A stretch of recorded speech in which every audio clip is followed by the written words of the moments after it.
There has always been a prophecy on the continent of heroes. The day the legendary hero unsheathes the holy sword will mark the end of the demon race's reign. But this year was the 15th year of the demon Queen Elizabeth's reign, and the legendary hero had yet to appear. On the contrary, under the absolute rule of the demon queen, discrimination between the races had disappeared. Everyone could coexist on equal terms, and the continent entered an era of unprecedented prosperity, ending the conflicts of the past. The common people had even established an anti-hero alliance. However, none of this was what Elizabeth wanted. She had painstakingly deciphered ancient magic texts to create a world-ending spell. All of this was in anticipation of the hero's challenge. However, to this day she did not even know the hero's name, which made the suffering she had endured seem like a joke. She went straight to the holy sword and under the horrified gazes of everyone present. She forcefully pulled out the alpha holy sword that belonged to the hero. The immense backlash of power forced the onlookers to erect a barrier to defend themselves. Soon, a pillar of energy pierced through the castle and shot up into the heavens. A moment later, the energy dissipated, revealing Elizabeth holding the holy sword. She scoffed to herself. Who was it that prophesied that only the legendary hero could unsheath it? But as soon as the words left her mouth, an image from thousands of miles away suddenly appeared in her mind. On a desolate hill stood a humble house with a thatched roof. Elizabeth suddenly understood that the hero had been hiding there all along. A red light enveloped her body, and she waved her hand to summon a teleportation portal. Meanwhile, the legendary hero was engrossed in his daily farm chores, with no desire to leave the newbie village. This was because in his previous life, he was an ordinary office worker. One day, while returning home on the subway, he and the handle he was holding were suddenly transported to this world of sword and sorcery under the guidance of a newbie system. Luping gradually learned the basic skills to survive in this world. The system urged him to leave the newbie village, defeat the great demon queen, and become the legendary hero. But the current Luping just wanted to live a quiet life. The village was protected by a special time barrier that completely concealed it and made a single day feel much longer than 24 hours. Even so, Luping remained clueless about swords and magic. For someone with no interest in adventures, building his ideal pastoral home was his life's dream. The system was so furious that it crashed on the spot, leaving only a final message. I hope the demon queen kills you soon, before disappearing forever. One day, while he was farming, he saw the dark clouds in the sky twisting and gathering. It's going to rain. He suddenly remembered his clothes and the dried fish were still outside. He immediately ran back to his yard. In reality, it was the demon queen Elizabeth teleporting to his location. She watched this so-called hero run to collect his laundry and was left speechless. At that moment, a robot dog named Wangi started barking. Luping initially thought it was just playing, but then he noticed its behavior was unusually agitated. Luping unconsciously looked up at the sky and saw a dark figure floating in the air. Wangi. What is that thing in the sky? Elizabeth heard him loud and clear. How dull. And he dares to call his queen a thing. A thing! Luping quickly tried to explain. No. I'm sorry. I couldn't see clearly just now. Elizabeth couldn't be bothered with his nonsense and decided to verify his identity first. A ray of golden light shot down from the sky towards Luping. Before he could even understand what was happening, the light enveloped him and automatically landed in his palm, as if guided by some strange impulse. Luping gripped the holy sword and swung it. The blade cut through the air, revealing the hero's powerful aura. But when Elizabeth returned the holy sword to Luping, she discovered his magical sensitivity was so low it was worse than a common soldier's. He must be hiding his true strength. Luping was already overwhelmed, and then he noticed the robot dog at his feet was growling. Why is the demon queen here? Shut up, you stupid dog, don't provoke her. Suddenly, a fierce wind howled in the sky. Elizabeth summoned 3 enormous magic circles, and gigantic meteors began to emerge from their centers. In that instant, Luping finally understood that what the system had said was true. The encounter between the hero and the demon queen was inevitable, even if he never left the newbie village. Thinking this, he dropped the alpha holy sword and walked away. Trembling, he returned to his house. Luping was just a newbie, and the final boss had already come calling. He had no choice but to accept his fate. I've been happy here. I can die with no regrets. Just let this house return to nothingness with me. However, Luping's unusual actions led Elizabeth to imagine a completely different scenario. That farewell smile seemed to be telling her, bring it on. The more Elizabeth thought about it, the angrier she became, feeling looked down upon by the hero. She immediately commanded the 3 enormous meteors to crash down on the small house. At that critical moment, Han Kai, lying on the ground, sprang into action. He suddenly executed a complex command from his database. His outer shell opened up, revealing all sorts of missile launchers and cannons. Before the 3 meteors could hit, He fired a volley of missiles that blasted them into countless fragments. Elizabeth was surprised, thinking, so this is a high-level intelligent magic tool. No wonder the legendary hero is so arrogant. But before me, everything is inferior. She quickly began casting her doomsday spell, gathering dark clouds for tens of thousands of miles as a sphere of purple light slowly descended from within. I no longer have any interest in testing you. Let's end this here. Just then, Honkai once again executed a complex command and spat a black energy crystal from its mouth. Though it was only the size of a walnut, the crystal contained a terrifying power. A stream of black light shot out, looking insignificant before the enormous world-ending sphere. The Demon Queen calmly tilted her head, dodging the black beam. It's useless. Disappear along with this continent. But as soon as she finished speaking, the crystal activated a quantum black hole right inside her doomsday spell. The world-destroying energy vanished in an instant. Elizabeth stared in disbelief. My world-ending spell was broken. What did that hero do inside the house? What she didn't know was that Luping had already accepted his fate and was simply lying in his bed, waiting for death. The Demon Queen decided to descend to the ground and get a better look at this high-level magic tool. But Honkai couldn't speak. It only barked. Woof, woof, woof, incessantly. Elizabeth couldn't help but laugh at herself for thinking a magic tool was looking down on her. But don't get your hopes up. So far, I've used less than 30% of my power. Insolent thing. Let me show you what true terror is. With that, Elizabeth activated her demon goddess form, entering her most powerful state and fighting to the death for a full hour. Just then, Luping, who had been waiting for death in his house, happened to wake up. He looked around and saw that everything at home was normal, and it seemed quiet outside. Is that Demon Queen still waiting for me out there? She's so crazy. The yard was filled with thick smoke, as if a great battle had just taken place. The Demon Queen was covered in wounds, holding the now shattered electronic dog and tossing it to the ground like trash. My apologies. I have completely destroyed that magic tool you're so proud of. Luping's voice trembled slightly. It's okay. Can't we just sit down and talk it over? Elizabeth's consciousness began to fade. Ah, yes. Making me fight to my limit. Is this the end? The prophecy spoke of finally. Her body lost its balance and she collapsed to the ground. Seeing this, Luping hurried over to help her up. Just as he was about to check her wounds, he saw the demonic horns on her head and the clothes on her body disappear simultaneously, leaving only her naked body before his eyes.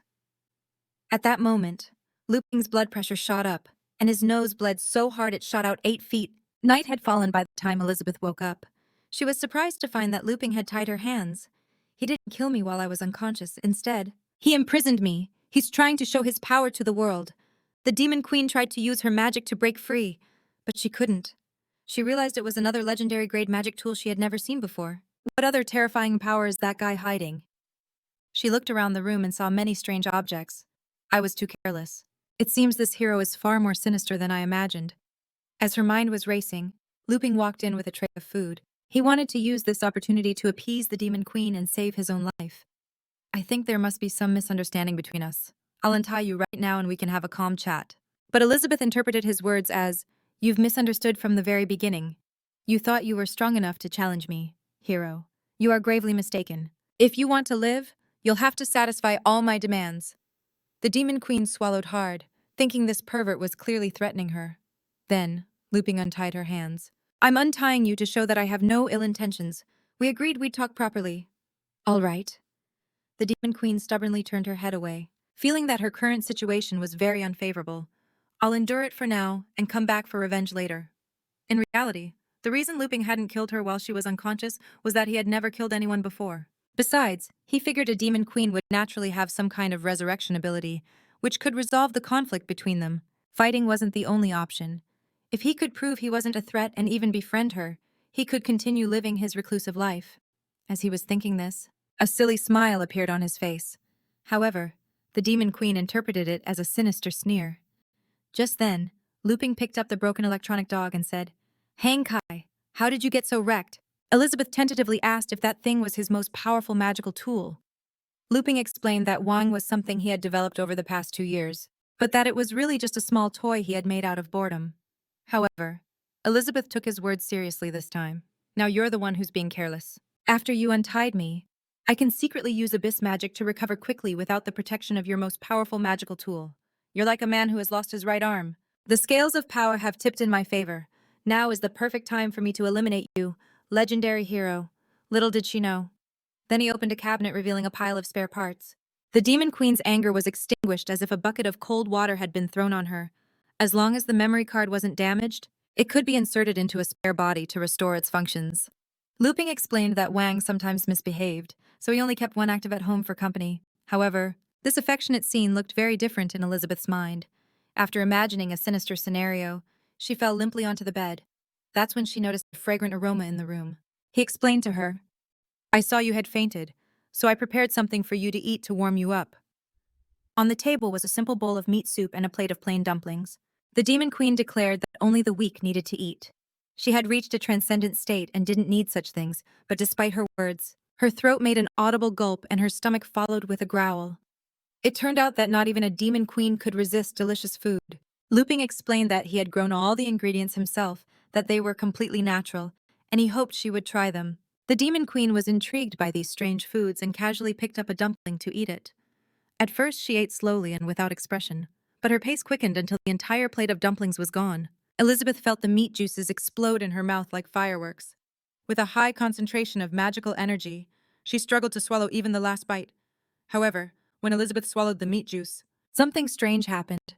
Her body erupted with excitement like a volcano. She couldn't help but let out some delicate moans. Her whole body grew hot and trembled. Her hands tore at her clothes and her legs writhed. She demanded to know what Luping had put in the food. He explained that he had added a bit of chili, not realizing the Demon Queen couldn't handle spicy food. Elizabeth's mind started racing again.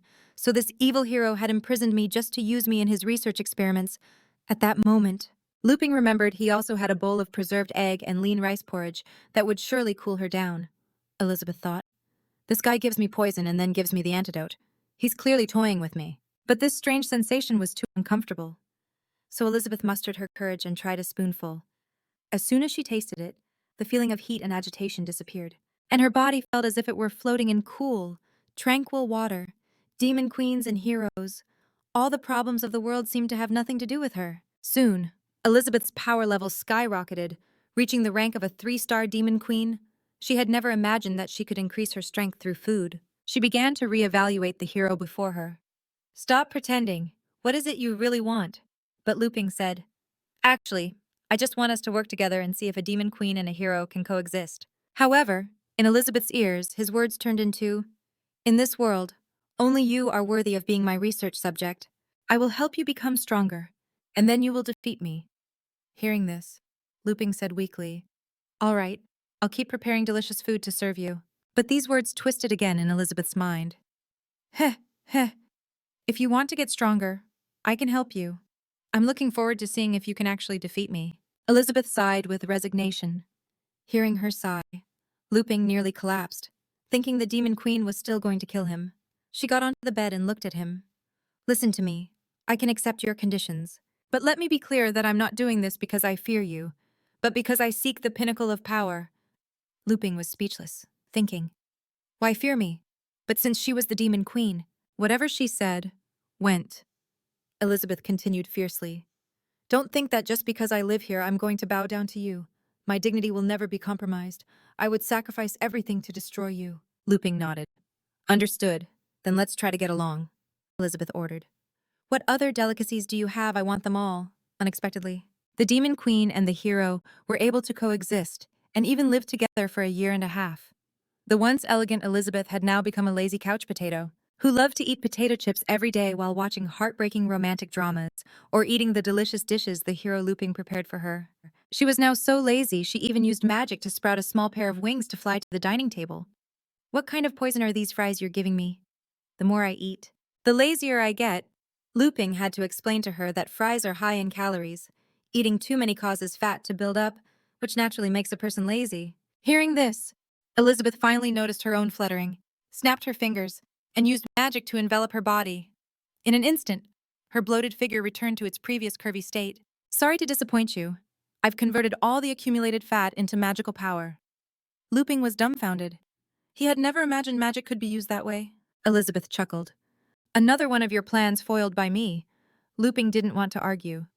"You're right about everything. Let's eat." Although Elizabeth always claimed Luping was poisoning her, she would instantly forget everything. Whenever she saw delicious food, She would ignore any supposed conspiracy plot and devour it. Luping would grumble from the side, if it's not enough. I'll make more. It's okay if you eat a lot. But no matter how casual the words were, Elizabeth misinterpreted them once again. You're still too weak. I'll fatten you up before sacrificing you. Whenever she imagined that scene, Elizabeth would become furious. I've seen through your plot more than 10 times this year. It's time for the final battle. But then Luping would take a pudding out of the fridge. At that moment, Elizabeth's eyes would clear up, and all thoughts of final battles and world domination would vanish. Luping discovered that the Demon Queen wasn't that hard to handle. After all, as long as the food was good, she could be calmed down. However, ever since the Demon Queen forcibly broke into the beginner's village and destroyed its protective barrier, the flow of time here gradually synchronized with the outside world. The time synchronization wasn't a big deal, but the worst part was that without the barrier's protection, the beginner's village lost its hidden status and was completely exposed to the wilderness. And the magical beasts roaming the surroundings seemed to be anything but simple. Luping guessed it was because of the Demon Queen's presence that those beasts didn't dare approach his yard. Meanwhile, on a nearby plain, a middle-aged man was fleeing with his daughter, pursued by 3 humanoid monsters wearing strange masks. Their claws tore through the air, creating sharp blades that flew towards the fleeing pair. Soon, the blades plunged into the ground around them, forming a cage of sharp claws. The middle-aged man drew his greatsword. Yilifu, wait here. I'll hold them off. Keep running towards the city and you'll be safe. Yilifu shook her head. How can I leave you and escape alone? The middle-aged man's eyes were firm. I promised your mother I would protect you. Just then, a humanoid monster levitated into the air, condensing a massive ghostly fireball in its hand. The middle-aged man knew he couldn't wait any longer. He had to use his most powerful move. He swung his greatsword, sending blades of energy upwards to collide with the ghostly fire. Before it could fully form, he sliced the monster in half along with the fire. It was a monster from the Dark Guild. Even when one was cut in two, it could still become food for another, absorbed into its body. After the absorption, their power would increase, and they would grow another head on their body. Yilifu didn't want to abandon her father and immediately summoned her elven bow to counterattack. Arrows formed from the natural power of the elves shot rapidly towards the monster. Unfortunately, the level difference was too great. She couldn't even break its defense. The middle-aged man didn't know how much longer he could hold on and only hoped his daughter Yilifu would be decisive. But it was already too late. The monsters launched another attack. Their limbs stomped the ground with explosive speed, and they landed a powerful punch on the middle-aged man. He went flying dozens of yards and only stopped after shattering a boulder. He was now too weak to fight, and could only hope his daughter would take the opportunity to escape. But then one of the monsters suddenly merged with the others. Their bodies dissolved like slime and reassembled, finally forming a 3-headed humanoid monster 20 meters tall. Yilifu pleaded, I'll go back with you. Please, let my father go. Unfortunately, the monster had already lost its sanity. Just as Yilifu was feeling hopeless, an object 100 times larger than the monster suddenly fell from the sky. The surrounding mountains trembled as the 20-meter-tall monster was crushed on the spot. Yilifu was stunned by the scene. It was a mammoth as large as a mountain. The 20-meter monster was smaller than its toe. In fact, on the Lord Mammoth's head was a mansion, where the 1,000-year-old Sage Toad lived, and on the Sage Toad's head was a doghouse. The danger has been eliminated. What should we do with these 2 harmless humans? Red Pit Wankai replied. Do not harm harmless humans. I will take them back to my master for him to deal with. The scene changed. Yilifu finally woke up after what felt like an eternity and found herself in a strange place. She remembered her father had suffered severe internal injuries and would die if he wasn't treated quickly. But when she opened the door, the first thing she saw was her father flexing his muscles. Luping applauded. Uncle, it must have taken you a long time to get so muscular. The man said that for a warrior. Physical fitness was the most basic requirement. Luping was excited. So this was the warrior class in another world. It was incredible to see his master happy. Wandy also spun around excitedly at his feet. But Elizabeth, who was nearby, was annoyed. She kicked Wandy away and asked, Who told you to bring strangers here, you stupid dog? Wandy whimpered pitifully. What could he do if he couldn't defeat the Demon Queen meanwhile? Luping touched the man's muscles. Wow, so firm. The man flexed them again. Since you like it, Mr. Luping, I won't hold back. With that, he activated his burning fighting spirit and his clothes exploded, as he showed off his favorite muscles to his savior. Unfortunately, this awkward scene was witnessed by his daughter Yilifu. The 3 of them stared at each other, and suddenly, there was silence. The man was only trying hard to please his savior. Luping wanted to go explain to Yilifu, but a jealous Elizabeth stopped him.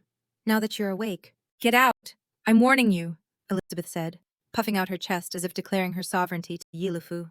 I was here first, but Luping thought that since guests had arrived, they should be treated with courtesy. He invited the two of them into the house and served them roasted barley tea that he had made himself. Yilifu's eyes were a bit misty. Is this the magic potion you mentioned that heals you instantly after drinking it? Luping thought she was exaggerating. I only gave your father some fresh well water earlier. Elizabeth, who was nearby, got angry. Why has this guy brought another girl here? Am I not enough for you? At that moment, the middle-aged man spoke about what had happened that day. Although he was barely conscious, he was still aware. A strange dog led us to the field and then, Mr. Luping gave me a sip of water. That sip saved me from death. If it weren't for Mr. Luping, I'm afraid I would have never seen you again. My daughter Yilifu exclaimed that it must be very valuable. Can we really drink it? Luping thought they were being too modest and told them not to be so polite. Upon hearing Luping's words, the father and daughter finally drank the barley tea without hesitation.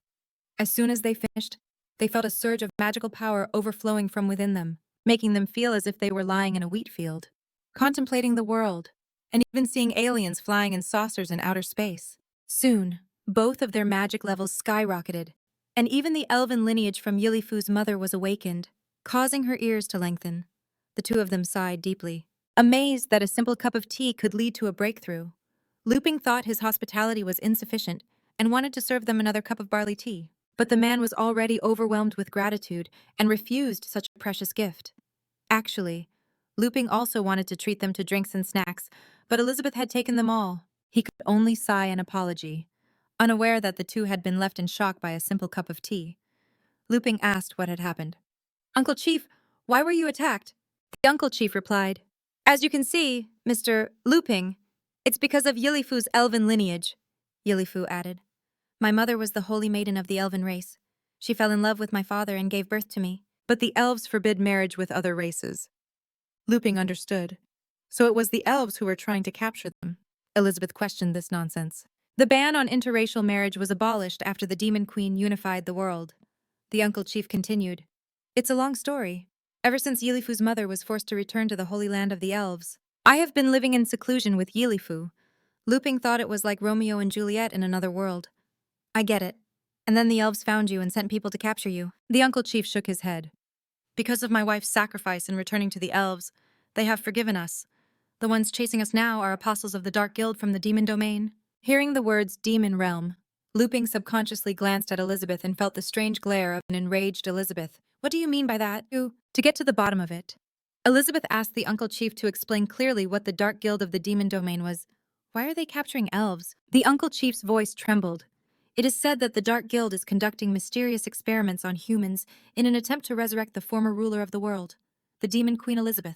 Yilifu added that elves are one of their materials, so even I, with my unawakened lineage, have become their target. This time Luping didn't look at Elizabeth, but he thought to himself, they've mentioned your name and you still say it has nothing to do with you. However, Elizabeth seemed to hear his thoughts and became enraged again. Don't even think. I know what you're thinking. Luping was at a loss. I know. I know everything. You've been here with me this whole time. Calm down. Unexpectedly, in the year that the Demon Queen and the hero lived together, the outside world claimed that the Demon Queen Elizabeth had been dead for 500 years. Elizabeth and the hero Luping were shocked. She had only lived there for a little over a year. Elizabeth wasn't worried about the time discrepancy. She was concerned with how the rumors said she died. The girl answered truthfully that according to historical records, the Demon Queen Elizabeth was defeated and killed by the legendary hero. The chief continued.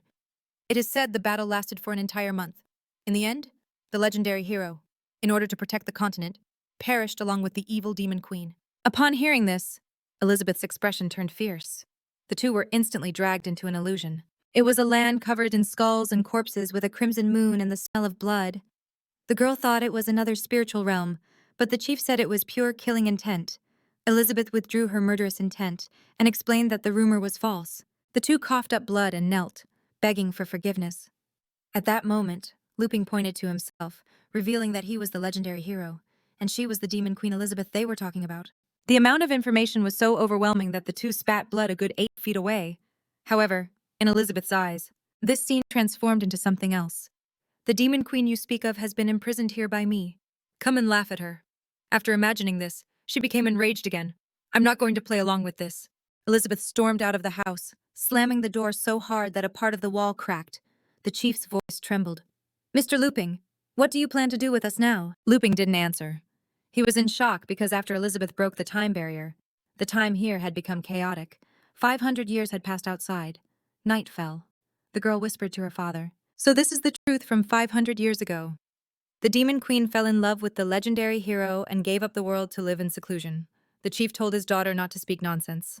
Mr. Luping is probably deciding whether to spare our lives right now. His daughter disagreed. If Mr. Luping wanted to kill us, why would he have saved us in the first place? The chief sighed. In their eyes, we are no different from ants.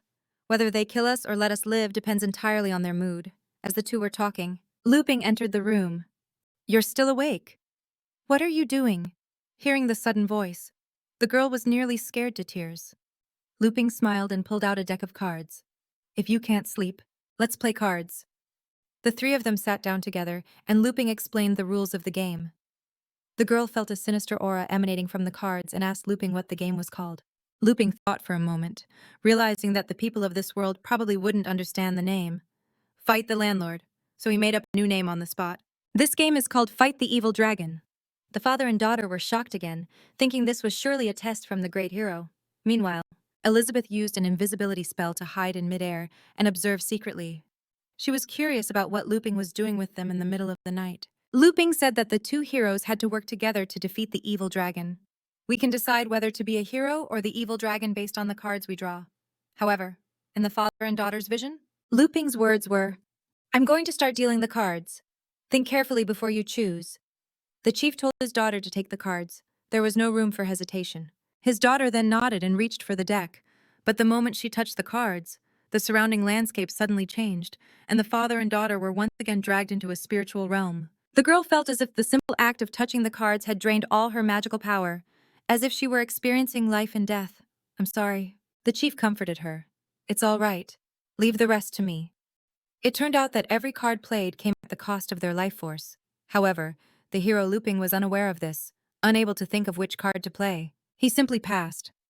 But this put the chief, a man now wrinkled and with withered fingers, in a difficult situation, dejected. He asked Luping if he was sure he didn't want to play.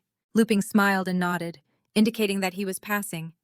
The chief assumed that Mr. Luping was deliberately letting him keep playing in order to drain his life force. In this situation, he had to play his cards as quickly as possible. According to the rules, the combination I played should be called a flying dragon, right? But as soon as he finished speaking, the chief's right leg withered. The stronger the card played, the greater the cost. Soon, a huge and menacing dragon was summoned over the illusory realm. The father and daughter had never seen such a scene, and were so scared their eyes nearly popped out of their sockets. A blast of energy gathered in the dragon's mouth, and a moment later, a dragon's breath shot out directly, striking the hero Luping and turning him to stone on the spot. After the attack, the dragon in the sky gradually dissipated. The chief was terrified. He had just offended the legendary hero. He was dead for sure. However, Luping didn't notice a thing, focused on how to respond, but his hand couldn't beat the opponent's flying dragon. Go ahead, Uncle Chief. He was trembling all over. I get it. This time he only dared to play a 3. Soon, his right middle finger also withered. Seeing this, Yilifo quickly passed her turn. When Luping saw it was a 3, he played a 10. The father and daughter, given the chance to pass, naturally did so. The moment he did, Luping played a straight. Gigantic waves suddenly rose in the realm before them, as if engulfing the father and daughter in a deep sea. After a brief moment of suffocation, the two were gasping for air. We can't win. Seeing this, Luping continued by playing a full house. This time the illusion was of 2 war horses pulling a chariot. Uncle Chief braced himself to endure the impact of the chariots. I can't beat him. But just then, Yilifo stood up and waited. Uncle Chief quickly stopped her. That will cost you your life force. But Yilifo had made up her mind. I can't always hide behind you. I want to protect you too, Dad. With that, she played a full house. Soon, another chariot appeared in the realm and collided with Luping's. The man looked at his daughter in terror. Yilifo, are you okay? But Yilifo's life force hadn't diminished at all, and she firmly stated she was fine. Luping spoke up. Sometimes you have to break up your own hand to protect your teammate. That's right. The most important thing is determination. Uncle Chief looked at his two withered fingers, seeming to understand. It's because of her determination that my daughter is okay. Luping suddenly smiled mischievously. Determination is important, but unfortunately, it's too late. The father and daughter's faces turned pale at that moment. Even the invisible demon queen had a bad feeling. Luping smiled and played the strongest combination, the king bomb. A huge crack suddenly appeared in the realm's sky, and two enormous arms extended from the center of the rift. As the hands pulled the crack open, what appeared was a terrifying-looking clown. At that moment, even Elizabeth couldn't help but break into a cold sweat because Luping had summoned the Supreme Joker King, a three-star demon on the same level as Elizabeth. The Joker King first made a heart gesture at the father and daughter, and then locked its eyes on the nearby three-star demon goddess, the Demon Queen. What are you spying on? Hiding over there, then? The Joker materialized a dagger and ignited the blade. Be careful, or I'll kill you. Elizabeth couldn't stand the insult. She barely managed to get into a fighting stance. The father and daughter below were in deep despair, blaming themselves for angering Lord Luping by playing their cards. At that moment, Uncle Chief began to cough violently, spitting up blood as he felt his life force drain away. Luping thought the man's injuries hadn't healed yet until he saw the cards on the ground. It turned out that the uncle's hand could have won a long time ago. He had been letting him win the whole time. Luping didn't want to disturb the other's rest, and, disappointed, he shuffled all the cards. This casual gesture directly erased the illusion of the Supreme Joker King in the realm. Luping put away the cards and said goodbye to the two. That was fun. Get some rest. Sorry for bothering you so late.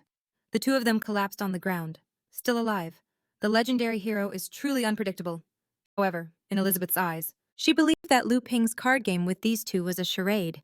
His real intention was to send her a warning. The next morning, the two said their goodbyes to the hero and the demon queen. Early in the day, Luping tried to persuade them to stay. Are you sure you don't want to stay a couple more days? The fruit I planted is almost ready for harvest. Uncle Chief didn't dare to stay. He quickly bowed to the two. Lord Luping, my daughter and I will never forget your great kindness. Rest assured that after we leave, we won't speak carelessly. Yilifo said. Lord Luping, are you still trying to give us such a precious gift? Luping chuckled. It's just some ordinary barley tea. Don't mind it. He then took Uncle Chief's hands and said, Please take this as a souvenir. With that, he handed him the deck of cards from the previous night. Take it. My skills are too poor. It's not suitable for me. At that moment, Elizabeth shouted impatiently. Hey, Uncle Chief immediately noticed the shape of the Demon Queen's mouth. In less than a second, the two had vanished from sight. Elizabeth turned around and went back to the courtyard. Everything was back to normal. Go make me something to eat. On the other hand, Uncle Chief and his daughter ran for an unknown distance before daring to stop. It turned out that after Luping left that night, Elizabeth had appeared and left a mark on each of their necks. Elizabeth ordered them. I command you to leave this place immediately tomorrow and not to reveal any information about me and the legendary hero's presence here. If you have the slightest thought of disobeying me, the curse mark on your necks will make your heads roll immediately. At that moment, the two of them guessed the truth of the story. The demon queen who ruled the world and the legendary hero, Lord Luping, had grown tired of the world's conflicts and didn't want to be bothered again. Yilifo suddenly realized that this place felt familiar. That was where the monsters had been crushed by the gigantic lord. Meanwhile, Wandi was hiding behind them, secretly watching. He feared the demon queen back home would be furious, so he had no choice but to quickly send the two of them away. Grr, grr. It seems something is approaching. Whatever. I don't want that nasty woman to hit me again. Then Huan Shi opened a portal and left. At that moment, the chief looked at the corpses on the ground and had a bad feeling. More high-level monsters would probably appear nearby. We had to leave as soon as possible. But as soon as he finished speaking, a large group of apostles from the Dark Guild descended from the sky, blocking their path. The leader was a grand apostle, a 2-star demonic spirit, while the others were the same as the ordinary apostles they had fought before, 3- and 4-star demonic spirits. Unfortunately, the chief was only a 3-star grand mage, 2 levels below his opponents, which made him unable to face them to protect his daughter. The chief made his move, repelling the 3- and 4-star spirit-level apostle demons, then drew 4 fours from the deck. The card summoned the arrow of the descending god. Soon, the illusion of an elf woman levitated above the two of them. Yulufa looked at the illusion and couldn't help but shout, Mom! Meanwhile, the illusory elf woman drew an elven longbow, firing an arrow formed by natural power that pierced the void and went through the heads of the apostles in the front. However, The two-star grand demonic spirit leading the group arrogantly didn't even bother to dodge, catching the unstoppable arrow with one hand. But the moment he caught it, he knew he had miscalculated. It was too late. The arrow, as if unstoppable, pierced through his head. Once it was over, the four cards returned to the deck and the illusion of the elf woman dissipated. The chief had used a four-of-a-kind bomb and had lost most of his stamina, but this time he understood the hint the hero had given him. Determination was the key to unlocking the true power of the card. From then on, a new profession was born on the continent of heroes, the card master. 1 week later, Luping was eating a watermelon he had grown in his yard. He marveled at how wonderful this magical world was. His fruit crossing method had been a great success, but he had no one to share it with. The joy of the harvest seemed to be lacking something. He had thought he would be content with farming peacefully, but after getting settled and coming into contact with the outside world, his heart began to stir, yearning to see more. That's right, always wanting more. But I'm so weak I should just forget it. At that moment, Elizabeth's appearance broke the peace. She sat in a chair with a glass of iced drink. What are you thinking about? You look so down. Luping sighed. I want to go out and see the world, but I'd better not. I'm too weak. Elizabeth chuckled. You finally want to leave this place. Then, come on a trip with me. Hearing that he would have the protection of the Demon Queen, Luping was immediately interested. Elizabeth nodded. Enough chit-chat. Go get changed. In reality, he felt that the outside world couldn't compare to this place. So Luping made a set of casual clothes for Elizabeth. She felt it suited her temperament. I must say, your cooking and sewing skills are excellent. With that, she snapped her fingers and summoned a portal to a city. Let's go through here. We can reach the nearest town. Luping praised how convenient the ability was. In fact, he didn't know that his own electronic dog, Wan Chi, could also perform magic of this level. But before they left, Luping asked Elizabeth, I have to ask you something. After we see the outside world, will you come back with me? I don't mean anything by it. You're free to leave if you want. However, his words were misunderstood. Elizabeth got angrier the more she thought about it. How could the so-called most powerful demon queen in history run away before I officially defeat you? I'm not interested in anything else. Of course I'll come back with you. Hearing this, Luping breathed a sigh of relief. He was afraid of losing the demon queen's protection, since his fields could be trampled by nearby monsters at any moment. But Elizabeth set one condition. As an apology for your disrespect, you have to grant one request of mine right now. Luping thought he had angered the demon queen and worriedly asked what the request was. But Elizabeth quickly moved in front of him. When we get back, you have to make me a giant pudding with the freshly harvested fruit. Hearing this, Luping was momentarily stunned. So the reason the demon queen was staying was because of a giant pudding. Soon, they both walked through the portal, leaving Wan Chi barking alone in the yard. This was the world after being ruled by the demon queen for 500 years. When the legendary hero arrived in a town for the first time, he found it unexpectedly prosperous. The demon queen Elizabeth proudly declared that the foundations she had laid during her reign were solid. The world used to be divided by various forces in constant conflict. It was I who suppressed them with absolute power and established the great rule that all people are equal. So the one who really saved the world was me and not you, the so-called legendary hero. But when Elizabeth finished recounting her glorious deeds, she discovered that the hero Luping wasn't listening to her at all. How dare you? You don't even care about my past achievements. At that moment, Luping was at a doll seller's stall, admiring the well-sewn stitches and asking if she had made them herself. The girl nodded her head. If you like them, big brother, I can give you a discount. But as soon as she finished speaking, a stubborn man deliberately kicked the girl's dolls. Who gave you permission to set up a stall here? You wretch! Your church still owes our gang protection money, and you have the nerve to set up a stall in my territory. Seeing the fierce, pig-headed man, the orphans were scared to tears. Annie retorted, You've never protected us. Why should we pay you protection money? The pig-headed man laughed like an idiot. Since last month, this street has belonged to our beast gang. If you want to survive here, you have to pay a monthly tribute. Annie was defiant. Nonsense. The church belongs to the nun. When she gets back, you're gonna be in for it. The stubborn man kept cursing. You fools! You really don't get it, do you? Today I'm going to kick out the orphans and tear down that rundown church. Hearing this, Luping couldn't help but shout. The stubborn man looked at the human. What the hell do you want? Luping took 2 steps back, stammering. Elizabeth thought he was about to play around with these weak commoners again. Luping whispered, Elizabeth, you should step in and stop this.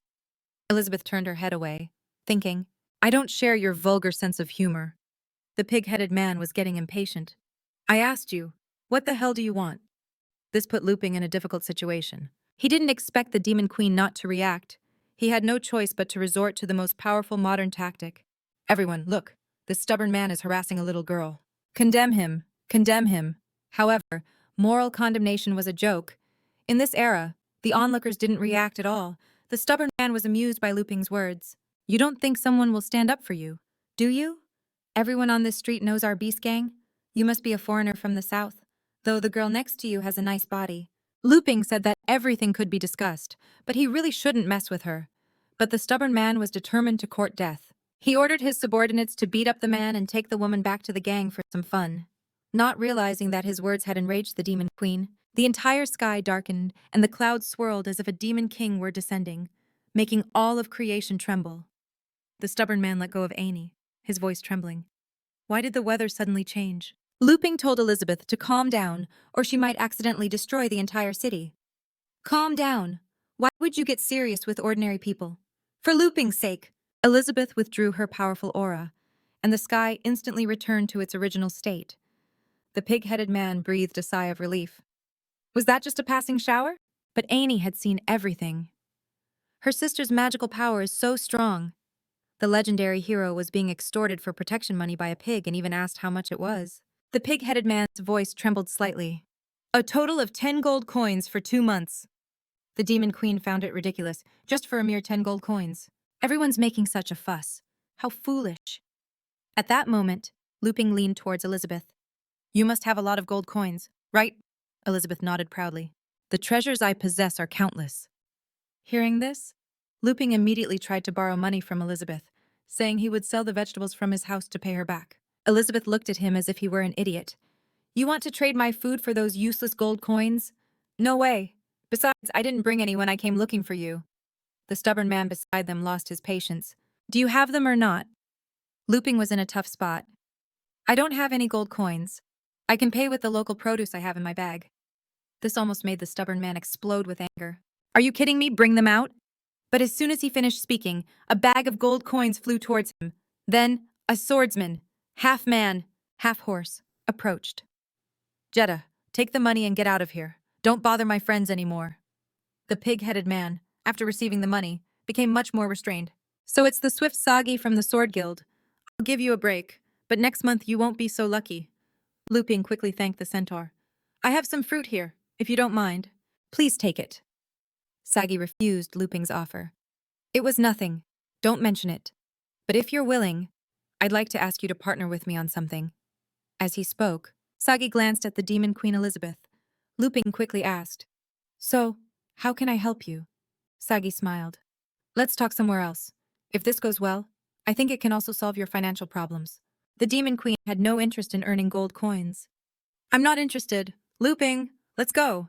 But he felt it was rude to refuse directly, especially since they had just received help. They should at least go and see. Seeing this, the orphans asked Annie if she was going out.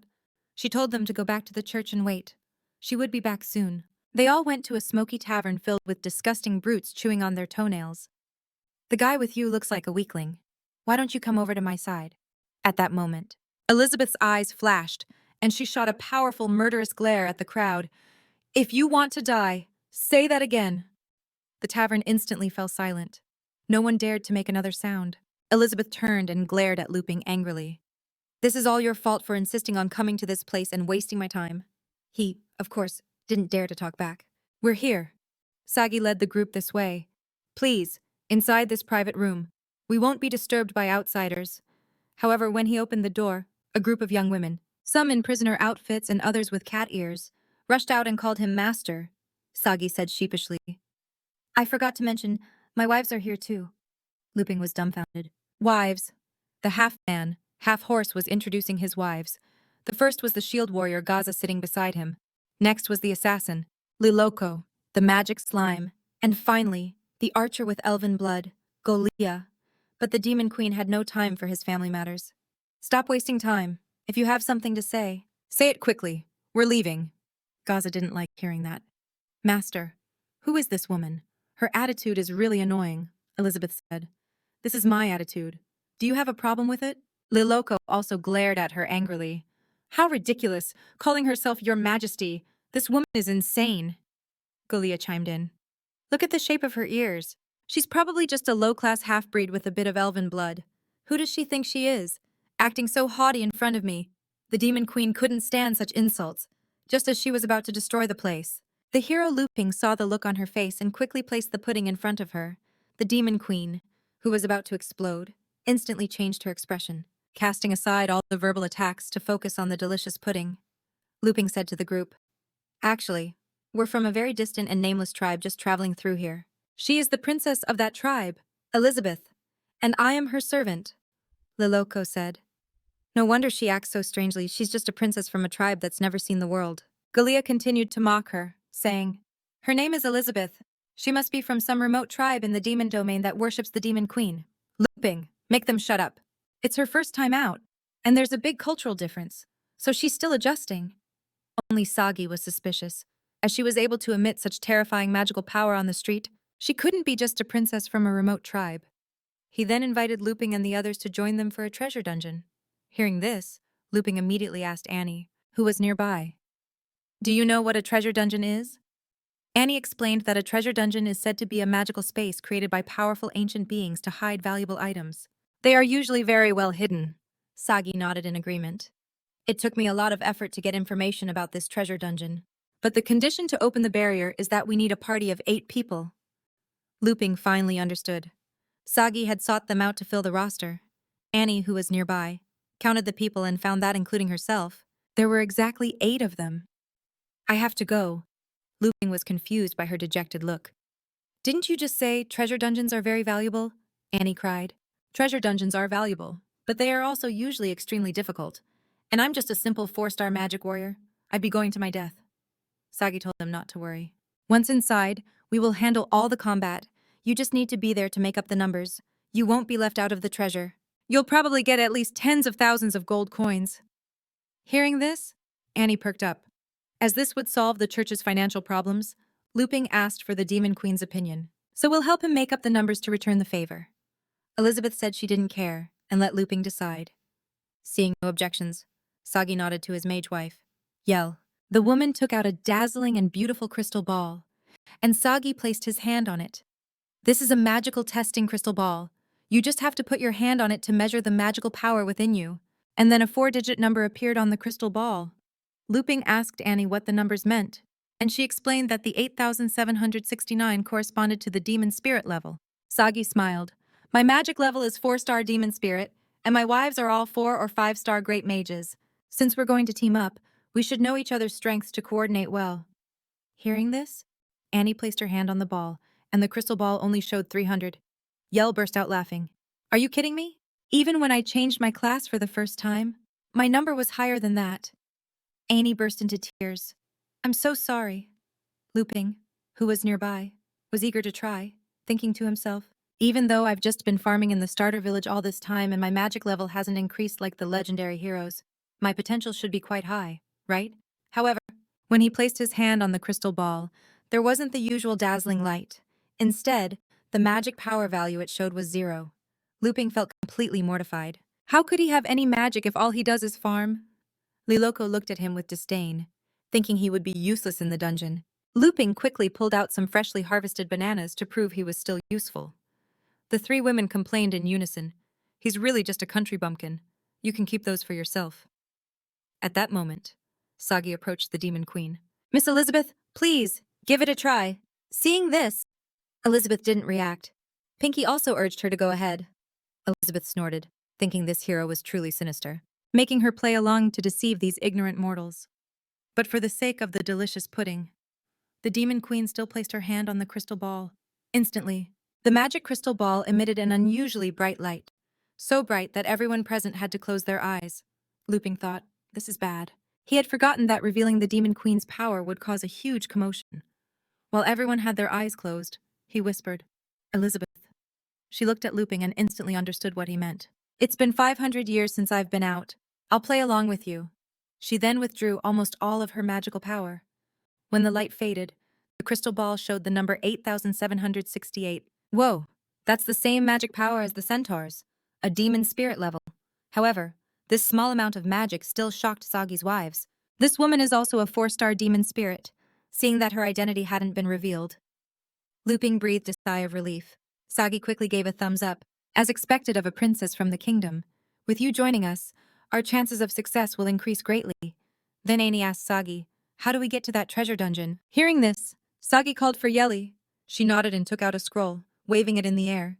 The teleportation scroll marked with the treasure dungeon's coordinates opened, and instantly a huge teleportation array appeared in the air, enveloping the 8 of them.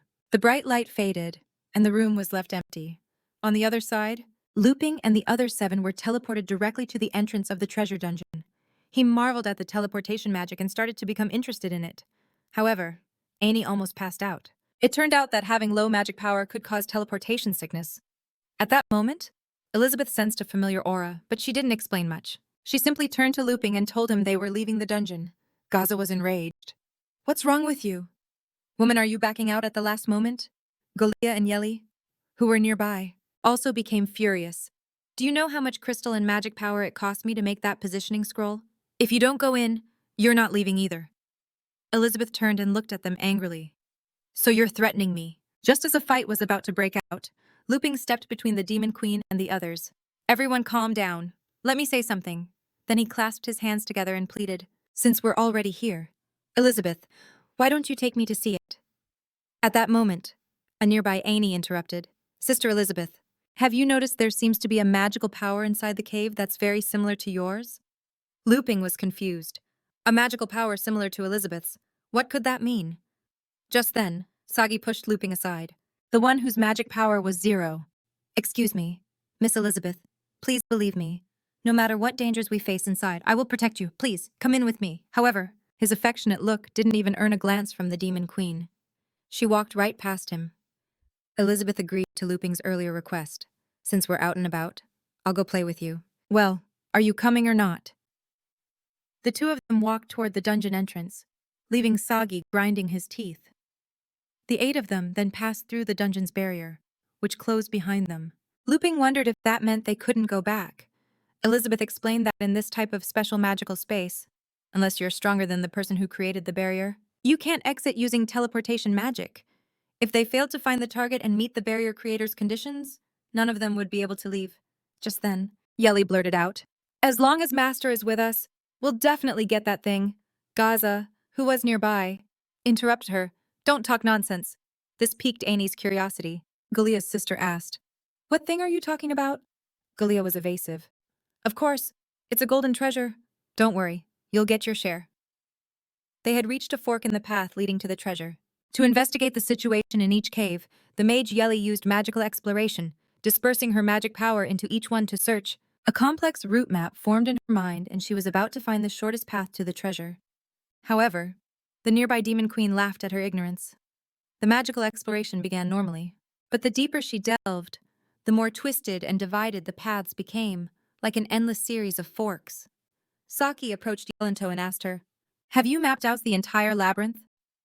But Yeli was sweating profusely. She had stretched her magical power to its limit, but still couldn't find the end. Gaza was surprised. There's no way your magical power can extend for 3 kilometers.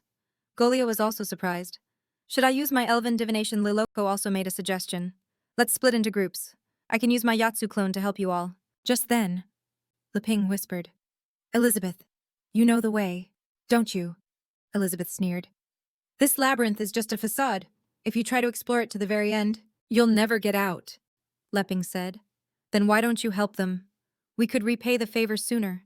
Elizabeth flatly refused. I've changed my mind. I just want to watch them struggle on their own with you there. However, in the middle of the discussion, Annie, with only 300 magic power points, suddenly chimed in. Taking the 3rd cave should lead us to our destination. Such a precise perception surprised even the Demon Queen Elizabeth. Luping quickly asked Annie, how do you know? But Annie shook her head. Actually, I'm just guessing, because that special magical power is coming from that direction. This answer displeased Yeli. Nonsense. I don't sense the magical power you're talking about. A mere 4-star magic warrior has no place giving her opinion here. Annie didn't know how to explain and could only offer a weak apology to Yeli. Yeli pointed to the last passage. Although I haven't reached the end. This path has the fewest monsters. We should go this way. Saki asked his other 3 wives for their opinion. Liloko still thought it was better to split into groups, while Gaza thought they should follow Yeli's advice. Even if she was wrong, It was the safest route. Yelly patted her chest. That's right. Please trust Yelly. Saki thought for a moment and decided they should all take the last cave together. But this time, Annie was surprisingly firm. We can take any of the other paths, but not the last one. She then used her doll magic to summon a rabbit doll and sent it into the last cave instead. However, as soon as the rabbit doll entered the cave, it was instantly crushed by a giant mouth that erupted from the ground, leaving only its head rolling out of the mimic worm's attack range. This scene nearly scared Luping to death. What was that? Elizabeth explained that it was a parasitic magic beast, commonly found inside giant magical creatures. At that moment, Liloko couldn't help but mock her. You said there were fewer monsters that way. Did you detect the corpses in its stomach?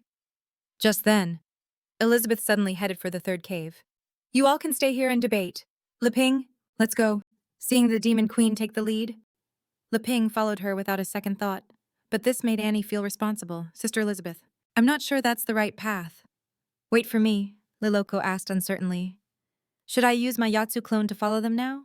Saki thought about it and concluded that there was more to Elizabeth than met the eye. She had just witnessed the horror of the mimic worm. How could she make such a calm decision without a certain degree of confidence?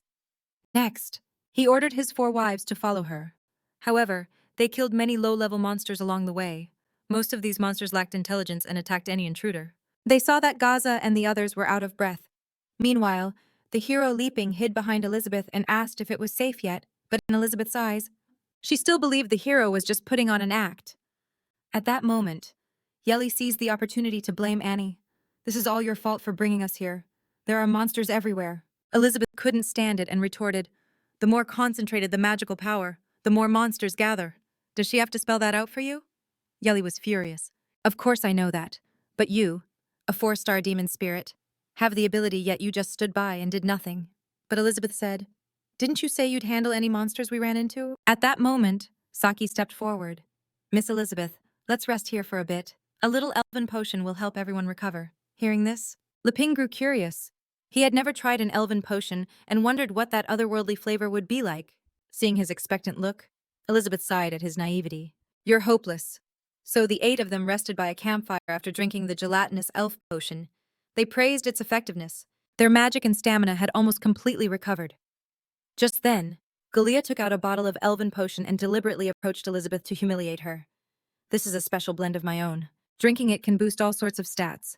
But you're so powerful, you probably don't need it, right? Seeing this, Saki quickly stopped his wife.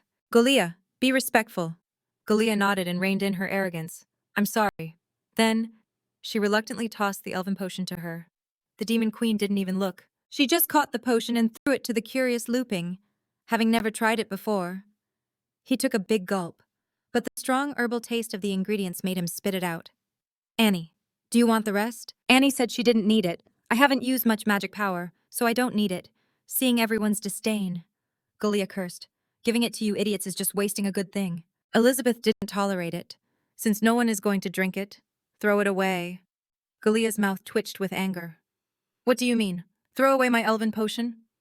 Elizabeth looked at her and asked, what do you think? Seeing the tense atmosphere, Luping opened his backpack. I have some fruit in my bag. Let's all have some. Then he took out a normal banana and handed it to the centaur Sagasaki, who politely took it and gave one to each of his wives, Gaza and Loco, who thanked him politely. Luping then took out an apple and gave it to Annie. The bananas are all gone. It's an apple. Is that okay? Annie was moved to tears. Are you really giving it to me? Luping was surprised. It's just an apple. Is it worth crying over? Annie cried. Can I take it to my younger brothers and sisters? They haven't eaten fresh fruit at the orphanage in a long time. Luping nodded. Of course you can. When I get home, I'll pick more for you. There will be enough for everyone. Jelly disdainfully threw her banana away. Who would want this rotten fruit? Galia even crushed her banana. Can this compare to my elven potion, Sagi said. Let's eat it for now. When we get the treasure and leave, I'll treat everyone to a big meal.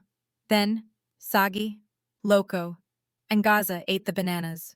However, the moment they took the first bite, the 3 of them were simultaneously pulled into a spiritual realm. The scene was lush and vibrant, and their clothes had changed, making them look like peacocks in full display. At that moment, strange grasshoppers appeared, singing rock music, and the 3 of them began to dance the samba. Just then, Loco's whole body trembled, and the crushed banana pulp scattered everywhere. But to outsiders, they just looked crazy. Seeing Sagi shaking his head like a fool, his other two wives were embarrassed. What are you doing? Meanwhile, Sagi finally woke up from the illusion. He coughed twice to hide his embarrassment. I'm sorry. I lost my composure. Luping was stunned. Is this a performance? But Elizabeth was sharp. I understand your intentions. At that moment, Sagi was enveloped in a bright light, and his level instantly skyrocketed. The nearby Gaza and Loco felt the same. Their magic ranks were rising rapidly. Luping thought they were acting. Is this a campfire performance? Amazing. The culture of this other world is so interesting. It's worth traveling just to see a centaur dance. It's really worth it. Elizabeth guessed that if they continued on, they would die. So you're strengthening them here in advance so the game can continue. The centaur's magic power broke through 3 stages just by eating a banana, promoting him directly to a 3-star demon spirit. The hero Luping said it was just a normal banana, with the only difference being that it came from hybrid crops. The other two, upon hearing that eating bananas could increase their magic level, also quickly stuffed the bananas into their mouths. But the bananas had already started to rot and gave off a nauseating smell, making them impossible to eat. Annie believed this was a phenomenon recorded in magic books called synchronicity. This knowledge impressed even the demon Queen Elizabeth. The centaur Sagi was confused. What is synchronicity? Annie explained that the nuns' magic books mentioned that special treasures only worked under special conditions. But Jelly thought Annie was just pretending to know, and pointed at Elizabeth, asking why her banana hadn't rotted. Annie was speechless and chose to remain silent, but she guessed that Elizabeth's power was completely superior to the treasures, which was why the banana hadn't rotted. Elizabeth noticed Annie's strange gaze. Don't look at me like that. Annie bowed her head in apology, retracting the crimson pupils from her eyes. Galia wasn't convinced, as she believed it was the cumulative effect of her elven potions. To verify the truth, Sagi wanted to get more fruit from Luping's backpack. Just as Luping was about to share more fruit, Elizabeth snatched it away. These are all for me to eat later. We've rested long enough. Let's go. It's time to finish this. With no other choice. Luping had to apologize to Sagi, promising to treat them properly when he returned. Sagi waved his hand, indicating it was no big deal. You go on ahead. My wives and I will pack up and catch up with you. So Luping and Annie followed Elizabeth into the depths of the dungeon. However, as the 3 of them walked away, Loco whispered, We should go and that bag. Gaza also chimed in. Yeah, maybe they're hiding something better, Sagi replied. No, Rus, it's not time yet. A normal person wouldn't carry such a precious treasure so casually, so she can't just be a princess from a remote tribe. Recently, one of the 4 great powers, the kingdom of Aristotle, has offered a high reward for information on his missing princess. If I'm not mistaken, that princess is standing right in front of me. If I can use this opportunity to make the princess my woman, I'll be able to rise through the ranks in the kingdom of Aristotle and gain much more than these magic fruits. Let me conquer you completely with my massive pillar. However, in the eyes of his 4 wives, this was a steamy scene full of enchanting pheromones. They simultaneously placed their hands on the centaur's hindquarters, letting out flirtatious cries of unfulfilled desire. Deep within the labyrinth, a pair of crimson eyes were watching in secret. At that moment, Luping was walking ahead. He felt that the atmosphere wasn't right. Elizabeth, are we going the right way? Why does it seem to be getting darker, she replied. Didn't I tell you the labyrinth is just a facade? We've almost arrived. Meanwhile, in the upper part of the cave, some tentacles burst through the rock. Annie pulled on Luping's sleeve. Something seems to be approaching us.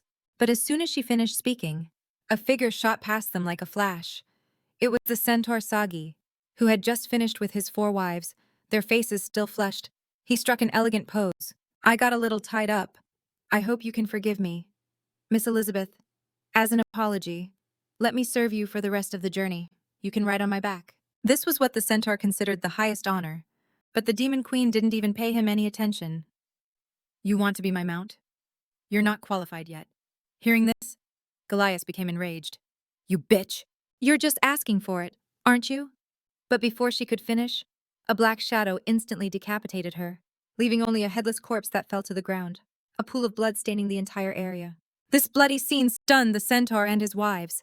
At that moment, a rock fell from above, catching Luping's attention. Giant fleas shot out from the rock wall, and one of them even bit off Galia's head. But this small bite wasn't enough to satisfy it, and the dragon flea then pounced on the group. Its target this time was the most powerful demon queen in history, Elizabeth. A red light flashed in her eyes, and the terrifying dragon flea exploded on the spot. Ani, who was nearby, hugged her head and cried repeatedly, muttering that she was going to die. Our hero immediately hugged the Demon Queen. Elizabeth, someone died. But in the eyes of the Demon Queen, this had another interpretation. Testing human nature. Letting the selfish and arrogant destroy themselves first. This is your first step. Meanwhile, the shield warrior Gaza raised her weapon to fight, while the gelatinous mage activated a magic shield to block the attack. However, this magic shield only protected the four of them, completely ignoring Luping and his two companions. Seeing this, he asked urgently, "Wait, what about us?" The centaur wanted to use this opportunity to test Elizabeth's strength. Gaza snorted, "I believe you'll find a way. Who cares about you guys now? Our partnership ends here." Yell also smirked smugly. "You can stay outside as bait?" But before he could finish, his head flew into the air, sliced in half along with the shield. The remaining dragon fleas pounced on him, fighting fiercely against the centaur and his two remaining companions. However, the death of his two wives caused the centaur no sadness, as he easily killed these dragon fleas with his 4-star demonic power. In contrast, the shield warrior Gaza struggled to hold her ground, and Liloko barely managed to dodge the dragon fleas' attack using her assassin skill, the art of assassination, to counterattack and kill it. Although the three of them had eaten Luping's banana to increase their magic rank, they would eventually run out of energy if they kept fighting like this. At that moment, Elizabeth asked, "Now that you've seen their true colors, do you still want to continue this adventure game with them?" Luping shook his head. "The favor has been returned. Farming in the village is more my style." Elizabeth cracked a smile. "First, let them become arrogant, then determine if they are worthy of being saved. This is your second step." Then she told Luping, "Well then, let's go." As she spoke, she took his hand and continued forward. A dragon flea launched a surprise attack on Annie from behind. A crimson light shone in her eyes and a doll suddenly appeared, shattering the attacking dragon flea with a single punch. Once it was done, the doll instantly reverted to its useless, rabbit-shaped form. But Annie seemed to have lost her memory, forgetting what had just happened. Elizabeth struck the air, and ripples spread outward. She then whispered some strange incantations, and a white barrier appeared in the air in front of them. Soon, the silhouette of a magnificent door gradually appeared. He finally understood. The exit was a hidden giant door. A moment later, the door slowly opened and Elizabeth walked in without hesitation. Luping patted Annie's shoulder. "Let's go." The two of them went through to the other side. Sagi, who was fighting a bloody battle, also discovered the entrance to the treasure and immediately shouted to his two remaining wives,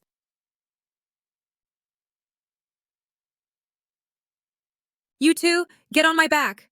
Liloko and Gaza immediately jumped onto Sagi's back and ran towards the door. After the three of them entered the door, they found themselves in a sea of gold. The very air seemed to be permeated with the scent of gold. At that moment, Liloko and Gaza were stunned. It turned out that the infinite labyrinth outside was nothing but an illusion. The real golden palace was hidden in this void. Luping and Annie were excited. "Can we us a little?" However, just then, Sagi pushed Luping aside. "Get out of the way." At that moment, he no longer needed to pretend, because he had found the most precious treasure in the entire place, the nectar of the Demon King. Luping was a little annoyed. "We don't owe each other anything. I don't expect you to thank me for anything, but don't go too far." The three of them sneered. "What are you talking about? Of course we're grateful. As a reward, we'll give you a quick death." Just then, something suddenly broke through the pile of gold coins, and the entire golden palace began to tremble violently. Then, a huge claw was exposed for all to see, menacingly warning the intruders.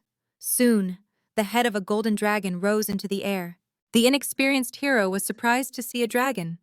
In contrast, Annie, with only 300 magic power points, saw something even more terrifying behind the dragon.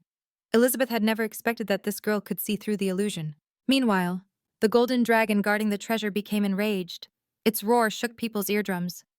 Gaza looked at the dragon nervously. "Master, your orders." Sagi drew his sword. "Let me charge up and kill it in a single blow.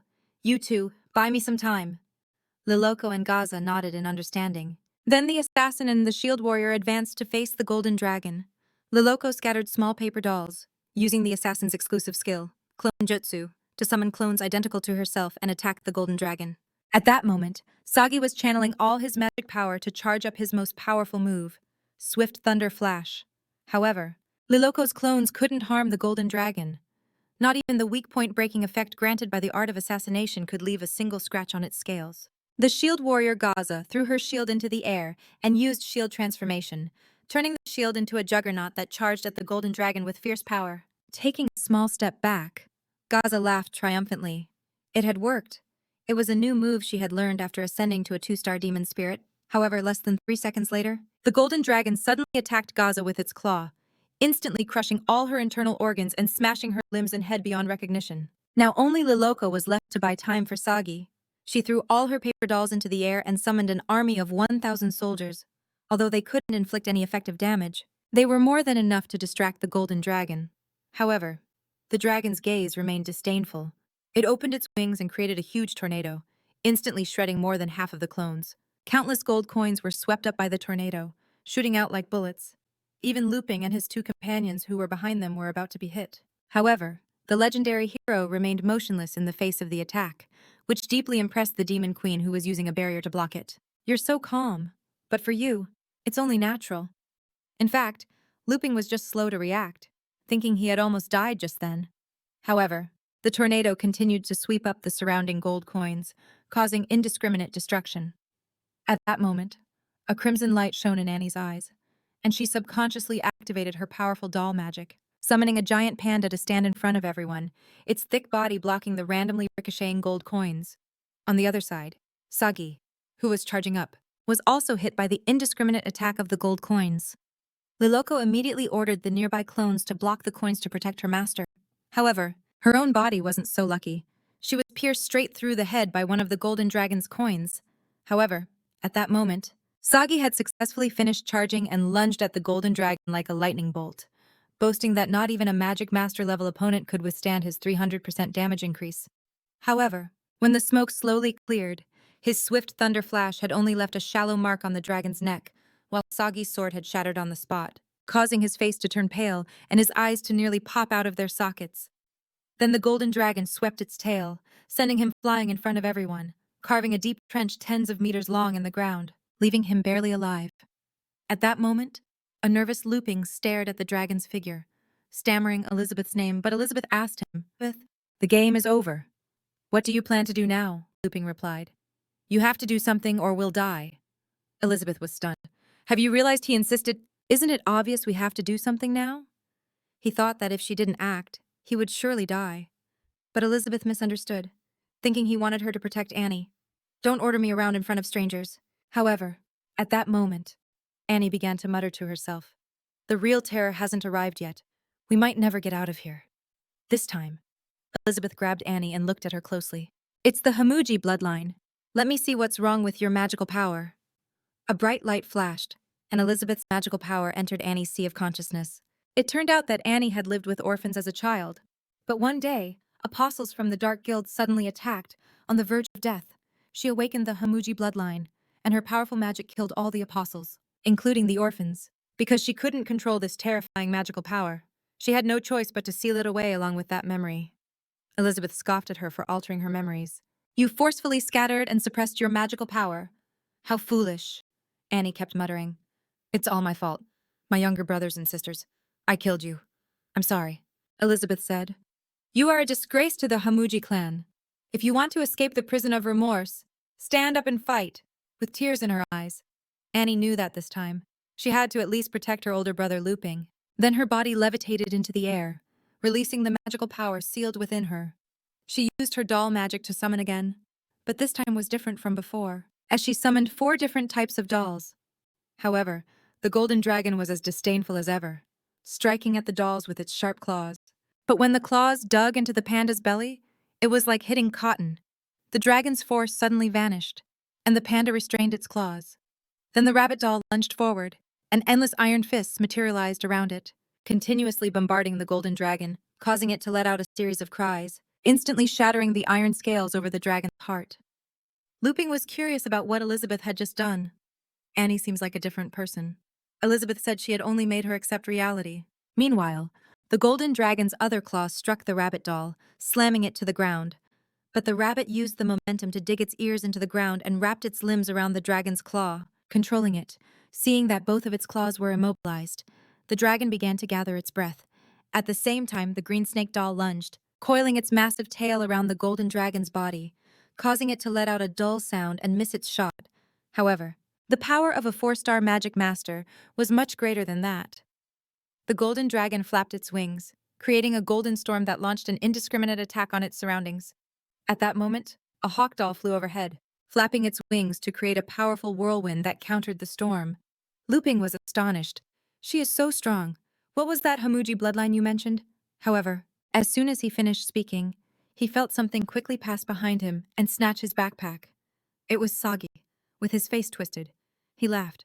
You let your guard down. Didn't you, Luping and Elizabeth, never expected him to still be alive? Sagi took out the fruit. Your trump cards. These realm fruits are mine. With that, he ate all the fruit from the backpack. Seeing this, Luping was speechless. Now is not the time to be eating. After about 3 seconds, Sagi felt an endless flow of magical power welling up inside him. His body suddenly grew in size, shattering his armor, and his entire form changed, with countless bone spurs growing from his back. With this power, I no longer have to fear those old geezers from the Swordsman Guild. However, the golden dragon was not pleased with this disgusting creature. It abandoned its other targets and focused on him. A blast of the golden dragon's breath shot out from dozens of yards away, but the enhanced Sagi simply vanished, appearing next to the golden dragon's head and delivering a swift lightning kick that shattered the dragon's scales, sending its head crashing to the ground. After defeating the golden dragon, he arrived at the Demon King's nectar. If I add this, maybe not even the Sword Saint himself would be my opponent. Then he drank the entire cup of nectar in one gulp. His pupils began to contract, and an expression of pain appeared on his face. His disgusting body underwent another transformation, with demon horns and wings growing from his head and back, as expected of the Demon King's nectar. I'm starting to understand everything. At that moment, Luping insisted. That guy is getting weirder and weirder. Elizabeth, you have to do something. But Annie told Luping not to worry. I won't let him get near you. Brother, doll magic. However, as soon as she finished speaking, Sagi pierced through Annie's chest at lightning speed. Seeing this, Luping ran over, ignoring everything else, and pressed on Annie's wound. Hold on, Annie. I will save you without fail. On the other side. Sagi approached Elizabeth. I know you're hiding your true power, but it doesn't matter. I'll give you 2 options. Either willingly become my woman and take me to your kingdom to help me inherit everything, or I'll play with you until you're broken and then use you as a bargaining chip to get what I want. At that moment, Lupin's eyes filled with tears. He gritted his teeth and shouted, Elizabeth, kill him. Sagi looked at Lupin. Since when does an insignificant servant like you have the right to speak? As he spoke, Sagi used his swift thunder kick, raising his 2 hooves to stomp on Lupin. The ground shattered violently, and thick white smoke filled the air. But it was Sagi, not Lupin, who was sent flying. Lupin's clothes were still impeccable, without a single scratch, while Sagi's 4 hooves dug a deep trench in the ground over 10 meters long before he could stabilize himself. He thought, what just happened? It's as if all the damage from my kick was instantly reflected back at me. He then looked at Elizabeth, who stood motionless. It must have been her. Elizabeth's heart was calm because not even she could damage the clothes that Lupin had personally sewn. She knew Lupin was deliberately provoking the guy to make him taste the bitter fruit of his own demise. Indeed, Lupin thought Elizabeth had protected him, since he served the Demon Queen and provided her with all sorts of delicious food. Naturally, he would receive some of her protection. So anyone who wanted to kill him was essentially smashing the Demon Queen's rice bowl. Elizabeth was his protector, but Sagi was unaware of their identities and their relationship. Naturally, he couldn't understand the situation. Don't think you're so great. I've only used less than half my strength against an excellent stallion like myself. You could have chosen a better partner to enjoy. But you insist on facing my iron hooves. Then, as you wish. This is my full power attack. If you have the guts, try to reflect it again. However, as soon as he finished speaking, a huge object crashed into him from the left, slamming him hard into the ground. Elizabeth coldly asked the object, Have you finally awakened? Before Sagi could understand the situation, he was already a bloody mess stuck to the ground, his mind filled with questions. Just then, a huge dragon claw vaguely descended from the void, followed by a dragon head as large as a mountain, too big to be seen in its entirety. Sagi was terrified. Is this the dragon's true form? Then, what was that thing I just killed? Meanwhile, the body of the fallen golden dragon gradually liquefied and finally merged with the tail of its true form. Elizabeth thought to herself, using your tail like a cat toy. That was a little trick we used to do. The 1-star Demon King, the golden dragon guarding the treasure, was actually the little golden dragon Elizabeth had made a pact with 500 years ago. Sagi couldn't believe it even as he died. He had drunk the Demon King's nectar and possessed the power of a Demon King. So how could he lose? But his regret lasted less than 3 seconds before a huge dragon claw instantly crushed his body into a bloody pulp. A single dragon claw was as large as a mountain, and its full form was too big to be seen in a single glance. At that moment, Lupin was completely stunned. Elizabeth, is this real? But Elizabeth said, You're right, this space doesn't actually exist. As soon as she finished speaking, the golden mountains surrounding them dissipated like illusions, and the three of them were left floating in the void. Elizabeth knew that magic was Lupin's weak point, but it seemed he still had himself under control. Just then, the Golden Dragon King suddenly uttered a series of strange incantations to the group, as if it were some kind of password. The Demon Queen Elizabeth then uttered the second part, successfully completing the exchange. At that moment, crystal clear tears fell from the huge head of the Golden Dragon King, and with a poof, it transformed into its human form. Master, it's really you. Amelia has finally awaited your return, Elizabeth said. You've already been promoted to the rank of Demon King, and you're still so childish. That's why I didn't want to come in and wake you up, Amelia cried. No, Master. You left without a word for 500 years. Do you know how much I've missed you?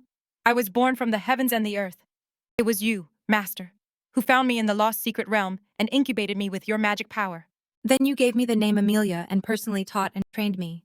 So Amelia made a vow in her heart to protect and serve you. Master, after growing up, Amelia became your mount, carrying you to vanquish evil everywhere.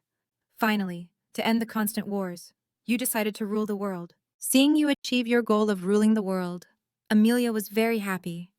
But after that, the smiles on your face became less and less frequent. It's because you grew stronger. Master, Amelia could no longer be of help to you. So, I patrolled the world for you. Master, you unsheathed the holy sword to find the legendary hero, and after you left, nothing more was heard from you. At first, your reputation could still intimidate all parties, but after 10 years, undercurrents began to stir, and the crime rate kept rising. Even the Beastman tribe began to have chiefs who declared their separation from the tribe. Among them, the dwarf minister Yerdinger suggested they all go to their respective territories to stabilize the situation and wait for Her Majesty's return. The elf minister Tavira asked, Jamuji, you've been with Her Majesty the longest. Is it possible she actually ran into trouble with that legendary hero? The demon minister Jamuji thought that was impossible. There is no one in this world who can threaten Her Majesty. I'll find her myself. The rest of you can do as you please, the former human prince murmured. I too will find Her Majesty in my own way. As a result, all her ministers went their separate ways, carving out their own territories. However, the little golden dragon, Amelia, wasn't interested in any of these things. In the end, she only took the half-empty wine glass Elizabeth had left behind. Amelia returned to the place where they first met, believing that her master would one day return. She slept for 500 years, and the land that was once barren was now covered in flowers, Elizabeth said. And so I have finally awaited your return, Master. It seems the long wait has made you set aside your playful nature and learn to meditate. This is the key step for your advancement to the rank of Demon King. But Amelia didn't care about advancements or Demon King ranks. She wanted none of it. She only hoped her master wouldn't abandon her again. Just then, the hero Luping urged, Elizabeth, let's not get nostalgic right now. We need to save our sister Annie. But as soon as he finished speaking, Annie's eyes shot open. Brother Luping, where are we? He was both surprised and overjoyed. Are you okay? Annie replied. I'm fine. Brother Luping, the apple you gave me got crushed. In fact, it was the magic from that very crushed apple that had saved her life. Luping let out a sigh of relief. I thought it was something serious. But as long as you're okay. Elizabeth, however, was already envisioning a different scenario. Everything was under her control. She had prepared for this back when she was handing out the bananas. Amelia glanced in this direction her master was looking. Her heart filled with jealousy. Why does Master keep looking at that man? She doesn't even look at me anymore. Who is he? Elizabeth explained that he's the legendary hero. I've been living at his place during my absence. Hearing this, Amelia grew even angrier. So this was the guy who took her master away for 500 years and now he wants to steal her master's heart. Old grudges and new ones. I'll settle them all with you right now. However, Luping simply had a smile on his face. Hi, my name is Luping. Nice to meet you. Amelia smirked, thinking, I've already reached the rank of Demon King. If I team up with Master, we can definitely kill this legendary hero with that in mind. Amelia secretly materialized the Dragon King's claw and charged at Luping. Nice to meet you. However, when the one-star Demon King's claw reached him, Luping easily caught it, dispelling her magic at the same time. No wonder you were so calm from the start. Elizabeth, Sister Amelia is your friend. She's just very enthusiastic. At that moment, Amelia was frozen in shock, thinking that an attack that could have destroyed a city was neutralized with a single hand. But I've already been promoted to the rank of Demon King. Just how terrifying is this legendary hero, Elizabeth explained. You could say that, but to be precise, Amelia is my mount.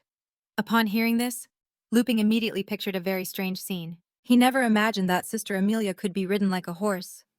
Just then, Demon Queen Elizabeth snapped her fingers, and the surrounding void realm began to collapse, finally converging to form a teleportation portal that instantly transported the four of them back to Luping's idyllic home. That's enough for today. Amelia was deeply impressed by Elizabeth. A realm that only a Demon King level being could create had been dispelled by her master effortlessly, and Luping was also surprised to be back so quickly, thinking that as long as he stuck close to the Demon Queen, any crisis out there would be a trivial matter. But Annie wasn't so lucky. The teleportation was too much for her to handle, and she ended up spitting out a mouthful of white foam. Elizabeth told Luping to take Annie inside to rest, as she had a task for Amelia. After the two of them went inside, Amelia asked excitedly, "Master, you said you had a task for me. Please, give me any order. I am eager to serve you." Elizabeth asked. "Have you heard of the Dark Guild in the Demon Domain?" Amelia replied. "Even though I haven't been outside for the last 500 years, I still have some recollection of the news from the Demon Domain before I went into hibernation. I remember it was founded by that human, Malfoy. He was that human prince. Do you remember him, Master?" But the Demon Queen didn't remember Malfoy. I think there was such a person. Amelia misunderstood, thinking her master wanted to find him for a task. "Is there anything I can't do?" Elizabeth explained. "I've heard that this dark guild is carrying out mass slaughters under the pretext of resurrecting me. This displeases me greatly." Hearing this, Amelia also became furious. "Resurrecting you when you're standing right here. This is a great disrespect to you. Master, what do you want me to do?" A murderous glint flashed in Elizabeth's eyes. "Make them disappear from this world completely. But don't reveal any information about me or this place." Amelia nodded her head in understanding. Elizabeth continued. "After you do this, you'll be free. You'll be able to do whatever you want in the future." Amelia spread her wings, ready to take flight. "Please, leave it to Amelia. Amelia will go and wipe out that dark guild right now." But she thought to herself, "Master's freedom. Does that mean I'll be able to sneak into his bed every night like I did when I was a little girl?" With this in mind, Amelia departed for the demon realm to assassinate the Dark Guild. However, less than 3 seconds after taking off, a modern missile from an unknown source shot out right in front of Elizabeth and struck Amelia in midair. She felt the damage penetrate her skin. The opponent was a very dangerous magical beast. At that moment, on the ground, the Wankai system detected that the target had not been taken down. It immediately raised the defense level to 2 and fired another missile. This time, Amelia used her Dragon King Wing skill ahead of time and successfully blocked one missile. "Even though you're strong, you've chosen the wrong opponent." But her satisfaction lasted less than 3 seconds before she was terrified by the next scene. Countless missiles shot in Amelia's direction. No matter how much she dodged, she was eventually tracked and hit by them. At that moment, Amelia felt dizzy. She never expected that even after reaching the rank of a 1-star Demon King, she would find herself in such a pathetic state, unable to hold on and on the brink of death. However, the Wankai system still detected that the target was alive. Just as it was about to raise the defense level, it suddenly heard Demon Queen Elizabeth's curse. "That's one of my people. Let her go." The system's voice trembled as it added her face to the whitelist. Meanwhile, Amelia was completely dejected, complaining that this place was terrifying. Meanwhile, Loping personally prepared a glass of orange juice for Annie. "Here, drink this. It'll clear your mind." After thanking him, Annie quickly drank the entire glass. However, as she swallowed the last sip, she suddenly felt every bit of fruit pulp explode instantly, forming a new wave of magical power that coursed through her entire nervous system, sweeping away all her fatigue. This feeling, it's high-level holy magic. At that moment, Annie's mind was unusually clear, and she recalled some images. A nun with a fierce face told her, "I am you, and you are me. Stop suppressing your true self." These scattered images made Annie unable to stop the tears from falling. Just then, Elizabeth walked in. "It seems you remember everything. Your ancestor once made a vow to me that the Jamuj clan would be loyal forever. Now that your bloodline has been fully awakened, then the power of that oath will descend upon you as well." As soon as she finished speaking, a scene of her ruling the continent of heroes 500 years ago appeared before Annie's eyes. She tried to ask her the truth. "Sister Elizabeth, Are you that legendary demon queen? Elizabeth smiled. What? That I'm the ruler of this world, Elizabeth. At that moment, Annie recalled that ancient texts recorded the demon queen had perished along with the legendary hero. Then, Brother Loping, you're... Loping answered sincerely. Although it's a bit embarrassing, I should be the legendary hero. At that moment, Annie seemed to understand. I get it. The truth of the story must be like this. Back then, you and Sister Elizabeth fought a final battle for the title of the strongest. But during the month-long fierce battle, you developed feelings for each other. In the end, because you fell in love, you gave up the so-called title of the strongest and have lived in seclusion for 500 years. However, Elizabeth didn't refute this claim. Something like that. Loping, who was nearby, waved his hands frantically.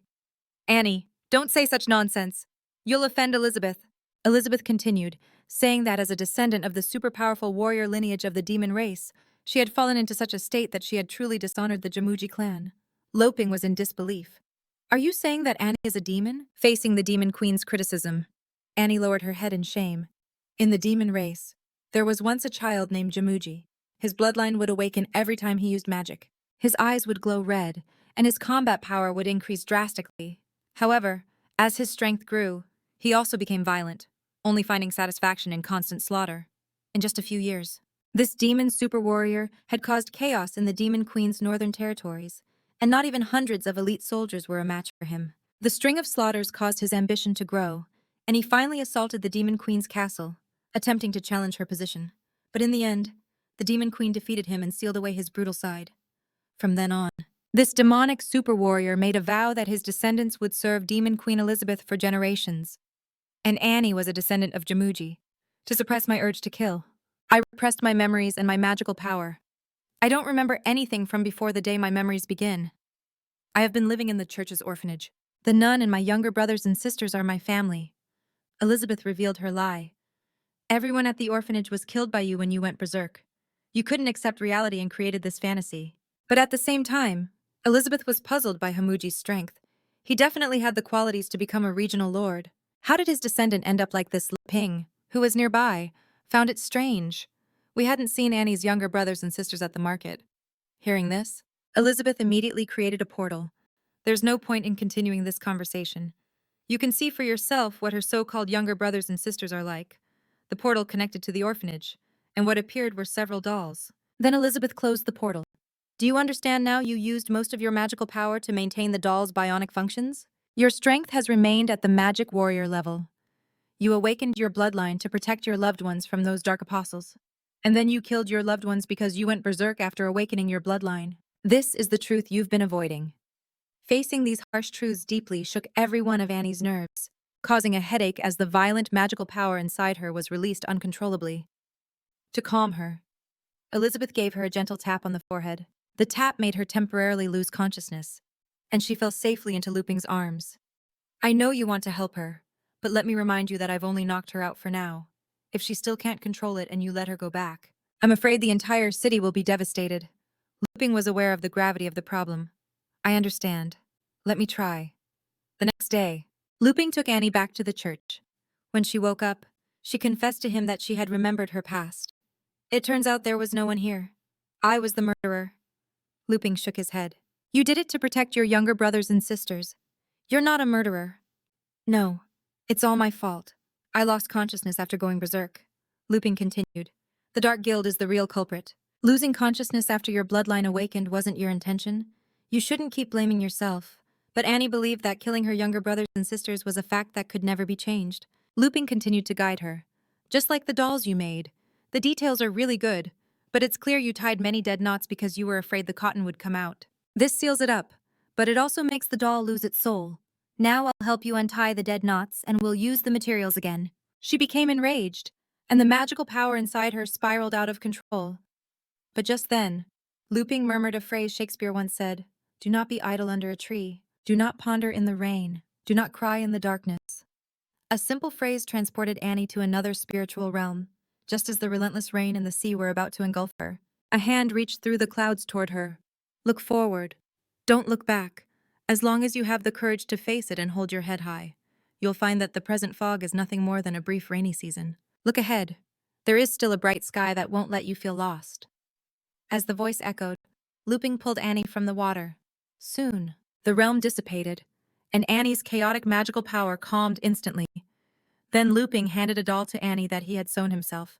This is a new doll I made for you. Annie. His name is Raphael. I hope he brings you peace. At that moment, Annie's tears burst forth like a downpour. This feeling, it's them, my younger brothers and sisters. I will protect the church here. Having untied the knot that had bound Annie for so long, Luping breathed a sigh of relief. It was a good thing he had previously acquired a book on psychological treatment from the system. However, to be safe, he would still need to make regular follow-up visits. Meanwhile, in the death swamp of the demon domain, disgusting monsters were stirring, and the air was filled with the stench of decay. Amelia was furious when she arrived. It's unforgivable to turn my master's territory into such a mess. However, as she entered this area, she vaguely heard greedy whispers. Whoever kills her first gets the right to dismember her. Fresh food has arrived. However, as soon as the monsters finished speaking, Amelia tore them to pieces. Yes, that guy turned my master's territory into a garbage dump. This time, no monster dared to approach. They all retreated and made way. But just then, the 5-star magic master, Kel'Thuzad, blocked Amelia's path. Who are you to come to the Dark Guild alone and cause trouble? I am Kel'Thuzad, one of the 6 pillars of the demons. Allow me to test your strength. Meanwhile, in the main hall of the Dark Guild, Varys quickly gathered all the high-ranking members. A powerful figure has arrived at our doorstep. The 1-star mage, the venerable Fairstack, said that the Ghana tribe was annihilated while invading the Sword St. Guild. Could it be that the Soul Street Guild is here for revenge, Master Ruthpar? A 2-star mage said it was nothing to worry about. Kel'Thuzad had already gone to greet her. The 1-star mage, Dano Robot Experiment 24, joked, "Do you want to come out and play with me?" The 4-star mage Dano Robot said, "It doesn't matter who it is, even if it's the Sword Saint himself. If they dare to come here, they'll never leave." The president of the Dark Guild, versus, smiled. I was just worried about the lack of materials, and now they've come to me. This 1-star demon king, a golden dragon king level, single-handedly stormed the Dark Guild, even beating one of the 6 demon pillars, Kel'Thuzad, to a pulp. Just as he was about to use magic to return to the main hall and report, Amelia materialized a huge dragon claw and crushed him into a pulp. Then, a dense swarm of monsters flew in from the distance. So many that you couldn't see the end of them. They mistakenly thought Kel'Thuzad had already seriously injured her, and that they could easily defeat her by overwhelming her with their sheer numbers. Only Amelia knew that, in her eyes, the so-called massive army was nothing more than a pile of trash. She then materialized a dragon's head and used the dragon's roar. The deafening roar echoed for over 10,000 kilometers, throwing all the low-level monsters into chaos. They all covered their heads and didn't dare take another step. Those who were too close were instantly shattered, turning into pools of black liquid that fell from the sky, as if a sinister black rain was falling. Then Amelia spread her wings. She pierced through the fog and crashed directly into the dark evil's base. But at that moment, she was blocked by a door. If you want to enter, you have to answer a question. The price for a wrong answer is your life. Listen carefully.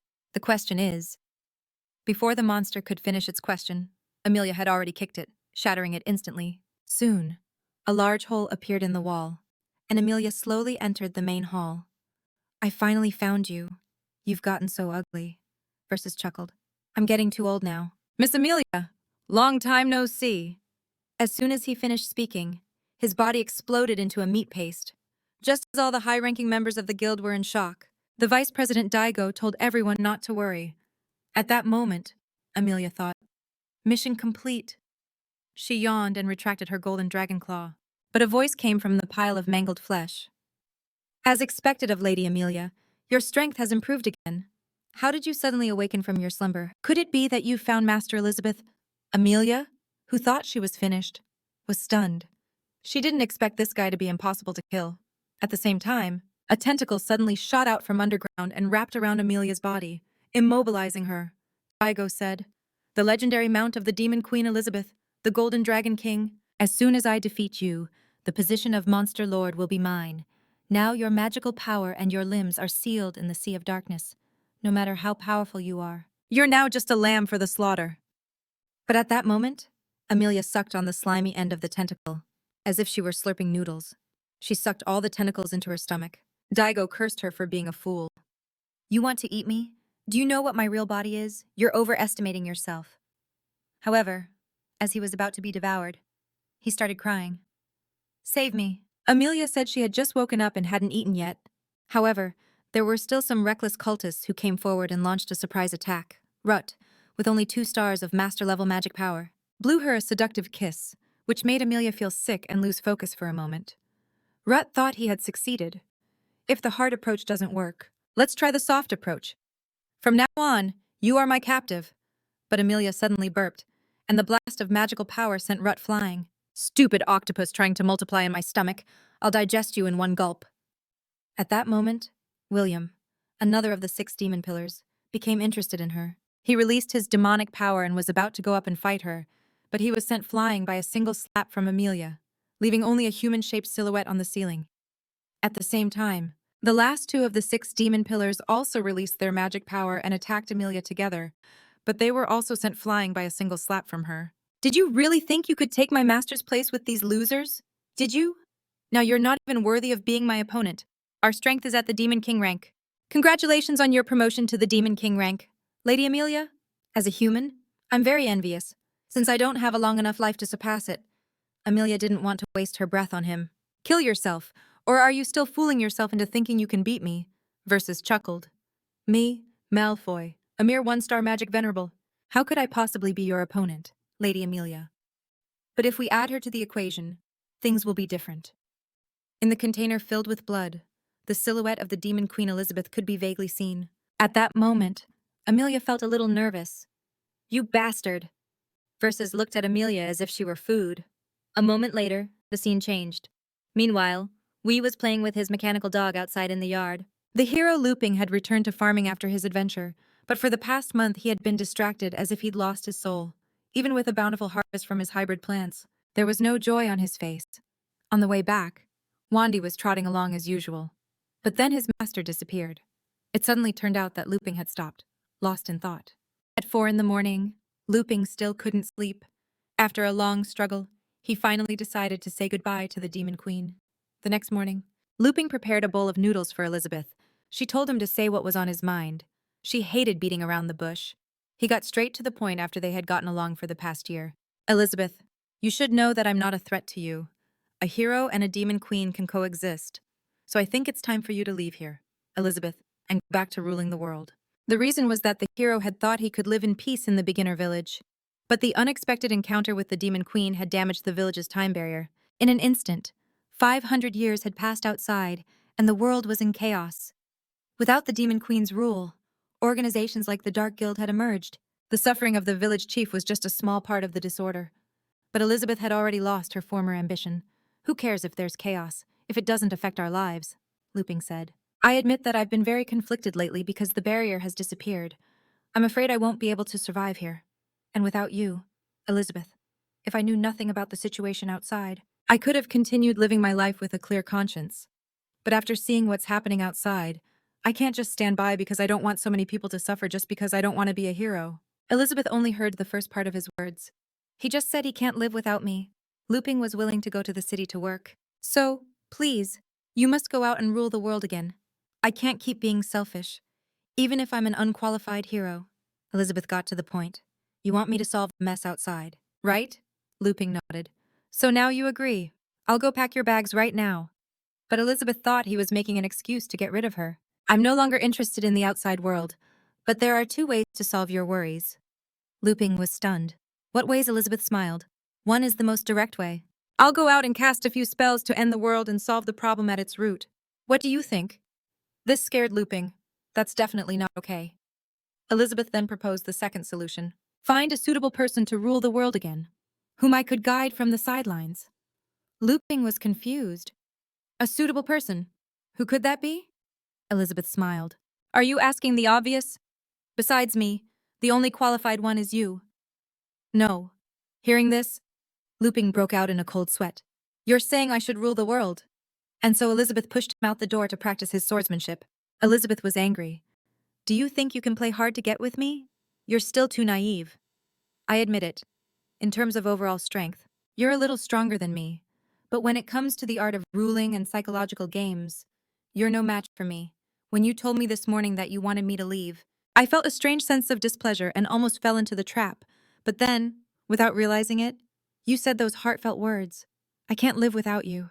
And I saw right through you. You know very well that with our strength, destroying or ruling this world is just a matter of a thought, something completely insignificant. So the most appropriate way to handle it is to leave it alone. Let it develop. And we can observe the human world for entertainment in our spare time. As for that dark guild, Amelia has probably already eradicated it, so it's no longer a threat. So you've been very distracted lately. And this morning you came to me with all that nonsense about wanting me to rule the world. It was all just an excuse to get my attention. It's obvious that after getting along for a year, you've fallen in love with me. The hero possessed the most powerful creative and productive skills, while she mastered the most advanced swordsmanship and magic. If they were to unite to have the strongest child, they could undoubtedly break the limitations of their plane of existence. Now I'll make you practice the swordsmanship you're less skilled at as a form of prenatal education.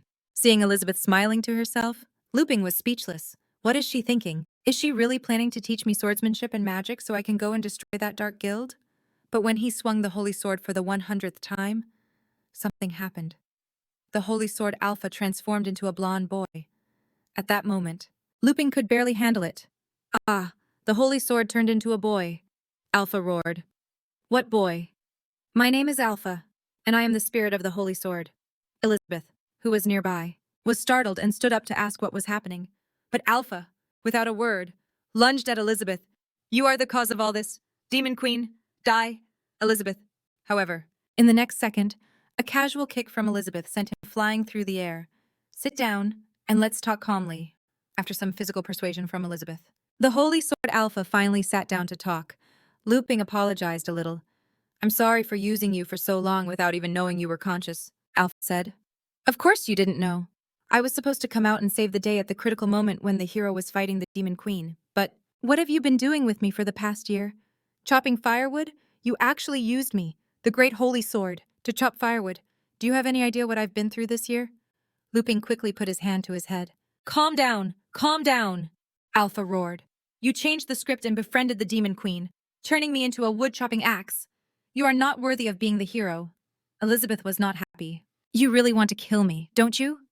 Hearing this, Alpha's expression changed in a second. It's all so boring. It's the system's fault for its random adjustments. Now it's already dead. In theory, Lady Elizabeth should be my savior, Elizabeth said. Since you're out, can you help Luping rule the world? This confused Alpha. Luping felt a little embarrassed. It should be saving the world. However, Alpha was confused. What are you trying to do now? Luping said. Frankly, although I've been slacking off for a long time, I've decided to take on the responsibility of the legendary hero, practice a bit, and then go maintain world peace. This completely baffled Alpha, because Luping had only hit it 100 times, but he had accumulated experience equivalent to fighting a Demon King level opponent, which had awakened it. Luping smiled foolishly. I know I don't have any talent, but with you and Elizabeth, two powerful figures guiding me, I think I can do it. Alpha suspected that this legendary hero didn't know his own talent, but just as it was about to ask him a spell, it fell over. Elizabeth said she had something to discuss with Alpha and asked Luping to sit down for a moment. She then materialized a hand, picked up Alpha, and took it behind a large tree.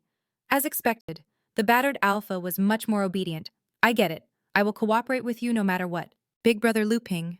Elizabeth said there was no time to waste, on the condition that only swordsmanship could be used. Let's start the adventure outside. The legendary hero first encountered a ticket scalper where a 10 gold coin ticket was being sold for 200 gold coins. But fortunately, he had the Demon Queen with him, with just a slight flick of her finger. The ticket scalper was immediately brought under control. Here are the tickets for the VIP room. Please accept them. It is an honor to serve you as well. Under Elizabeth's guidance, the two entered the arena without any trouble. Luping looked around, as expected of the VIP room. It's so luxurious. At that moment, a woman from the Sword Guild named Anna asked her companion, Luna, look, there are the two from the guest list. Luna guessed that maybe they were from another guild. After all, their president helped us a lot. After sitting down, Luping was a little nervous and looked uncomfortable, while Elizabeth told him to take out the snacks. Soon, the final match between the four major guilds began. The first to appear was the host, Goblin Bull, riding on the back of a small yellow chicken, introducing the participants from the Sword Street Guild. The genius swordsman from the Great Bear Guild, the fierce general from the Elf Guild, the handsome Travis, and finally, the special guest of the Sword Guild. the representative from the card guild. Who will be the champion of this guild competition? The competition began after the host jumped off the stage. The four of them stared at each other for 3 minutes without anyone making a move. Among them, Travis looked at Jayla, who had strong limbs and a simple mind. This muscle-brained fool from the Great Bear Guild was clearly cannon fodder. As for the Card Guild, it had just been established and was only granted a spot in the competition because they had helped the Sword Guild kill one of the 6 pillars of the demons. So in this fight, the only one who could really pose a threat to him was the one from the Sword Guild, the Blue Sword. At that moment, Jayla from the Great Bear Guild went berserk and charged at the others like a raging bull. Travis reacted at almost the same time, leaping into the air and shooting arrows in 3 different directions. I'm from the Sword Guild and the representative from the Card Guild dodged the arrows, while Jayla caught them with her bare hands and broke them. She didn't know that the broken arrowheads were seeds. Upon contact with the ground, their stems dug into the earth and grew into countless thick, undulating vines, eventually forming cages of aerial roots that trapped everyone inside. You barbaric and stupid primitives should be locked in cages. Jayla laughed at just these few rotten roots. I'll smash them all. She charged at the vines like a raging bull, but they coiled around her free limbs, and the sticky pink substance covering them hindered her movements. Travis explained that those are the aerial roots of the bubblegum tree. When they take an impact, they contract and secrete a very viscous sap. You muscle brain.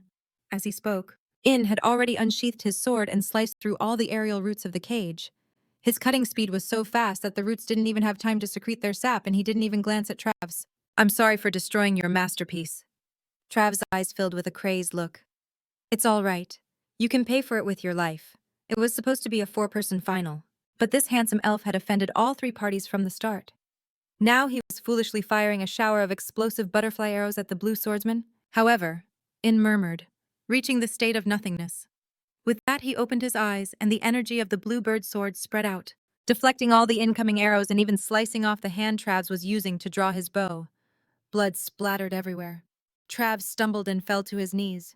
In raised his sword and walked slowly toward Travs. You've lost. Travis sighed, acknowledging he was a genius from the Swordsman Guild. But then his lips curled into a malicious smile. But don't forget, I'm also a genius from the Elf Guild. As soon as he finished speaking, In had already sensed the danger.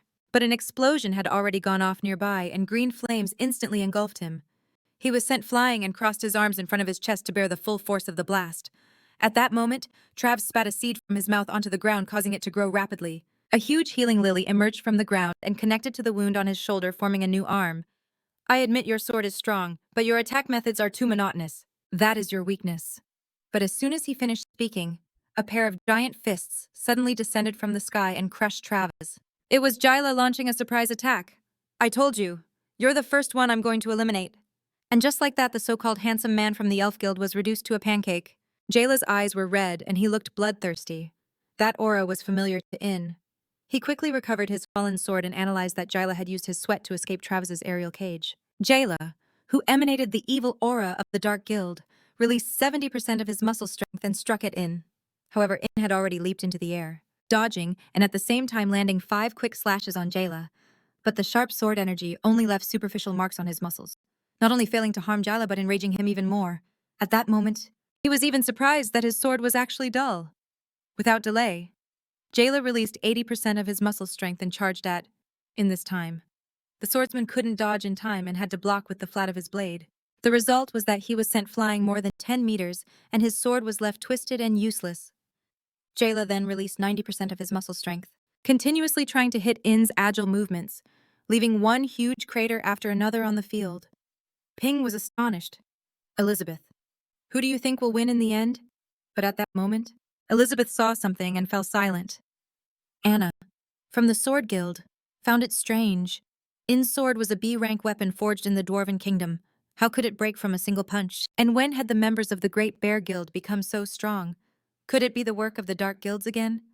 Meanwhile, in the audience, an old man from the Saint Sword Guild said to the old man beside him, It's an apostle transformation. Should I intervene? The old swordsman Bali snorted. Those 2 can handle an apostle transformation of this level. You agree? Right, Chief. However, the nearby uncle, the chief, was trembling. Now, thanks to the cards Luping had given him, he had become the leader of a guild. They thought the chief was trembling with anger just from hearing the name of the Dark Guild. Now, upon meeting the hero again, He couldn't stop trembling even just imagining their conversation. If he doesn't meet our expectations, then let's kill them all. The Uncle Chief broke into a cold sweat thinking that Mr. Luping was there to check if he had used his carts and barley tea correctly. Fortunately, after mastering the basic skills, I have actively dedicated myself to hunting evil apostles and maintaining peace on the continent of heroes. Will they even notice these insignificant achievements meanwhile, in the arena? Jayla from the Great Bear Guild was like a giant tank, completely dominating the situation. In was on the defensive.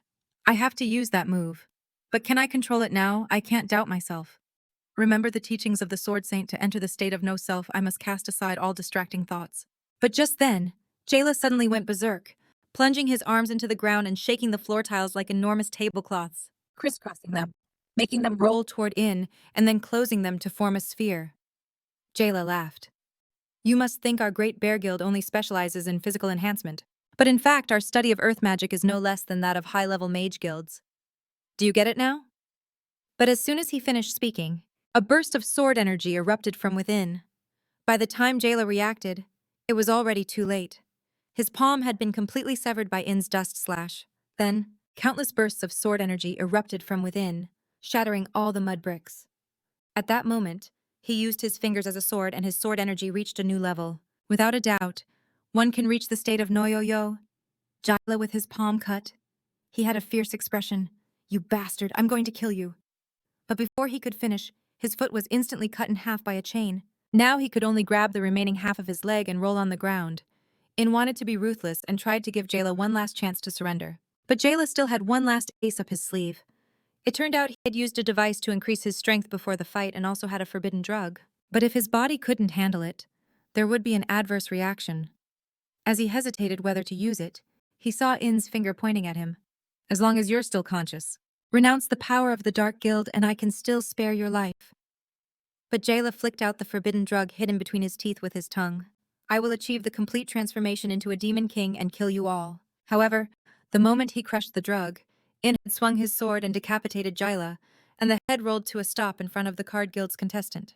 In fact, this contestant was the daughter of Chief Uncle Yilefu. Seeing her powerful opponent, she got scared. Can I really do this? Maybe I should just give up. The elf girl practiced with a deck of cards every day, and after drinking a sip of barley tea, she managed to reach the 1-star level, Great Demon Spirit. Meditating to explore the cards consumed a lot of mental energy, but the magical barley tea helped her calm her thoughts, quickly preventing her from getting lost in the vast universe of cards. The combination of the two was very effective, allowing her, with her mediocre aptitude, to reach that level in a short time. At that moment, her father, the chief uncle, returned to the guild carrying a sack of rice. Yilefu quickly asked if he was hurt and about the situation at the Sword Guild. The chief uncle said that the Dark Guild's invasion crisis had been resolved, but there were serious problems within the Sword Guild. Although he hadn't met the Sword Saint in person, he had helped them repel the Dark Guild this time. As long as they obtained the recognition of the Sword Guild, they could promote Mr. Luping's card style. Then, the chief uncle opened the sack of rice and took out some black cobs. Yilefu knew they were the dark spikes of the great apostles. Is this your windfall, Dad? The chief uncle then handed her an registration form. This is the sword. The guild has given us a direct pass to the finals of the guild competition. As long as you participate and win, Yilefu, our card guild will also be recognized. But Yilefu was afraid that not only would it not serve its promotional purpose, but it would also bring shame to the card style. The previous contestants were all geniuses from various guilds with at least a magic master level of strength, while she had just been promoted to Great Demon Spirit. But the chief uncle said, "Be confident. Determination is the most important thing. We are not the same as before. When the time comes, I'll let you take Mr. Luping's treasure cards.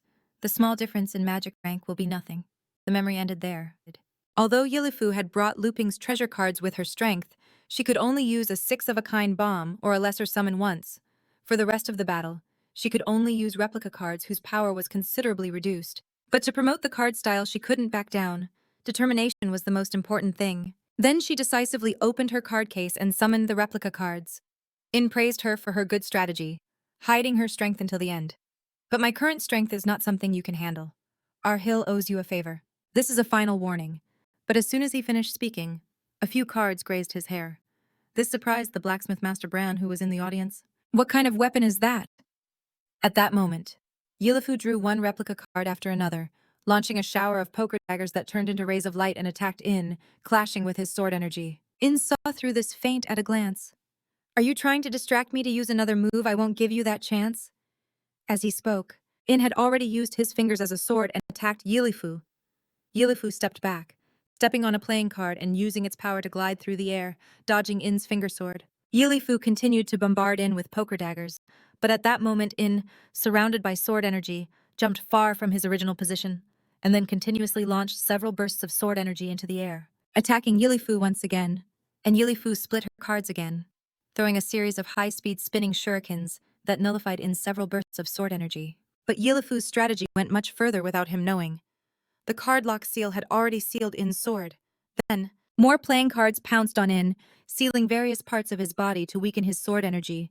But In's sword energy didn't decrease. It increased. It makes no sense. "If you force me to fight seriously, you must be prepared to die." Yilifu knew the card's seal wouldn't hold her opponent for long. She was just buying time to draw the most powerful spade royal flush. The spade dragon. The elf girl threw a full hand of spades into the sky, then materialized 1,000 cards and summoned the most powerful royal flush, the spade dragon. It was a new type of weapon never before seen on the continent, capable not only of attacking and sealing, but also of summoning. Even the master blacksmith, Brian, was surprised, wondering which master blacksmith had crafted these cards. However, Luping was completely oblivious. "Elizabeth, look, people from the outside also know about cards and can use them to fight." Meanwhile, in the arena, the spade dragon, baring its fangs menacingly, was about to charge at Ain. He dared not underestimate it.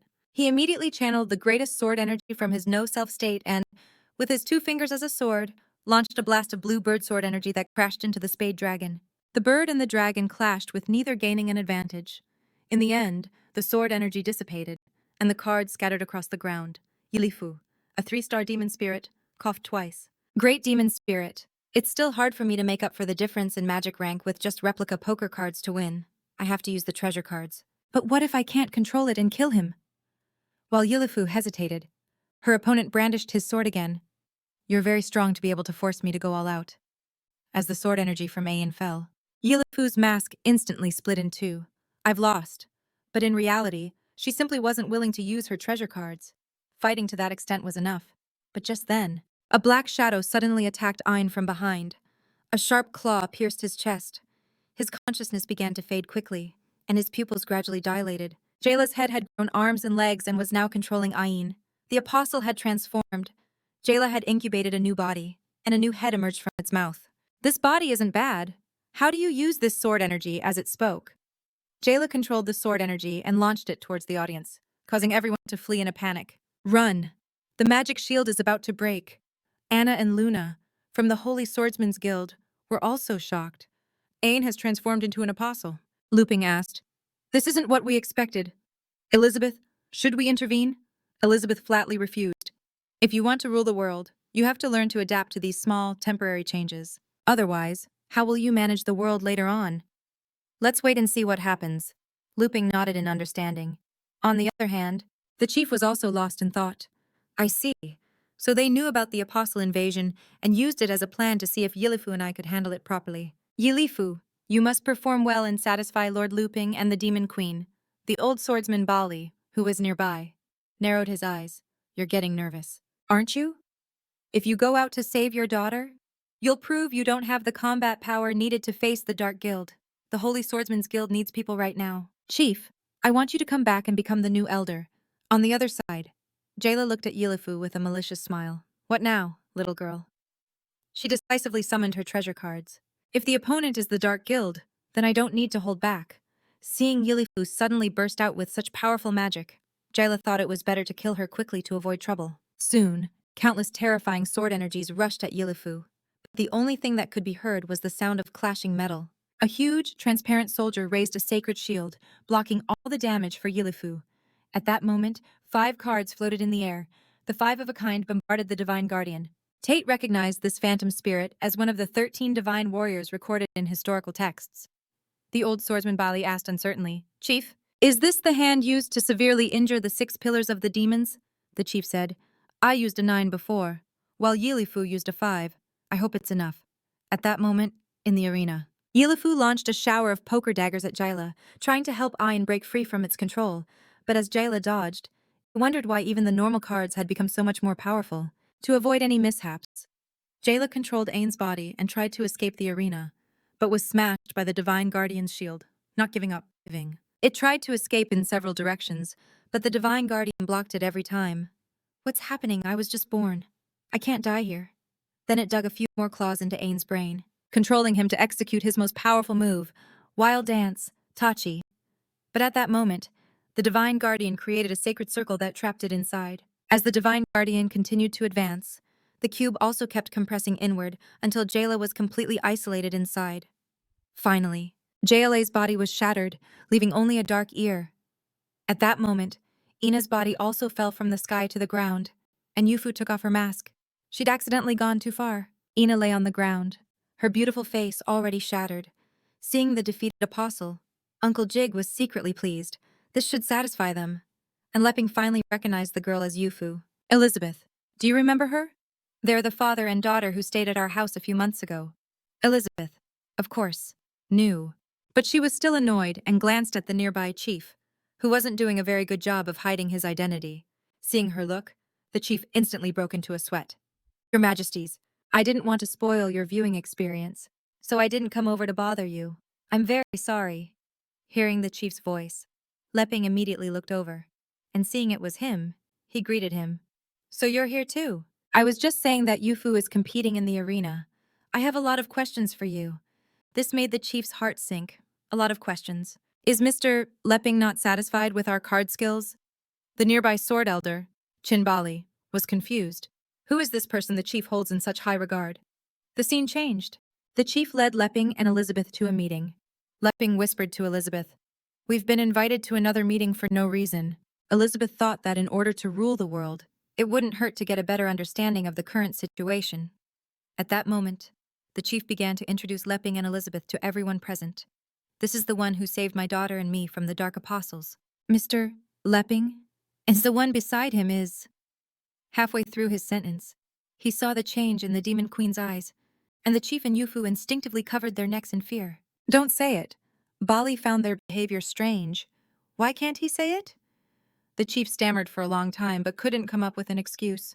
Unaware of the situation, Leping assumed the chief was afraid of revealing Elizabeth's identity, which was why he was hesitating. So he whispered a suggestion to her. Can I call you Xiao Ai from now on? It's better for hiding your identity. Elizabeth didn't reject this intimate form of address. Whatever you want. So Leping introduced them. Actually, we're from a small country in the south. I'm the minister there. You can call me Leping, and the one next to me is Princess Xiao Ai. We're from the Sword Saints Guild.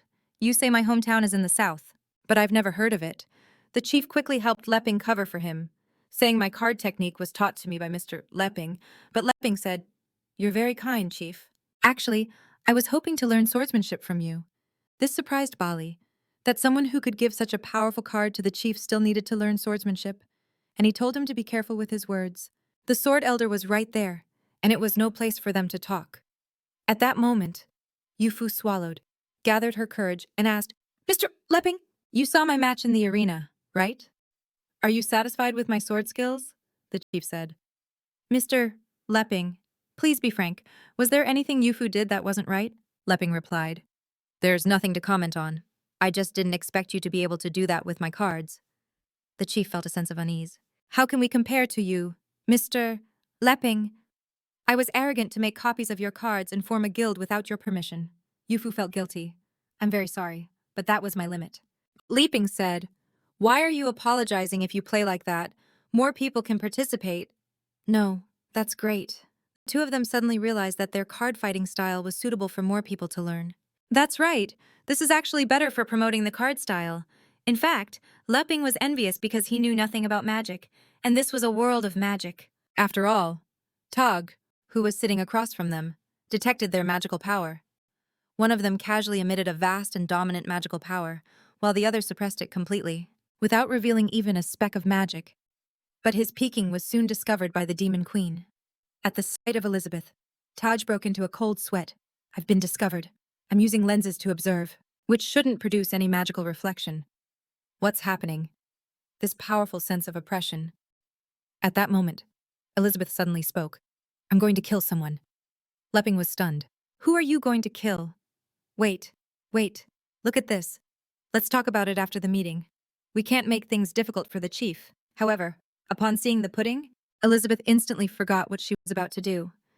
At that moment, the sword elder, Bali, spoke up. Let's get back to the topic. We've invited you all here today during the guild competition to discuss an alliance, because the crusade against the Dark Guild is now urgent. Hearing this, the chief immediately placed a bag on the table. Please, have a look. These are the dark ears we've collected from all the participants, from the preliminaries to the finals, using the Sword of Purification, including the one from JLA of the Great Bear Guild. Today, there's a total of 30, Luping asked curiously. What are those dark ears? The chief explained that whenever someone accepts the power of the Dark Guild, a flesh gear like this grows inside them. I've also found these kinds of flesh gears inside the apostles, he said. I have caught Master Blacksmith Brian. The Dark Guild's infiltration is really everywhere. Luna found it strange. Hadn't Jayla passed the Purifying Swords test before? Had she accepted the Dark Guild's power? Then, Anna shook her head. There's another possibility. The Dark Guild has already developed new methods that can bypass the purifying magic. Tag explained that only those with the lowest fusion rate can be detected by the purification magic. The other two situations are basically well hidden. It's no wonder Jayla's apostle transformation wasn't detected in the finals. It turned out that only hosts with a very low fusion rate with the Dark Ore would become puppets like the Dark Apostles. The second situation, like Jayla's, was for someone who could endure it, but not control it. They would become a vessel for a great apostle. The third situation was to perfectly master the power of the Dark Ore, obtain the power of a demon king, and increase their strength exponentially. This would make them a pillar demon executive for the Dark Guild. However, regardless of which of the three situations occurred, they had to obey the orders of the one who granted them the power, becoming loyal slaves of the Dark Guild. Hearing this, In also got scared, since he almost became a great apostle just a moment ago. Tag joked that he was only being controlled, not completely fused. Otherwise, with his aptitude, he could have become a pillar demon. Elder Bali quickly thanked the chief. Thanks to you, I was able to hold on. Otherwise, my old bones wouldn't have made it. The chief replied modestly. I was a member of the Sword Saints Guild. It's what I had to do. And expressed his admiration for Yulifu. The guild was in trouble. I was away on a mission and couldn't fight the Dark Guild. But today, seeing the fighting style that finished off the 6 demon pillars, I am completely convinced of my defeat. Yulifu immediately used a technique to deflect the praise. Not at all. It's all because Mr. Luping's cards are too powerful. Speaking of cards, Master Blacksmith Brian couldn't stay still. Young man, did you make those cards? Where did you learn your blacksmithing skills? At the same time, he saw the sword on Luping's back and immediately realized it was not a sword an ordinary person could use. Luping replied sincerely. I just like to do some crafts at home to pass the time. It's not really blacksmithing. Seeing everyone praise the cards. Luna was a little annoyed. If the Sword Saint were here, the Dark Guild wouldn't dare to come. Anna scolded her. Don't talk nonsense. Luping had come here to learn swordsmanship. He quickly asked the chief about the Sword Saint's whereabouts. But the chief was in a difficult situation. I probably shouldn't comment, since I'm no longer a member of the Sword Saints Guild, but Bali didn't mind. It's not like this can be hidden for much longer. The rumors are already spreading outside. Brian was stunned. Could the rumors be true? Tag continued. After the rebellion in the Sword Saints Guild, not only was its combat power drastically reduced, but more importantly, the Sword Saint herself has disappeared. That's why the Dark Guild took the opportunity to attack you all. Bali nodded. The Sword Saint has been missing ever since she sent information from the Giant Valley half a year ago. Luping learned from their conversation that there was an internal conflict and that the Sword Saint had disappeared. Whoa. He added that the Sword Saint had probably gone to stop the traitor, Elder Axe, and had not yet returned. In's previous mission was to go to the Giant Valley Mountains, based on the coordinates from the information, to find and support the Sword Saint. Unfortunately, when he got there was no trace of her. Even though the Sword Saint had already been promoted to a 5-star magic venerable and was half a step away from the Demon King rank. When In arrived at the Giant Valley Mountains that day, he saw an incredible scene. Half of the Giant Valley had been razed. It's hard to imagine the terrible battle that the Sword Saint and Elder Axe fought there. It was clear that the guild president, the Sword Saint, had engaged in a huge battle while pursuing the traitor. This was all because the traitor, Elder Axe, had obtained a supreme divine weapon. It was a giant axe called Funeral Procession. It emanated a terrifying aura of resentment. Its power was so great that it allowed the Axe Elder to close the strength gap with the Sword Saint. Furthermore, there was no information about this supreme divine weapon in the S-rank weapons catalog of the Dwarf Kingdom. Luping didn't understand who this Elder Axe was or why he had betrayed the Sword Saints Guild. The chief had to explain it to him in detail. The president of the Sword Saints Guild was the Sword Saint, and below her were 5 elders who managed its affairs. Elder Bali was in charge of swords, and the other 4 elders were the Blade Elder, the Spear Elder, the Axe Elder, and the Shield Elder. But since the Axe Elder had betrayed the guild and started a rebellion, the Sword Elder and the Spear Elder had been killed, and the Shield Elder had sacrificed himself in a battle against a demon pillar from the Dark Guild. Now, the only one with seniority in the guild was Elder Bali. Many people were involved in that rebellion, including Bali's most beloved son, Sagi. Hearing that name, Luping was stunned. Wasn't Sagi just a centaur who used a sword? Bali was a little surprised. Have you met my son? How is that traitor now? Luping answered truthfully. He's dead. He sighed to himself. This other world is really small. Upon hearing of his son's death, Bali showed no emotion. That is the fate of a traitor. This is the most difficult time for the Sword Saints Guild, so I want to ask for everyone's help, Master Blacksmith Brand said. If it's just about providing weapons, the Dwarf Kingdom has no problem. But as for A-rank and S-rank weapons, due to the lack of whetstones, it will probably be difficult to meet your requirements. Just then, Tog suddenly asked, What makes you think that with our help you'll be able to destroy the Dark Guild? Bali looked at the chief. Because I want you to resign from the Card Guild and return to serve as the vice chairman of the Sword Guild. Cards can be used as a type of short sword or throwing knife. We can create a new card division and have Yalufa be the card elder. This made Yalufa panic. Her magic rank was 3 or 4 levels below the others. How could she take on such a great responsibility? But Bali said, If the chief agrees, I guarantee there will be no problem. The guild's resources are at your disposal, and even I will obey your orders. We also didn't expect the chief to be so highly regarded by the Sword Elder, but at the same time, the Elder also hoped the chief would come and act as vice chairman. The chief was hesitant and had to ask Luping for his opinion. If he used the Sword Guild's reputation, it would be faster to promote the poker card style. Luping had to explain it in modern terms. Joining a large company as an executive is much easier than starting your own company. But those with greater ambitions will choose to start their own. So it really depends on one's choice. However, these words were misinterpreted by the chief. Do you think my card style needs to affiliate with others to be promoted? If you only have that much ambition, then I'm really disappointed in you. This put the chief in a difficult position. Mr. Luping is trying to enlighten me. But rejecting Bali in this situation is equivalent to making him lose face and offending the entire Swordant Guild.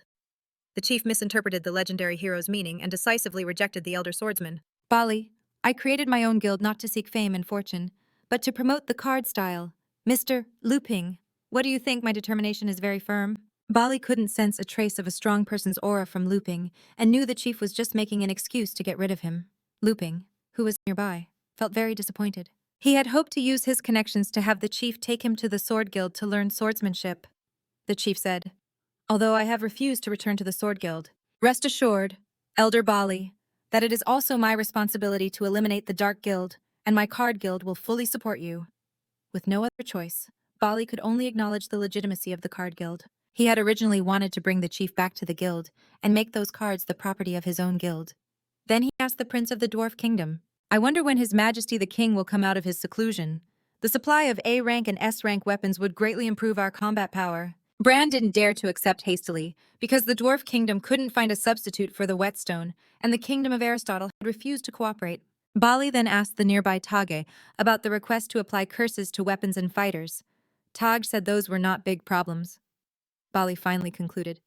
In 2 months, the Sword Guild will gather its forces. Does anyone have any other questions? But at that moment, Luping raised his hand. I want to sign up. This surprised Bali. You mean you also want to join the crusade against the Dark Guild? But Luping shook his head. I want to sign up to learn swordsmanship, although I haven't practiced in a long time. It's probably not too late to start learning now. The nearby chief was surprised. Is Mr. Luping joking? Yalufa was curious as to why he insisted on learning swordsmanship. Luping couldn't give the reason. It was Xiaoyi's arrangement. As for the reason, you'll have to ask her. Hearing it was an arrangement by the Demon Queen. The father and daughter were shocked. No, her arrangements must be reasonable, Bali then replied. All right, but there are many types of swordsmanship. May I ask you, young man, what is your magic rank? Luping was embarrassed to say that his magical power was 0 and had to downplay it by saying he wasn't good at magic. That's disappointing. If you're not good at magic, then he'll have no luck with the magic swordsman style that old man Bali teaches. Luping continued to ask. Isn't there a normal swordsmanship style that doesn't require magic? Bali replied. Of course, there is. But there's only one person who has mastered this non-magical sword style and is powerful with it. And that is our guild master, the Sword Saint. If you can find her, she'll surely be willing to teach you. The chief also agreed. Indeed, the only person qualified to teach you, Mr. Luping, is the Chinese Sword Saint. But Luping thought they were just trying to get rid of him. The Chinese Sword Saint had disappeared. How was she supposed to teach him just because the legendary hero wanted to learn swordsmanship? The damn literary giant gave him the sword technique incantations he had recorded. But just as the hero Luping was wondering how to use these incantations, the demon Queen Elizabeth, who had just finished her pudding, suddenly felt a murderous impulse. She crushed the pudding cup in her hand, and at the same time, the body of the damn literary giant Tate exploded. Blood instantly splattered on the old swordsman and Ain. Meanwhile, on a sand dune somewhere, a terrifying battle was taking place. It was the long-lost sword Saint Gigi, chasing the traitor, Old Man Axe. He found her annoying. You've been chasing me for half a year. Aren't you tired? But Gigi was determined. You colluded with the Dark Guild and killed your comrades. I must settle the score with you.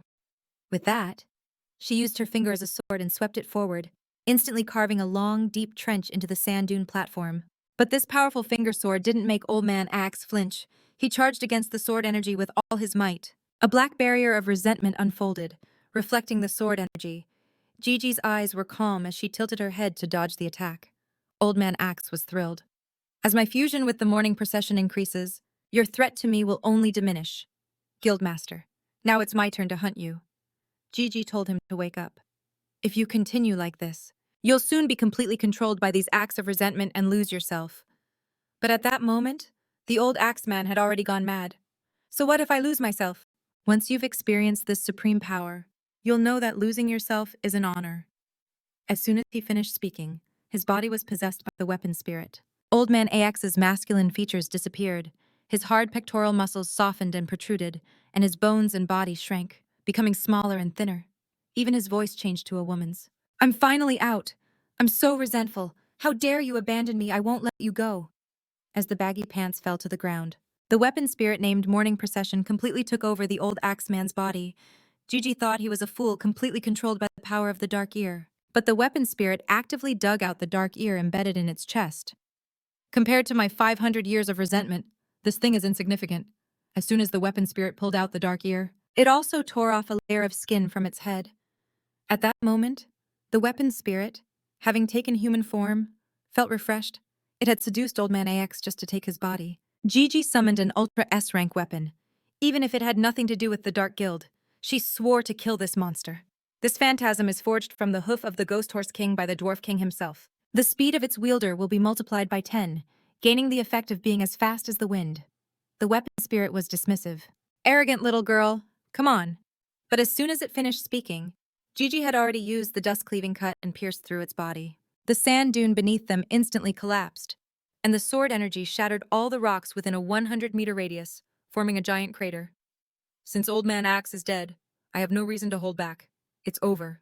But at that moment, a crack appeared on the weapon, and then the entire blade shattered, falling to the ground in pieces. The weapon spirit said, I was still a bit stiff in this new body, so I couldn't block some attacks. You're quite strong. Do you have any other moves? Gigi was horrified. The hoof of the ghost horse Ching, which could run 10,000 kilometers a day without a single scratch, was only able to injure it slightly. At that moment, the weapon spirit began to warm up. Take your time, I'll wait. These arrogant words enraged Gigi. She waved her hand and summoned several other ultra-rank weapons and then fused them together.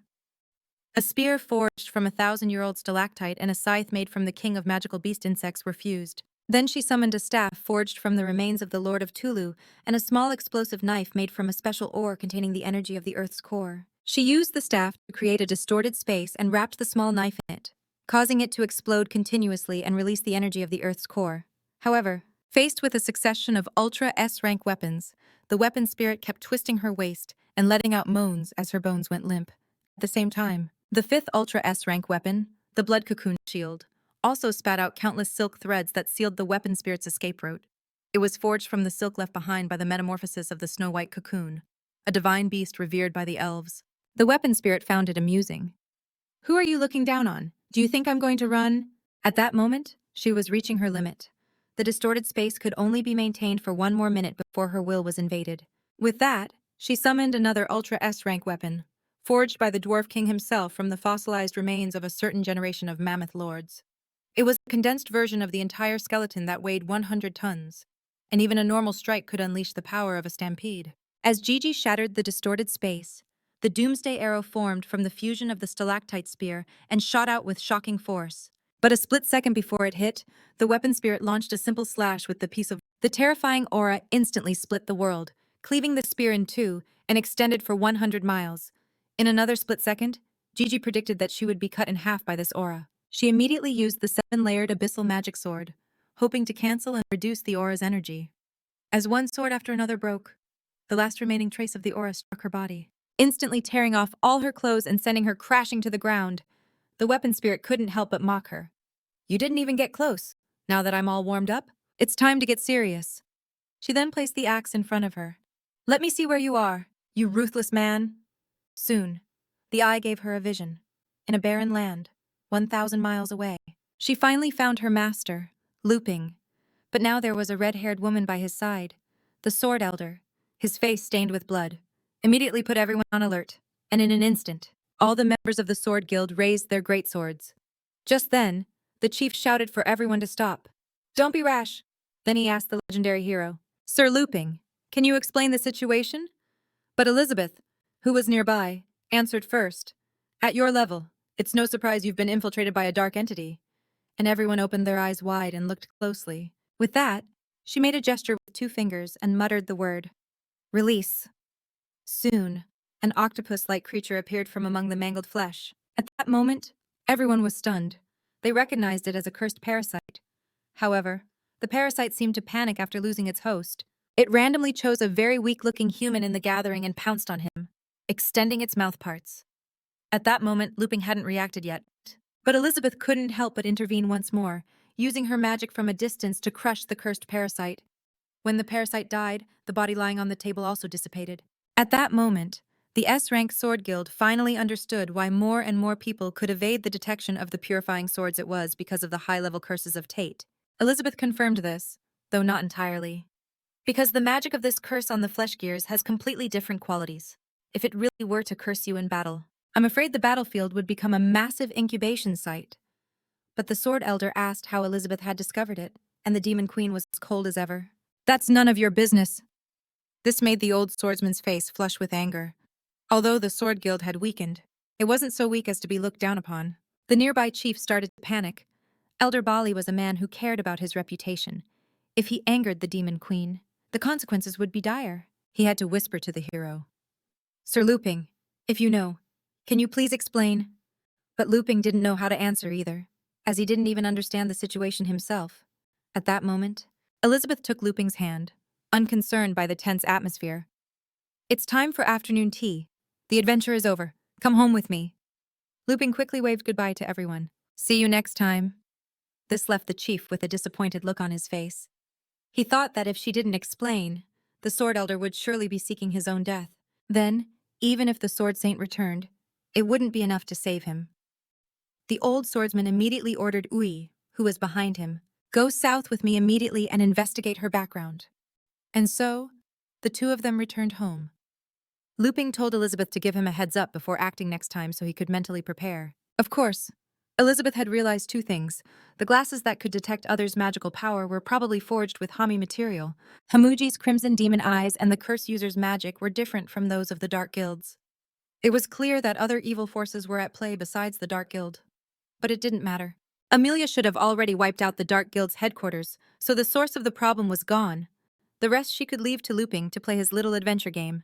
At that moment, Luping sighed again. That magical thing scared me. Elizabeth, how did you know he was a bad guy? Teach me. It must be some kind of magical ability that requires magical power. Right, I don't have a talent for that, but in reality, Elizabeth didn't know he was a bad guy either. It was the magical feedback from the clothes Luping had personally sewn, so Luping's words were misinterpreted by her. Admit that I'm better than you. Say it. Say it. Elizabeth was almost furious after her misunderstanding. Are you asking the obvious? Are you trying to look down on me? At that moment, Luping asked tentatively, Now that the Swordsman's Guild won't accept me, why don't you teach me a thing or two? Elizabeth. But Elizabeth flatly refused. We have to stick to our agreement. You can only use the swordsmanship and magic you're least skilled at to rule the world, other than your clothes. You're not allowed to bring anything you've made yourself. I'll go out with you and guide you in the art of ruling the world, but I won't teach you magic or swordsmanship. Hearing this, Leping broke out in a cold sweat. When did we ever make that agreement? Leping sighed helplessly. Why don't I go ask the chief again even though he's into playing poker now? He can still teach me the basics. But as soon as he finished speaking, the nearby holy sword Alpha transformed into its human form. You'd better give up. I don't sense any pure swordsmanship in them. They can't teach you anything. Without magic, all their moves are useless. You should forget about it too. With magic, who would learn pure swordsmanship just to stay in shape? The words physical fitness made Leping realize something. It seemed that such a sword style existed in the world he came from, so he started to rummage through the bookshelf. I remember I got it from a random system gift exchange and then just tossed it on the bookshelf to collect dust. This is it. He was the only one who could defeat the Demon Queen. The Holy Sword Alpha. But after transforming for the first time, it entered the hero's kitchen. It felt a terrifying killing intent that split its body in two. Alpha looked at the hero who was searching for something. It's not him. Such a sharp killing intent doesn't fit his style. Then it looked at the Demon Queen who was watching TV. It wasn't her either. This woman's killing intent should be more violent. Then it looked at the kitchen knife hanging on the wall. The knife and several other spatulas were emitting a terrifying aura. Alpha couldn't believe that a simple kitchen knife had scared it. It was the great king of weapons, the Holy Sword Alpha. At that moment, Leping suddenly shouted excitedly, startling Alpha. Unable to withstand the pressure, it fled outside, saying it didn't want to stay there. Leping didn't have time to bother with it and directly opened the treasured Tai Chi sword manual. But there were only 13 simple forms inside. Could this really be used for fighting? So he decided to ask the Demon Queen Elizabeth for advice, but she flatly refused. Go play somewhere else. I need to lie down for a while. With no other choice, Leping had to go out and find Alpha to practice. But Elizabeth actually wanted him to practice blindly first, so that when he hit a wall, she could step in to guide him, which would highlight her own status.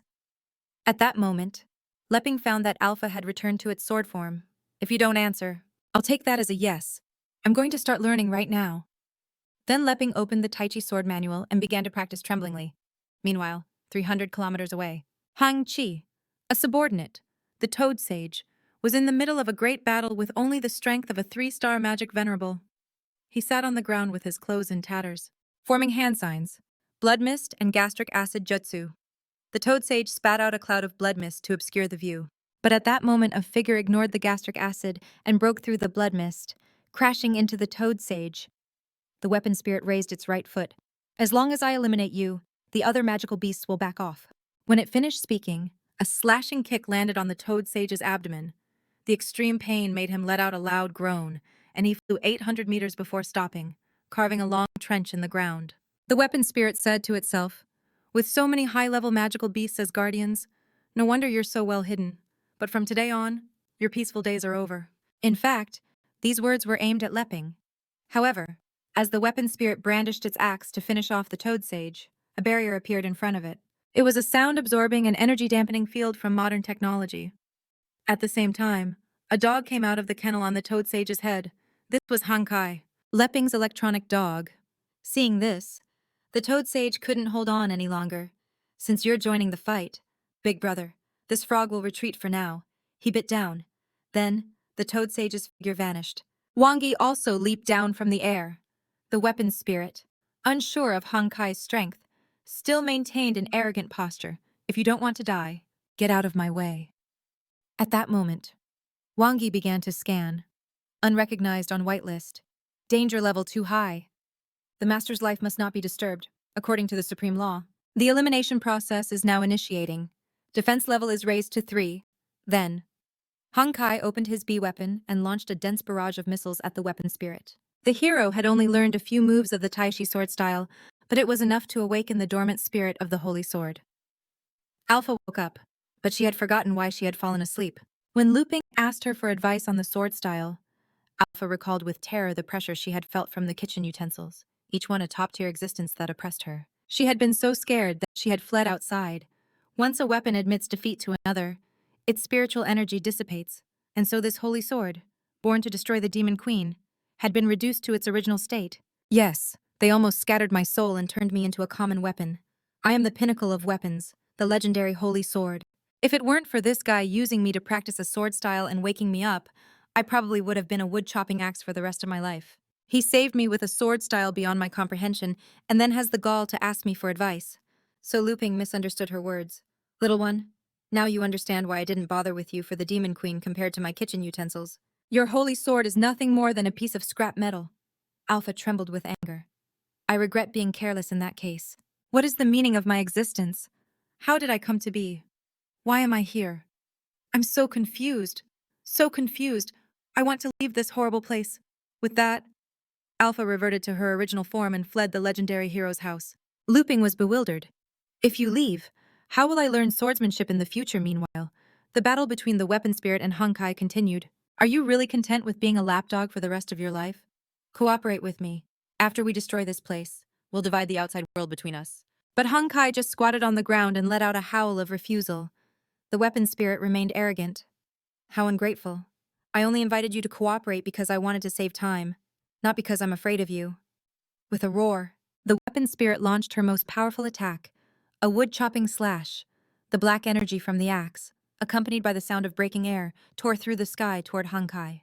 Honkai simply leaped aside with ease, dodging the attack, but the ground beneath him wasn't so lucky.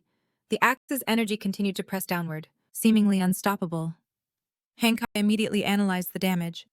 If it wasn't stopped, it would continue to penetrate the mantle, causing a volcanic eruption that would lead to abnormal movements of the Earth's crust and earthquakes, which would ultimately affect the Master's life. So Honkai's back opened up, and a mechanical arm extended from within. But the weapon spirit also noticed his movement and grabbed the black axe energy, taking the opportunity to launch another wood-chopping slash. But at the same time, another mechanism on Honkai's back opened, and another mechanical arm extended, firmly gripping the black axe energy. He finally absorbed both axe energies, preventing the weapon spirit's large-scale destruction, and his battery also charged up to halfway. Because of this, the weapon spirit trembled with rage. How dare you! You've absorbed all my attacks. Honkai cleaned his ears. Your energy tastes good. Thanks. If you leave now, I'll let you go. The weapon spirit lifted her own body. I was saving this move for that ruthless man. But now I'll have to use it to destroy you. You meddling dog. The constant destruction of hope. The endless torture of waiting. The sadness and anger of being abandoned. All these 500 years of resentment gathered into a single point, and then into a single explosion. You stinking dog. After you see this, you'll know that being obediently chopped to pieces by me just now was a happy thing. Soon, a deadly beam of resentment that would end the world fell from the sky. But at that moment, Honkai calmly rummaged around on his back. Then he took out a mirror made by Luping, and Honkai used it to easily catch the deadly beam of resentment and reflect it back. With a stunned expression, the weapon spirit watched as 500 years of accumulated resentment were returned to her. The deadly beam pierced through the clouds and into outer space, destroying other planets or meteorites floating in the galaxy. At that moment, the weapon spirit was completely stunned. 500 years of accumulated resentment disappeared just like that. While she was distracted, Honkai launched a swarm of drones. The weapon spirit, who had never seen such advanced technology, exclaimed, "What is this? Destroy it!" Just as she was about to launch a wood-chopping slash, she was paralyzed by an electric field. Honkai lay on the grass behind the fierce woman. You are the strongest invader I've ever encountered. Good thing I'm also capable of improving. It's over. Meanwhile, the drones increased the field's intensity to 50G. However, the weapon spirit remained defiant. I can endure my 500 years of vengeance. It can't end like this. But as soon as she finished speaking, the drones increased the field's intensity to 100G. Soon, her body couldn't take it anymore and shattered, falling to the ground. Wang Kai remembered his drones complaining that the recent invaders were all very strong. It seemed he would have to go back and look for more materials discarded by his master to strengthen himself. But just then, an arm suddenly reached out from the sea, which surprised Wang Kai, who thought the invader wasn't dead yet. But when the camera zoomed in, it was revealed to be another woman in tattered clothes. The pendant she wore around her neck shattered at that moment. It was an ultra-rank luck pendant that could significantly increase the wearer's block. The Demon Queen. Elizabeth finally finished her fries. She didn't even waste the last few heavily seasoned crumbs, licking them off her fingers. The overwhelming flavor made Elizabeth feel ecstatic. She then left the courtyard, intending to guide the hero's swordsmanship under the pretext of checking on him. But at that moment, Luping shushed her. Elizabeth found it strange. Didn't I tell you to practice your swordsmanship? Why are you sitting here cross-legged? But he ignored the Demon Queen's question and continued to meditate. Being ignored for the first time. She found it odd. I see you must have suffered a setback and are avoiding the problem. Right? It's okay. As long as you're willing. Just bow your head and ask me for advice. I'm willing to teach you a thing or two. But when Luping finished his meditation, he finally realized Elizabeth was talking to him. I just came out of a state of deep meditation from my Tai Chi training. She restrained her temper and sneered. You seem to think you're pretty good. But don't get the wrong idea. You're supposed to be learning swordsmanship. Sitting here and meditating is pointless. But as soon as she finished speaking, a branch brushed past her face. Who said, it's pointless. I'm practicing an exercise routine that emphasizes cultivating the mind and spirit. I have now mastered the 13 forms of the sword style. Do you want me to demonstrate? Elizabeth smirked to herself in such a short time. He really thought he had mastered swordsmanship just by practicing a few horizontal and vertical cuts. Sure enough. Luping immediately began to demonstrate his Tai Chi sword style. First form. The dragonfly touches the water. The moment he swung the branch, he entered a spiritual realm. Elizabeth wasn't surprised. He enters a spiritual realm as soon as he makes a move. But such a tranquil realm, with no trace of a threat. Where did the lethal power of the sword go? In the sixth form, the entire screen filled with crashing thunder, which made the most powerful demon queen in history unable to resist drawing her sword to challenge him. At that moment, he performed the seventh form. The green dragon emerges from the water. Soon, furious waves rose like a water dragon, conveying the majesty and mystery of nature. At the same time, Elizabeth also used her doomsday demonic sword technique. A dragon's claw reached out from the dark sky, followed by a demonic dragon with demonic horns emerging halfway. Soon, the two giant dragons collided in the air. The immense energy caused wind and rain to rage in the heavens and the earth to change color. But the demonic dragon dissipated on contact, turning into wisps of demonic energy that swirled in the air with the moon to form a yin-yang symbol. In the end, the realm returned to a state of tranquility. The lake emerged like a mirror reflecting the bright moon. Elizabeth's veins bulged with anger in front of him. My sword's power has become so pathetic. But Luping, with his eyes closed, continued to practice his Tai Chi sword. When one is still, the mind is not disturbed. When one moves, the mind is not disturbed. In stillness and movement, one remains calm in the face of change. Only then can one grasp the true meaning of Tai Chi. Eighth form, scooping the moon from the water. The branch lightly touched the bright moon in the water, and the moon, like a shining gem, rose rapidly from the water's surface, the earth, and the rocks on the ground. Everything shattered and rose with it. Elizabeth thought Luping was again playing the game of feigning weakness to gain strength, but doing so in the realm of swordsmanship was clearly a poor choice. Now I'm serious. I'm not holding back anymore. Soon, the crescent moon grew larger and larger, and even Elizabeth lost her gravitational control, being sucked up and floating in the air. At first, Elizabeth thought he was trying to control her with gravity, but in the end, she realized she was wrong. It was his domain that had changed again. At that moment, Luping murmured again. As his mind followed the movements of the Tai Chi sword routine, it relaxed and became empty, and he began to understand the mystery of the Tao in nature. Ninth form. The meteor chases the moon. As soon as he finished speaking, countless enormous meteors simultaneously changed direction and turned towards Elizabeth. Elizabeth was stunned. Each meteor is comparable to my doomsday spell, and there are so many. Seeing the huge meteors falling rapidly, Elizabeth had no choice but to activate her most powerful demon goddess form and then brandish her sword to cut down the approaching meteors. It was a mistake for me to underestimate you. But if you think you can also surpass me in the realm of swordsmanship, then you are sorely mistaken. Elizabeth cut down all the meteors in her path with a single strike and then approached him. Brandishing her most powerful sword, rage had already made her lose her reason. This sword slash cut through his illusion and even the enormous moon beneath their feet. The result was that Elizabeth was filled with regret, blinded by her desire to win. I really killed him, she thought. But at that moment, Luping's ethereal voice was heard again. Reach the ultimate void. Maintain the ultimate stillness. This meant that by achieving an empty, blank state of mind, one would reach a state of tranquil composure. Elizabeth suddenly lifted her head, wondering what that was. Luping's illusion flickered in and out of existence in the universe as he performed the 10th form, holding the moon to his chest. He then reassembled the moon, as powerful as the creator of all things.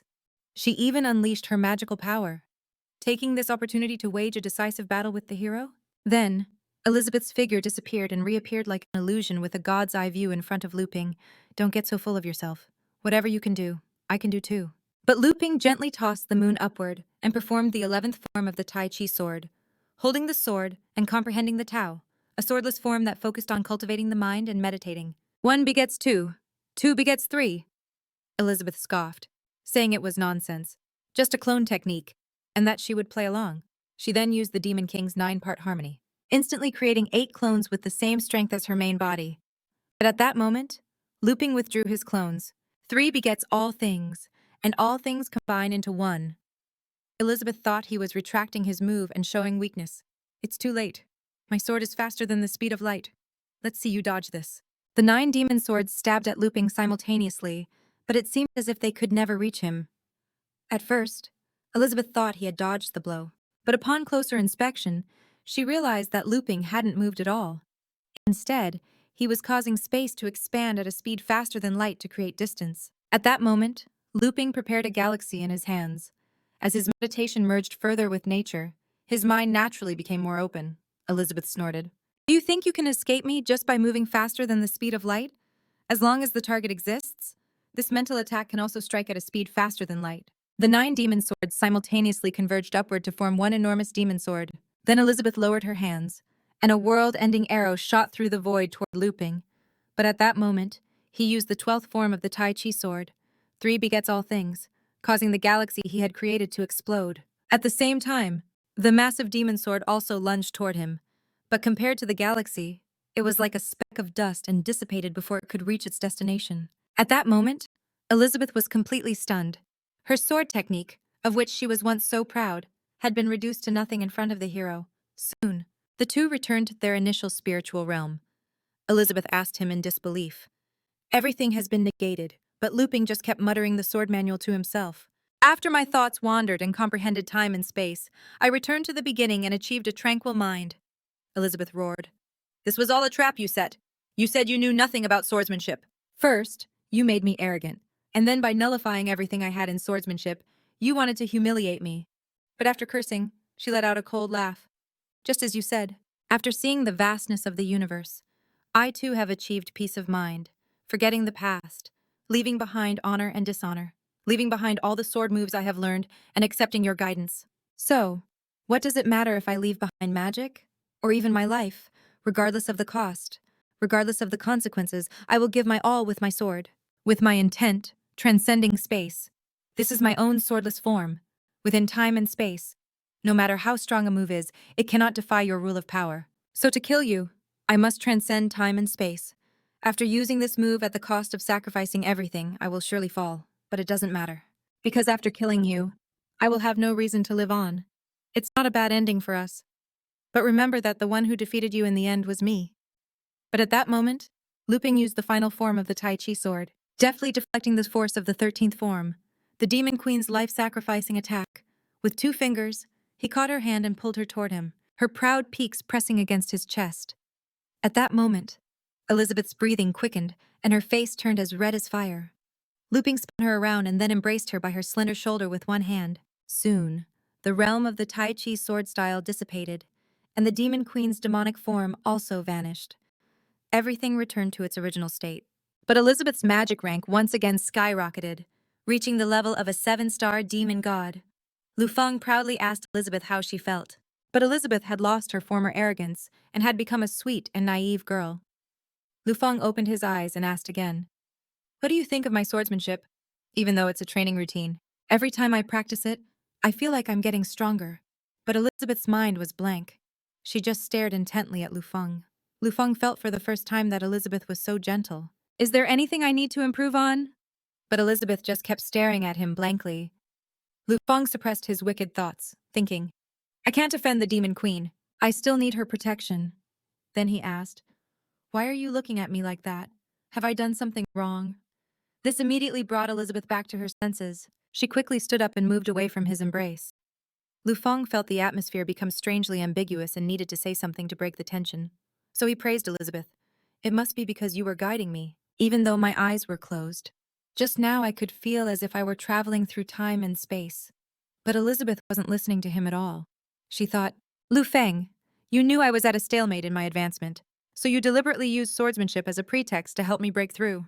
First, you made me arrogant. Then you pushed me to the limit, and then destroyed the sword intent that transcends time, for which I had sacrificed everything. Finally, you turned back time to before the beginning, allowing me to break through 3 ranks without paying any price. So this is Tai Chi, an indescribable mystery. I was too naive, reaching the rank of a demon god. I thought I could catch up to you, but he manipulated me so easily. But he's not trying to play with me for fun, nor is he trying to do some experiment to destroy the world. He keeps helping me get stronger. What is he after? It's obvious. There's only one reason. Just as I thought before, you want to create the strongest child who can transcend the planes with me. But you're afraid that I'm too weak now and can't handle your seed. Thinking this, Elizabeth snorted. Don't look down on me, Luping was bewildered. Look down on what Elizabeth's mind started racing again. He always gives me a way out. He wants me, but he's afraid of hurting me. Then she imagined a different scenario. You still need a lot of training. She thought, for the sake of the strongest child, I'll have to endure it. Then Elizabeth gathered her courage and said, I can accept it, but you have to tell me, Luping asked. Tell you. What are you? Are you really being sincere? But the second half of the sentence got stuck in his throat. Just then, something suddenly landed outside the courtyard. It was Wangi who had returned, bringing a woman in tattered clothes with her. Seeing the woman's serious injuries, Luping said, Good job, Wangi. We need to heal her quickly. Upon hearing her master's praise, Wangi happily wagged her tail. But just then, a wave of silent discontent came from behind.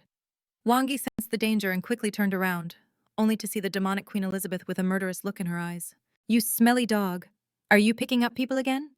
Didn't you learn your lesson from what I told you? On the other side, the Holy Sword Alpha had fled from the hero's residence and arrived at a meadow. Now its mind was a blank slate. The current situation was completely beyond its comprehension.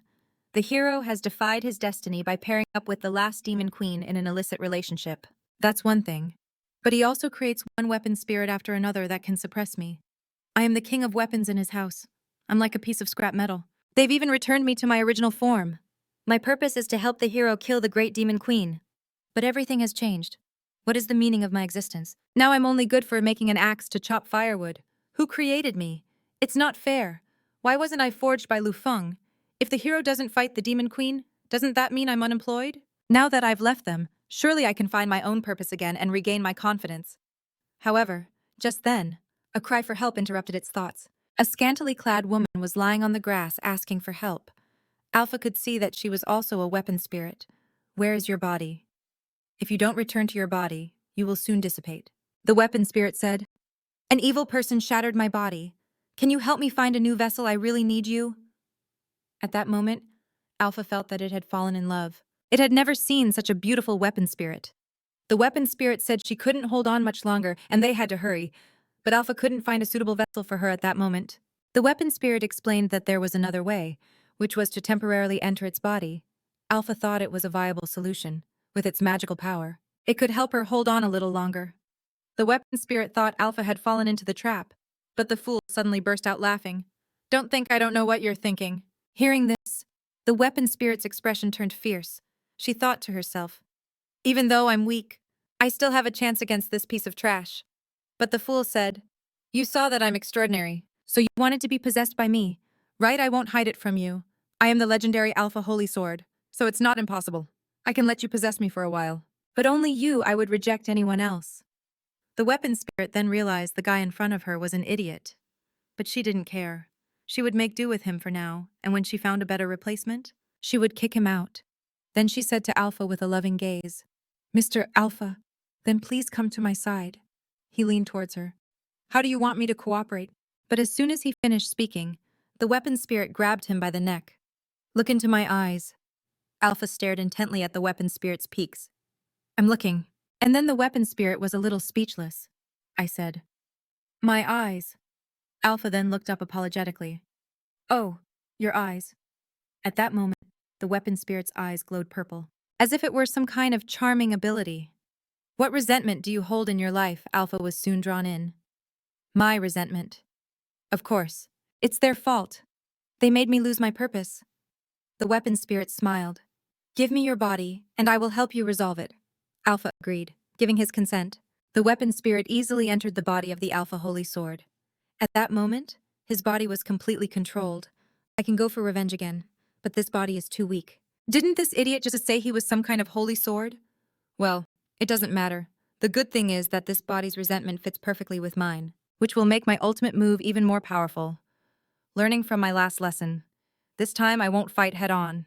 I'll avoid that dog obstacle and then look for an opportunity to land a fatal blow on that ruthless man.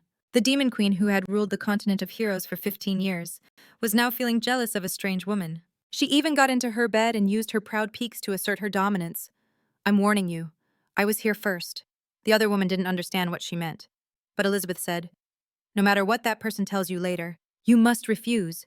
Do you understand? Everything here belongs to me, including that person. C felt a powerful sense of oppression and could only nod her head in understanding. Just then, the legendary hero entered the room with a bowl of noodles, only to witness an indescribable scene between the two women. Luping was stunned for 3 seconds, then pretended he hadn't seen anything, quietly left the room, and closed the door.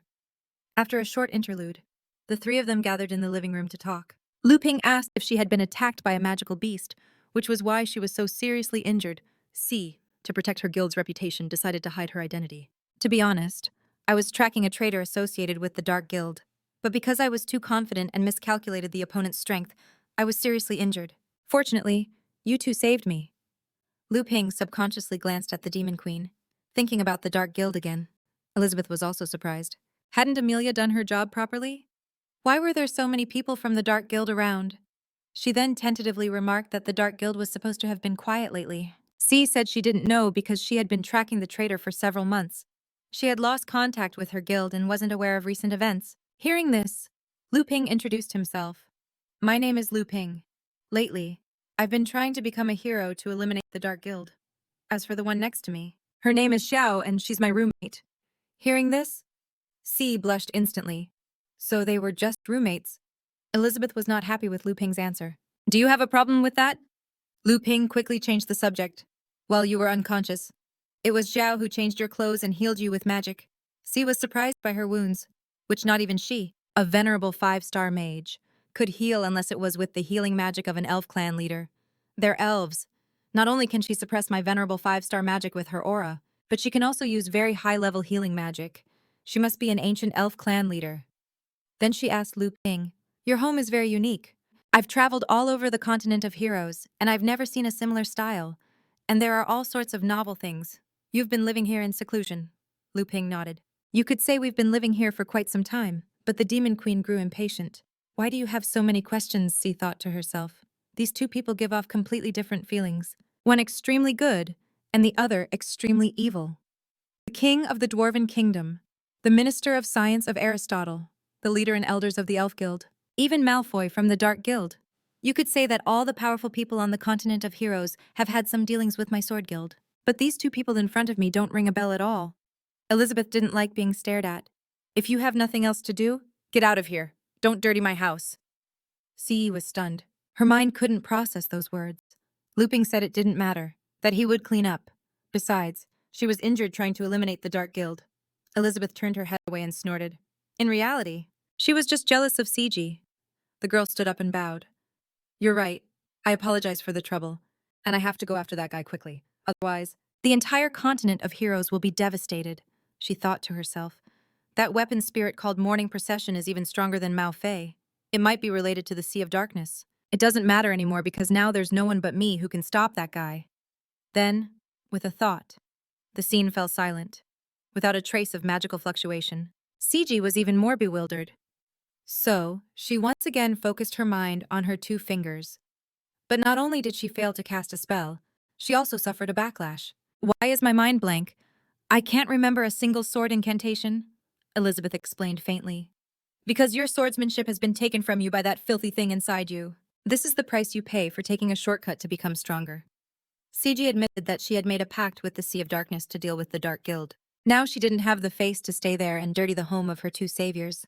Thank you for saving me. I'm leaving now. But Luping called out to her. You must be hungry. I've prepared a bowl of noodles for you. Why don't you eat before you go? But CG, having lost her swordsmanship, had no appetite. She left, saying, I need to calm down, and stormed out. At that moment, the Demon Queen Elizabeth grabbed the noodles. Good for her, for being sensible. This bowl of noodles is mine, and only I can eat it. Luping pleaded with Elizabeth. She ended up in this state because she was fighting the dark beings. Why don't you help her? Elizabeth turned her head away. If you want to help her, do it yourself. Night fell, and CG sat alone on the grass, meditating. She recalled her battle with the weapon spirit. After being knocked down, she had been swallowed by quicksand. If it weren't for the luck from the lucky pendant she carried in her pocket, which had unexpectedly brought her to this place from 1,000 miles away in the quicksand and then being picked up by a dog, she would have already died there. With a single blow, I lost completely, and I thought I had reached the pinnacle of strength on the continent of heroes, that I would never be weak enough for the Sea of Darkness to turn on me. I was too arrogant. Just then, Luping suddenly approached. He knew she hadn't gone far. I understand how you feel. I once had the chance to learn swordsmanship, but I became obsessed with the pastoral life and didn't learn. Now I want to learn, but I find that I'm a talentless fool and can't even wield a sword to eliminate the Dark Guild. But CG said that what she learned isn't ordinary swordsmanship. It's the incomplete sword incantations of the Demon King style that she stumbled upon while traveling through the ancient ruins of the demon race. Luping comforted her. Even though you've lost your swordsmanship, you still have your magical power. No, maybe you'll be even stronger with a different class. I know a guy who was like that. CG thought that was impossible for her. Losing her swordsmanship was equivalent to losing her life. Luping looked up at the starry sky. Before the universe, everything is so insignificant. Nothing is irreplaceable. We can start from scratch and work hard together. At that moment, Elizabeth used a high-level invisibility spell to watch from the shadows. You bastard, Luping! Telling another woman that you'll work hard together. He swung a branch. This is what I've learned from my recent Tai Chi sword fitness practice. She was stunned. She had never heard of Tai Chi sword on the continent of heroes. Luping explained that it was a sword style that didn't require magic and couldn't be used to kill enemies. But it could cultivate the mind and spirit. CG exchanged some pointers. The word exchange stunned Elizabeth. She even imagined the two of them having a deep exchange, which caused her to break the chopsticks in her hand. Luping heard the noise and knew it was Elizabeth. Elizabeth, seeing that she had been discovered, stopped hiding and appeared in front of the two of them.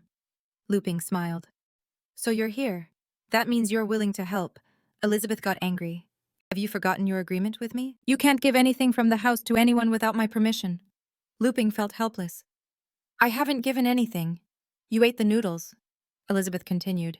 Everything includes you. Everything you know can only serve me. Understand. He said he understood. If you're willing to help, I'll do anything. Then she reached her hand out into the void, and treating the surrounding space like a huge curtain, she lifted it nonchalantly. CG was startled. When she opened her eyes again, she found herself in a void. This was a spatial domain that only a strong person who had reached the Demon King rank could create. Elizabeth said she would help her. CG was curious about how she would do it. Elizabeth said something strange, which was to destroy her completely. First, as she spoke, she had already materialized a demonic claw and attacked CG. The girl couldn't understand. We have no grudge between us. Why do you want to kill me? First you saved me, and now you want to kill me. What are you trying to do? Elizabeth gave no explanation and continued to attack with her demonic claw, forcing the girl to use some kind of power from within her body. As expected, the power of the Sea of Darkness appeared in Gigi's pupils. Seeing this, Elizabeth intensified her attack with the demonic claw and finally immobilized the girl's four limbs in midair. At that moment, Gigi's face was ferocious as she struggled madly. Elizabeth saw that she couldn't suppress it, and that her consciousness was beginning to descend into chaos. So she directed a demonic claw to enter Gigi's body in search of the foul thing residing inside. It finally grabbed a purple worm in her intestines. The whole process was so painful that her entire body convulsed. Soon, the demonic claw extracted the disgusting worm and Gigi briefly passed out. Elizabeth then interrogated the worm. How did you get to my plane of existence? The worm didn't answer and just struggled. Elizabeth continued to question it. What is your relationship with the Dark Guild? The worm writhed and whimpered. Seeing that she was just toying with it, Elizabeth crushed it directly. It didn't seem that important. But after the worm died, Gigi showed a strange reaction. I reside in your body and can be a source of magical power for you, helping you reach the rank of Demon King. But every time you are weak, I can take one thing from you. And if my body is destroyed, then your body will be mine to use. You knew the terms of the contract from the beginning. Elizabeth, you shameless traitor who broke the contract, Elizabeth recalled. It seemed she had forgotten some unimportant people and things. About 500 years ago, Elizabeth had not yet reached the rank of Demon King. But to face the challenge of the legendary hero, she had to advance as soon as possible. But just then, a seductive voice said to her, "Can I help you get stronger?" Elizabeth asked who it was and how it had entered her training ground.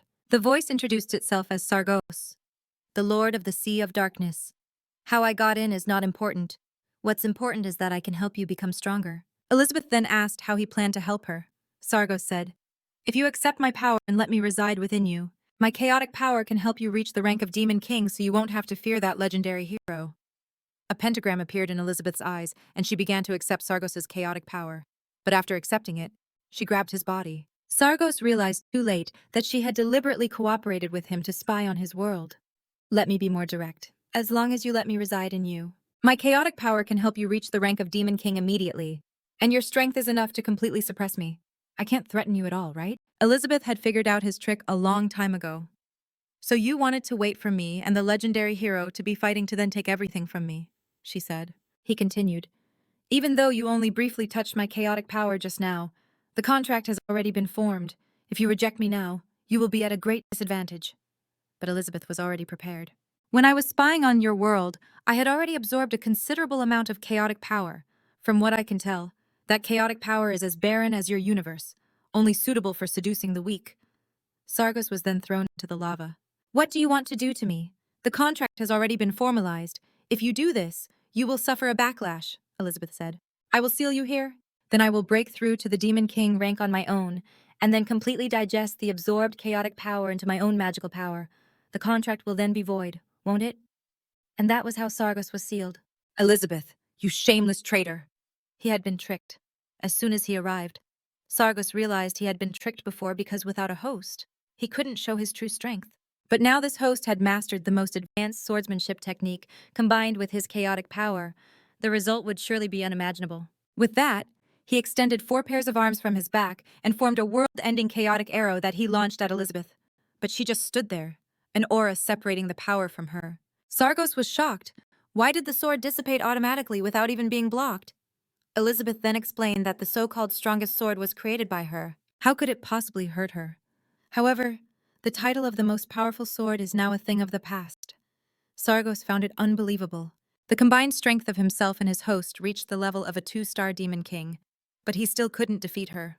In fact, Elizabeth was a 7-star demon god, more than a full magic rank above him. Sargos decided to escape from there first and then go to unlock his main body.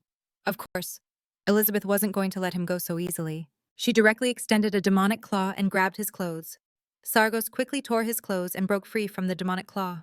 But just then, another demonic claw extended and grabbed his body in this realm. The space was under her control. "But what can you do to me unless you kill me? Along with this host, no magic can expel me." But as soon as he finished speaking, a bowl of noodle soup was thrown at a sad host. "Killing you is easy, of course. But I don't want to lose to that person outside. You can have the noodle soup." A sad host thought she was trying to humiliate him. "You witch. I, the great sage of the Sea of Darkness." But before he could finish, he felt a powerful energy from the noodle soup seeping into every cell of his body, stripping him of his chaotic power with a series of screams. All the chaotic power was stripped from the host's body and concentrated in the bowl. Elizabeth sighed. "I ended up using his things to solve it. After all, everything was within his calculations in the end. I'm too weak." When it was all over, Elizabeth pulled the naked host out of the space. Luping quickly covered his eyes, but his nosebleed wouldn't stop. The next day, the weapon spirit controlling Alpha's body went to Luping's house. But when she reached the door, she suddenly stopped. Why was it that guy, an electronic pet dog, was guarding the entrance again? The weapon spirit, taking advantage of Wankai's distraction, quickly fled the scene. At that moment, a small screw shot out from Wankai's back. "It's all that fierce woman's fault. After she hit me last time, this body hasn't stopped malfunctioning. How did she get stronger?" Once again, the fierce woman's strength increased considerably after learning the master's Taichiron. "Good thing. I took the spare body out of the closet and activated homegirl mode. No, I have to speed up the construction of the cloud data backup. Otherwise, she'll destroy my chip one day." But even though she had gone all the way to the other side, she still saw the dog appear there. In fact, Wankai had just activated a spare unit to stand guard near his master's house. But the weapon spirit thought the dog had discovered her long ago and was just toying with her. So she simply transformed into the Holy Sword Alpha, intending to storm the yard and bite Luping, even if it meant being shattered to pieces. However, the word scan appeared in Wankai's eyes. It identified the master's tool number 9999, danger level 0. It turned out that Alpha's appearance had already been added to Wan Kai's whitelist. So as the weapon spirit charged forward to fight, the words welcome home appeared in the dog's head, and so the weapon spirit finally returned to the home she had left 500 years ago. Seeing the roof tiles, seeing the familiar large tree, it was as if everything had returned to how it was 500 years ago. She had finally returned to the place where she was born. It turned out she was a wood-chopping axe that Luping had carefully forged 500 years ago. To her, Luping was her master and even her sturdy father. From now on, your name will be Dasan. In the following days, Luping used Dasan to chop wood, and every time he used her, Dasan would gain experience and grow. But one day, while Luping was out chopping wood, it suddenly started to rain. He was in a hurry to get home and forgot about Dasan, who was still on the ground. And so, Dasan was abandoned in the forest forever. 500 years passed, and Dasan was already rusted. The weapon spirit had also become ugly due to resentment. One day, Elder Axe from the Sword Guild met with people from the Dark Guild. They gave Elder Axe a bottle of a new potion from the Dark Guild, telling him that drinking it would make him stronger. And Elder Axe, trusting the cursed rider, drank the potion without a second thought. After drinking it, he indeed felt an endless torrent of power welling up inside him. But at that moment, Dasan emitted an even more terrifying power, instantly killing all the apostles of the Dark Guild. The Axe Elder panicked because he couldn't feel any magical power. He thought it was the old woman, the guild president. But he soon realized the magical power was coming from a nearby axe. The Axe Elder knelt on the ground and asked, "May I ask who you are?" The old woman introduced herself as Mona in Croatian and asked the Axe Elder if he needed power, telling him she could grant it. Dasan never expected that her 500 years of accumulated hatred and memory would end there. The first thing she thought of when she returned was not revenge, but nostalgia for the past. At that moment, the door suddenly opened. Dasan immediately transformed into the form of the Holy Sword Alpha, and Luping, seeing Alpha's form, asked, "You're back," Dasan thought. Luping recognized me. "You recognize me," Luping continued. "Alpha, you were acting strangely yesterday and disappeared. I was wondering how I was going to chop wood." Dasan cursed inwardly. No wonder this guy's resentment is so compatible with mine. It turns out he's the one who replaced me. But when Luping grabbed the hilt, Dasan's entire body began to tremble. It was a feeling of extreme excitement, of familiarity that made her face burn. When the hero brandished the sword to chop wood, she shuddered with excitement. Even after 500 years, Dasan couldn't forget the joy of chopping wood with her master. At that moment, Luping heard a moan and assumed it was from Alpha. "Never mind. I feel like we're really in sync today. Let's get a lot done." With that, he split another piece of wood. Dasan twisted her waist. "That's it. Please, use Swan as you wish." And so, he chopped one piece of wood after another. I've made several axes before, but none gave me the same feeling when chopping wood. But today, using this axe to chop wood makes me feel like when I used the swanang. It's very satisfying. Hearing this, Dasan shed tears of happiness. So the master never forgot me. With this answer, all was forgiven. At that moment, Dasan's 500 years of accumulated resentment finally dissipated. Luping sighed. If it weren't for the barrier disappearing and the outside world changing so much, I would have gone looking for Swan. This is the last time I'll chop wood with you. Dasan smiled. This is the last time Swan's body will disappear. I won't be able to chop wood with you anymore, master. What has sustained my soul until now has been 500 years of accumulated resentment, but after seeing you, master, I can't hate you at all. Now that the resentment is gone, I should disappear, Luping told Alpha. Don't be in a bad mood. I'll make a new, suitable axe later. From now on, Alpha, just fulfill your duties as the Holy Sword and come with me on adventures. After saying this, Luping picked up the chopped wood and went to cook. After he left, the Holy Sword Alpha materialized in its spiritual form. This time, the resentment it emanated wasn't towards the axe, but towards Luping. That's great for you. You've reconciled too. But what about me? Meanwhile, inside the house, the Demon Queen was asking Ciji why she knew her sword style. Ciji didn't dare to hide the truth. It had all started over 100 years ago. At that time, the Dark Guild had begun to grow, capturing people of different races from all over the continent, including heroes, to perform live experiments. The powerful chose to protect themselves, and no one dared to lead the resistance. So, after founding her own guild, she had gone to the demon domain alone to gather information. But her whereabouts were soon discovered, and the Dark Guild sent a large number of apostles to find her. At that time, she had just ascended to the rank of a magic master. and facing the attack of more than 100 apostles. She could only fight while fleeing in the midst of chaos. She was struck and fell into a deep abyss. But unexpectedly, at the bottom of the abyss were ancient demonic ruins surrounded by lava. Gravely injured and with her consciousness fading, she saw the afterimages of the Demon King's sword style from Queen Elizabeth, which had been left there during her training.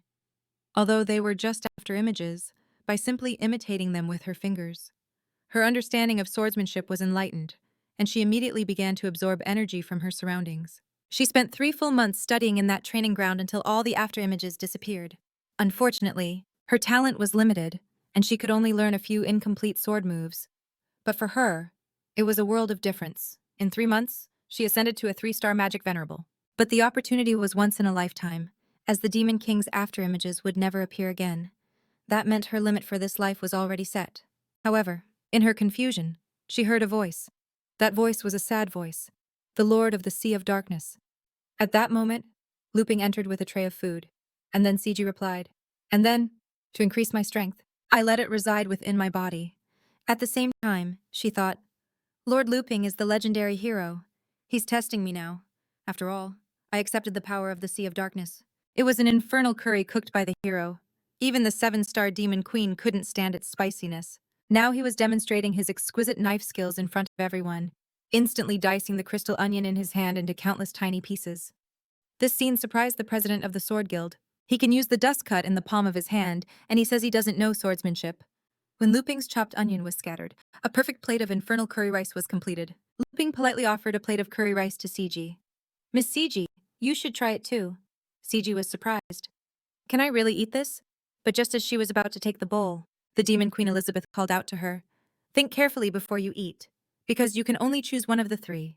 With a wave of her hand, Elizabeth made the curry rice float in the air, the Taichi sword manual, and a kitchen knife. "Since you were injured fighting the Dark Guild, and since you have a certain connection with me, I will grant you one of these 3 options. The entire pot of curry, Luping's kitchen knife, or the sword manual." Luping was stunned. "Elizabeth, let me interrupt you. The curry is fine, and I don't care about the sword manual. But I never said I was giving away that kitchen knife." Elizabeth told him to shut up. "This is my test and my judgment for her. This kind of game isn't just for you. I want to play too." Hearing this, Ciji suddenly realized that this was a test from the 2 legendary figures, and that the answer was hidden in their conversation. Right now, this pot of curry is emitting immense magical energy. If I eat it, I can immediately ascend to a 2-star demon king. But the demon queen deliberately tasted it in front of me. This implied that even she couldn't handle it. How could a mortal like me handle it? As for the kitchen knife, it's one of the most powerful weapons on this continent, and the hero just hinted that she doesn't want to give it away, meaning she knows I can't handle it. If I can't choose between the curry and the kitchen knife, then what's left is this incomprehensible sword manual. With this in mind, Taichi answered with uncertainty, "Lady Elizabeth, I choose the sword manual." But as soon as he finished speaking, the door was violently thrown open. Alpha lunged at the group with a murderous aura. "I'm so resentful that I'm going to kill you all right now." However, this familiar resentment was exactly what Swan expected, thinking the opponent had come for her hero. "I'll take care of my own problems. Let me borrow your kitchen knife for a moment." But when she grabbed the kitchen knife, the weapon spirit accompanying it suddenly appeared. What powerful pressure! It's a spiritual realm. The kitchen knife actually contains a spiritual realm. The next moment, Swan's body shriveled up, and the energy inside her was instantly drained by the kitchen knife. The whole process lasted only the blink of an eye, but the kitchen knife in her hand was thrown into the air and flew towards Alpha. At that moment, his mind went blank. What was he to do? The kitchen knife pierced through the center of Alpha's body, splitting him in 2 on the spot. Then the kitchen knife circled the room again before landing back in Luping's hand. It was as if it was guided by some strange force. Looking at the mummified swan and the sacred sword split in 2 on the ground, Luping felt as if the sky had collapsed. What the hell had just happened? Even the Golden Dragon King, who had reached the rank of Demon King, had failed. She had been severely wounded by the Dark Guild and turned into a dragon egg. This life-saving ability could withstand any attack and magic. However, Malfoy had never intended to kill Amelia from the beginning. He extended his tentacles, wrapped them around the golden egg, and then slowly swallowed it like a snake, finally depositing Amelia into an incubation container. After Amelia became nourishment, the Demon Queen replica inside the container emitted a bright light, and at the same time, Malfoy's body rejuvenated. The Demon King rank is different. You can feel it too. If there were more, the Master could be fully resurrected soon. Just then, a purple worm flew over. It mocked how pathetic the Dark Guild had become. "Where is Daigo? I've lost the connection with him." The swarm of purple worms then gathered to form the figure of Tiger. Malfoy apologized, saying Daigo sacrificed himself to protect the guild. Tiger guessed that Malfoy had used the enemy to kill Daigo and thus get rid of the spy he had placed by his side. He continued to ask, "From the looks of it, have you made a new breakthrough in your research?" Malfoy smiled, saying he had just happened to gather the right materials.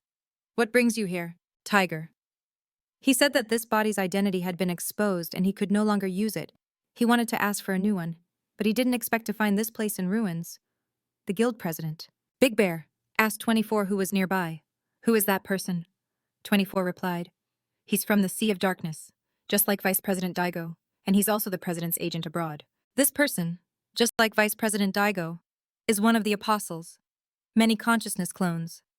As for the Sea of Darkness, it's not from our plane of existence. It's another chaotic universe. Therefore, they don't have a fixed form and must parasitize other bodies to survive." Here, Ruth found it strange that the president was cooperating with them and what his purpose was. 24 didn't know their purpose either, only that the Dark Ears were created with their chaotic power. He told Malfoy that a card guild had suddenly appeared, interfering with the Beast Gang's plan to take over the Dwarf Kingdom, and that the Kingdom of Aristotle and the Chief's city would have to be put on hold for now. Malfoy replied that they couldn't do anything about it. The apostles he had cultivated here had also been wiped out. They would have to keep a low profile for a while. Tiger then asked how long it would take to cultivate a new magic venerable level body. Malfoy said it would be difficult. "This place is in ruins, and all the test subjects have been destroyed. You should have seduced many powerful people from the outside, including the Sword Saint from the Sword Saints Guild." Tiger, of course, didn't believe him. "Stop pretending you can create a Demon King level being in a matter of minutes, let alone a magic venerable. Why don't you give me the replica of Elizabeth in your incubator?" The use of these derogatory words instantly enraged Malfoy. "If you dare to disrespect the master one more time, I will kill you immediately." This terrifying killing intent suppressed even the guild president, Big Bear, making him unable to stand. At the same time, he was shocked. Is this the president's true strength? Ruth also knelt on the ground. She had spent her entire life studying replicas of the Demon Queen. But he was a human with the shortest lifespan on the continent. If he didn't reach the peak of the venerable magic rank, he would soon die of old age. At that moment, a seductive voice suddenly emerged from the void. "My name is Asatos, from the Sea of Darkness. Cooperate with me, and I will help you become stronger." As expected, with the help of chaotic power, Malfoy successfully overcame the obstacle in his research and turned the lab rats into more powerful life forms. He said that as long as they mass-produced these Dark Ears, the problem of the magic supply would be solved, and Asatos's chaotic power was infinite.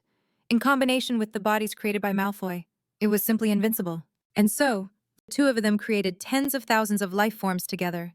But Malfoy was always reluctant to accept Asatos's chaotic power. Malfoy explained that he wasn't seeking strength and had no interest in ruling the world. He didn't need to explain his future research to him. Asatos knew that Malfoy always distrusted him and couldn't be entrusted with all of his plans. He had to hedge his bets and find someone and other forces that could counteract him. So he arranged for another consciousness, the Dago clan, to be placed by Malfoy's side under the pretext of managing the Dark Guild together.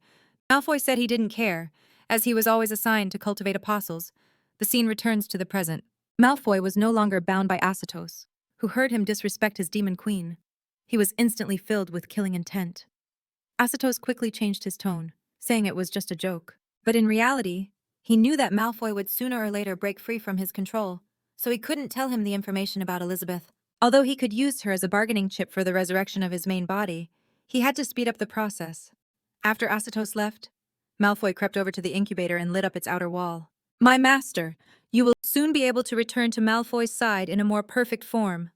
Meanwhile, Luping arrived in Boston through the portal opened by Elizabeth. This time, he had come specifically for a follow-up session, a psychological counseling session with Anne. However, as he pushed open the church door, he saw the pig-headed man who had harassed Annie on the street that day.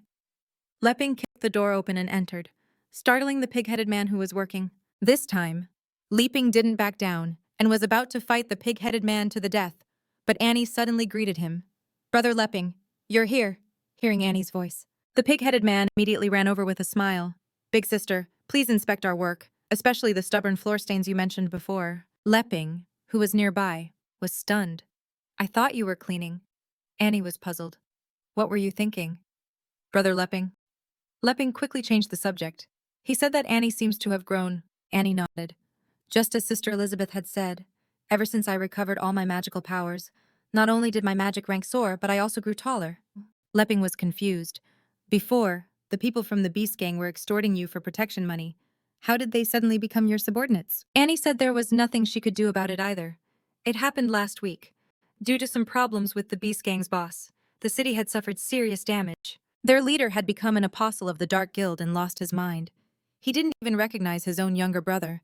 At that moment, Tager was in the sky, recording everything. Compared to humans and elves, beastmen are more likely to reach the strength level of a pillar demon. But it's a shame they find it difficult to maintain their rationality and can only become ordinary killing machines. Not very suitable as parasitic hosts, they don't even spare their own younger brothers. But fortunately, Annie's guardian bear blocked the pig-headed man's attack, and then she summoned 4 different dolls at once to protect the city. They fought a great battle all night, and the pillar-level demon Pigman was beaten to a pulp. Annie controlled the dolls to forcibly rip the 4 dark ears from his body. Unfortunately, after removing the gears, the pig-headed man's body also dissolved quickly, eventually becoming a skeleton. The other pig-headed man, who had witnessed his older brother's death, was sobbing uncontrollably. But Annie had already done her best, because she still couldn't purify the strange magical power inside his body on her own. However, Annie's Jamuji bloodline caught the attention of Tate, because people with this bloodline had long been extinct. He sent a transformed insect to observe her up close, but unexpectedly, she turned around and crushed the insect with a single glance. But when Annie looked at the sky, his figure had already vanished. However, Annie still felt a magical power similar to the one in his eyes.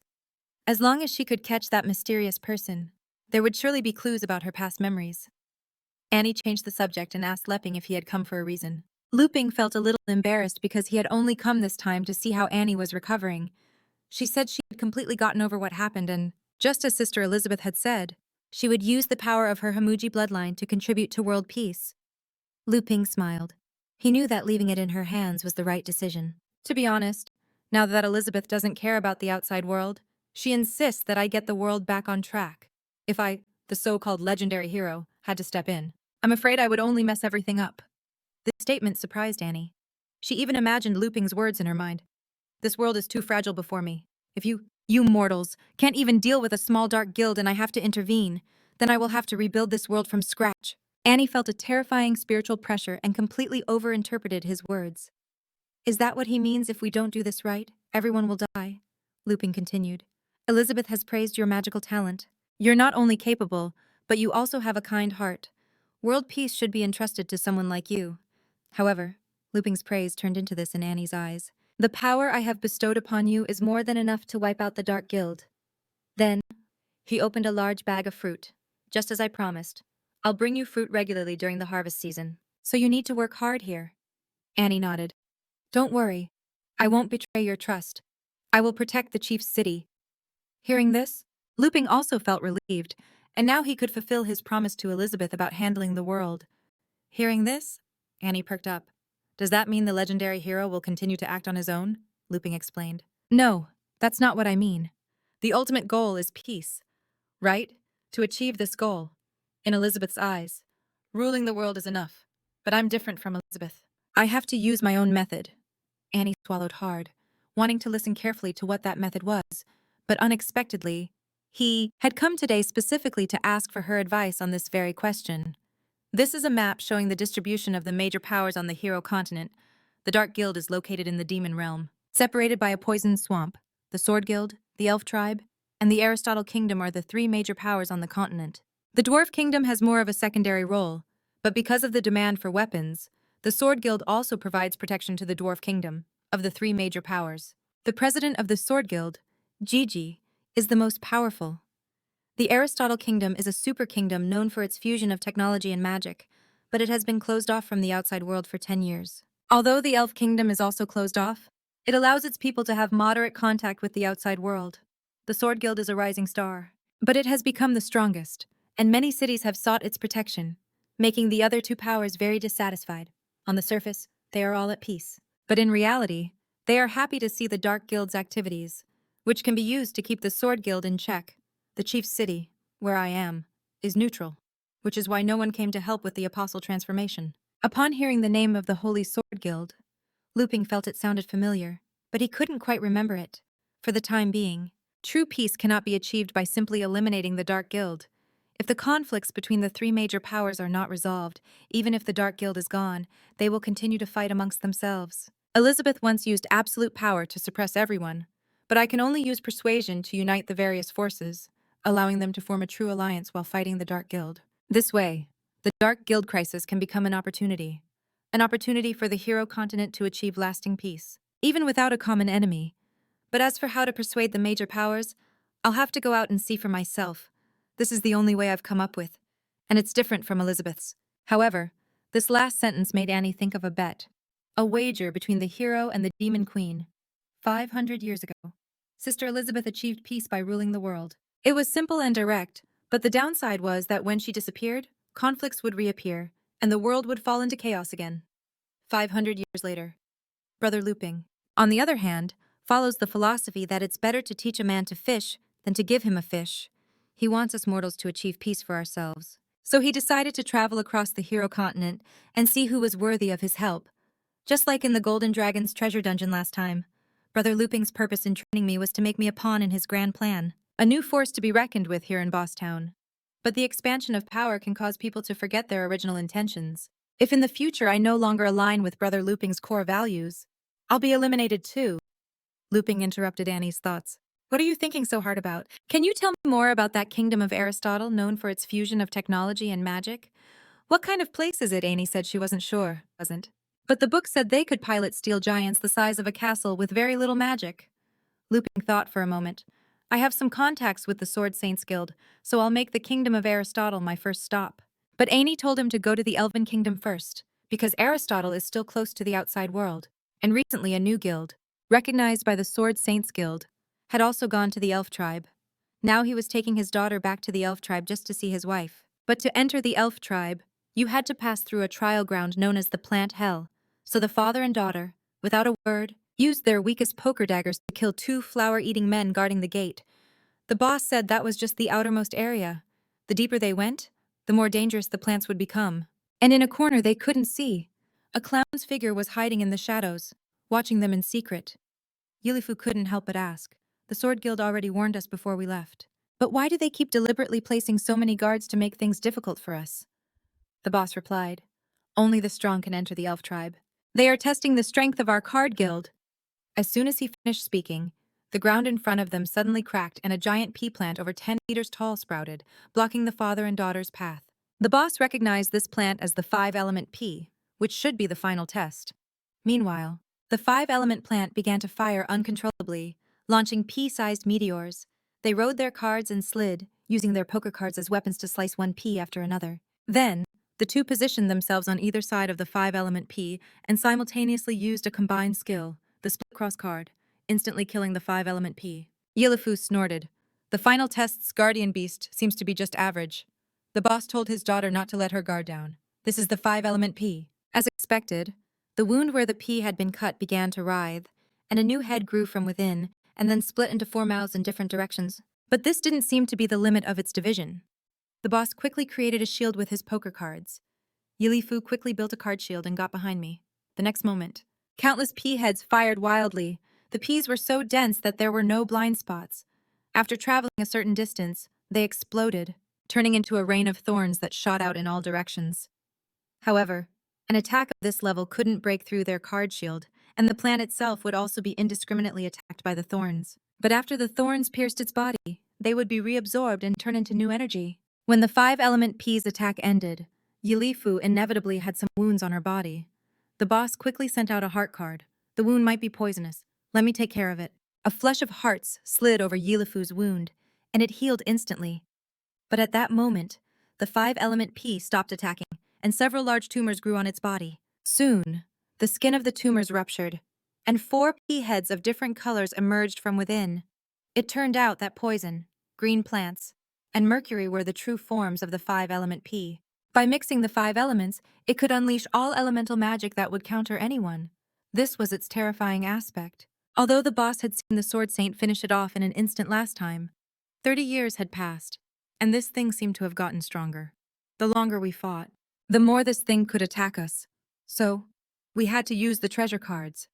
Yilifu thought her father was going to use his most powerful bomb, the 10 of a kind. But the boss said that for an opponent with elemental magic, summoning the little divine mage with a 3 of a kind bomb would be enough. Just as the boss was about to summon the little divine mage with a 3 of a kind bomb to counter it, an arrow flew in and interrupted his plans. The fletching of the arrow turned into a flower as if it were some kind of elven command, which scared the 5-element pea. It quickly retracted its 5 heads and vines and hid in the ground in a panic. At that moment, Yilifu felt a familiar magic. The boss explained that it was because she had elven blood. Then, the illusion of an elven woman floated up, her face hidden by a veil, and said softly, "Enter." With that, her illusion dissipated into starlight, and the arrow on the ground withered. The boss told his daughter, "They've been watching our fight the whole time. They've recognized us." But Yilifu was confused. "If Mom is in the tribe, why didn't she come out to greet us?" The boss explained. "The elven race is very hierarchical and has complex relationships. Your mother chose to return to the Holy Land to protect us." 16 years have passed. I believe your mother's love hasn't changed. As for the truth, we'll have to go inside and find out for ourselves. Then, the father and daughter entered the area where the elves lived. Along the way, many pure-blooded elves scoffed at them. "He's a human and a half-blood. I heard they represent the Sword Guild. They must be here to ask us elves for something. They really are a low-class race. I can smell something foul on them." Yilifu is upset. "Why do I feel so much hostility from them?" The chief told his daughter not to mind them. Most of the people here have never left the elven tribe, so they're a bit wary of outsiders. Yilifu still didn't understand. There aren't many elves in the high-level guilds outside. If the elven tribe is so great, why would they leave? The chief explains that there's also a lineage hierarchy within the elven race. The tribe is spread out around a huge sacred tree in the center. The closer you are to the inside, the higher your elven lineage level is, and the more resources you get. Usually, those who leave the elven tribe come from the outer tribes with lower lineage levels, but with some skill due to the elves' talent for rare plant magic and archery. Here, they can only be low-level members of the outer tribes for their entire lives, but if they go outside, they become talents that guilds compete to recruit. Of course, there are exceptions. Just as she was about to ask more, a figure shrouded in holy light suddenly descended before them. It was an elven woman riding a white deer. "I am Blanche, the great general of the elven tribe. I will take you to the Holy Land. Follow me." Without waiting for a response, Blanche mounted her white deer and leaped into the air. Yilifu complained that this woman was very cold. The chief reminded her that the deeper they went, the more careful she needed to be with her words. Then the two of them flew on their chariots toward the elven Holy Land. "Maybe your mother is waiting for us inside." Blanche led the way with the chief following her. Yilifu noticed that the large trees behind them were closing automatically after they passed. The chief explained that this was the tribe's protective barrier, and without a high-level elf to guide them, it would trap intruders in a maze of trees. After passing through the vast forest, a gigantic elven sacred tree, as large as a mountain, stood before them, so huge they couldn't see all of it in a single glance. 30 years ago, the chief was just a 19-year-old member of the Sword Guild. One day, a young elven girl lost control of her sacred beast, and it was running wild through the city. The chief, who happened to be on guard duty there, threw his sword, which landed in front of the sacred beast, blocking its path. At the same time, he leaped onto the beast behind the girl and helped her control it. The girl fell in love. She fell for the young man at first sight, and the chief, seizing the opportunity, took the girl flying through the air, crossing the vast forest to the inner circle of the elven tribe. The girl didn't dare open her eyes the whole time, only begging the chief to quickly return to the ground. He didn't expect this high-level elf to be so timid. The girl said that her father and sisters said the same thing, but she was too afraid to learn. So the chief lied, pointing to the ground. "Hey, look, your father is here to pick you up." This immediately scared the girl, who looked down. "You have to hide quickly. Outsiders aren't allowed to ride the sacred beasts. If my father sees you, he'll punish you, even if you're from the Sword Guild." The chief couldn't help but laugh. He was just joking. The girl was a little angry. "How could you lie to me?" the chief said. "But you opened your eyes. Didn't you see it? Isn't it beautiful?" The girl was mesmerized by the sacred tree. "It's so beautiful. No one has ever brought me up here before." Hearing this, the chief became curious. "We can have even more fun." He then took the girl to the top of the sacred tree to play.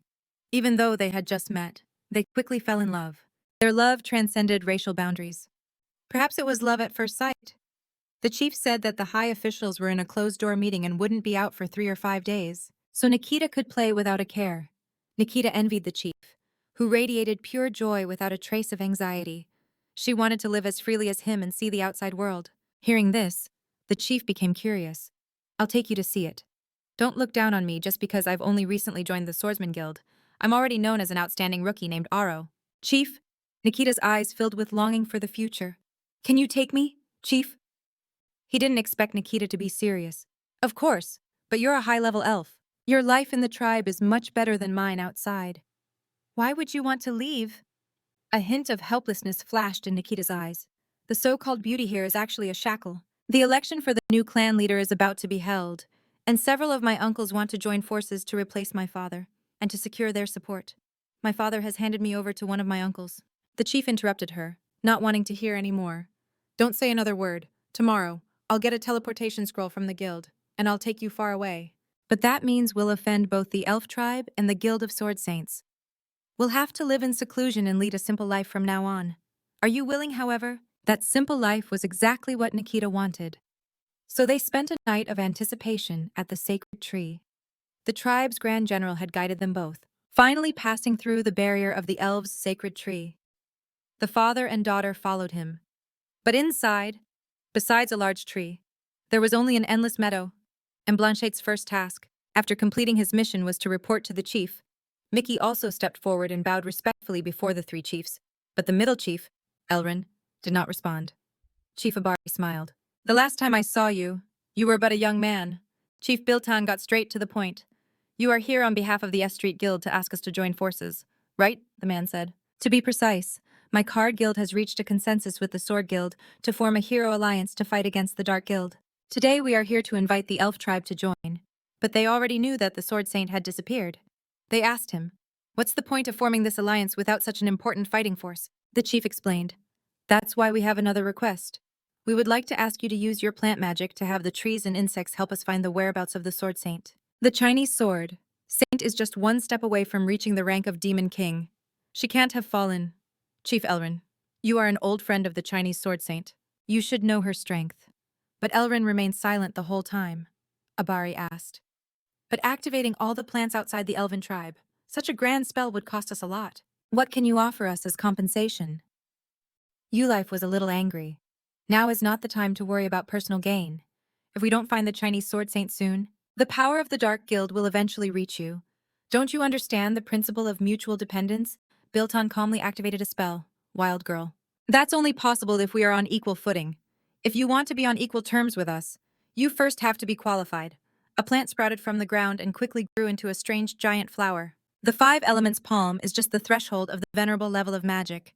If you can withstand this move, we can talk about the alliance. As he spoke, the flower began to gather a sacred light, and then a blinding beam of light shot towards the father and daughter.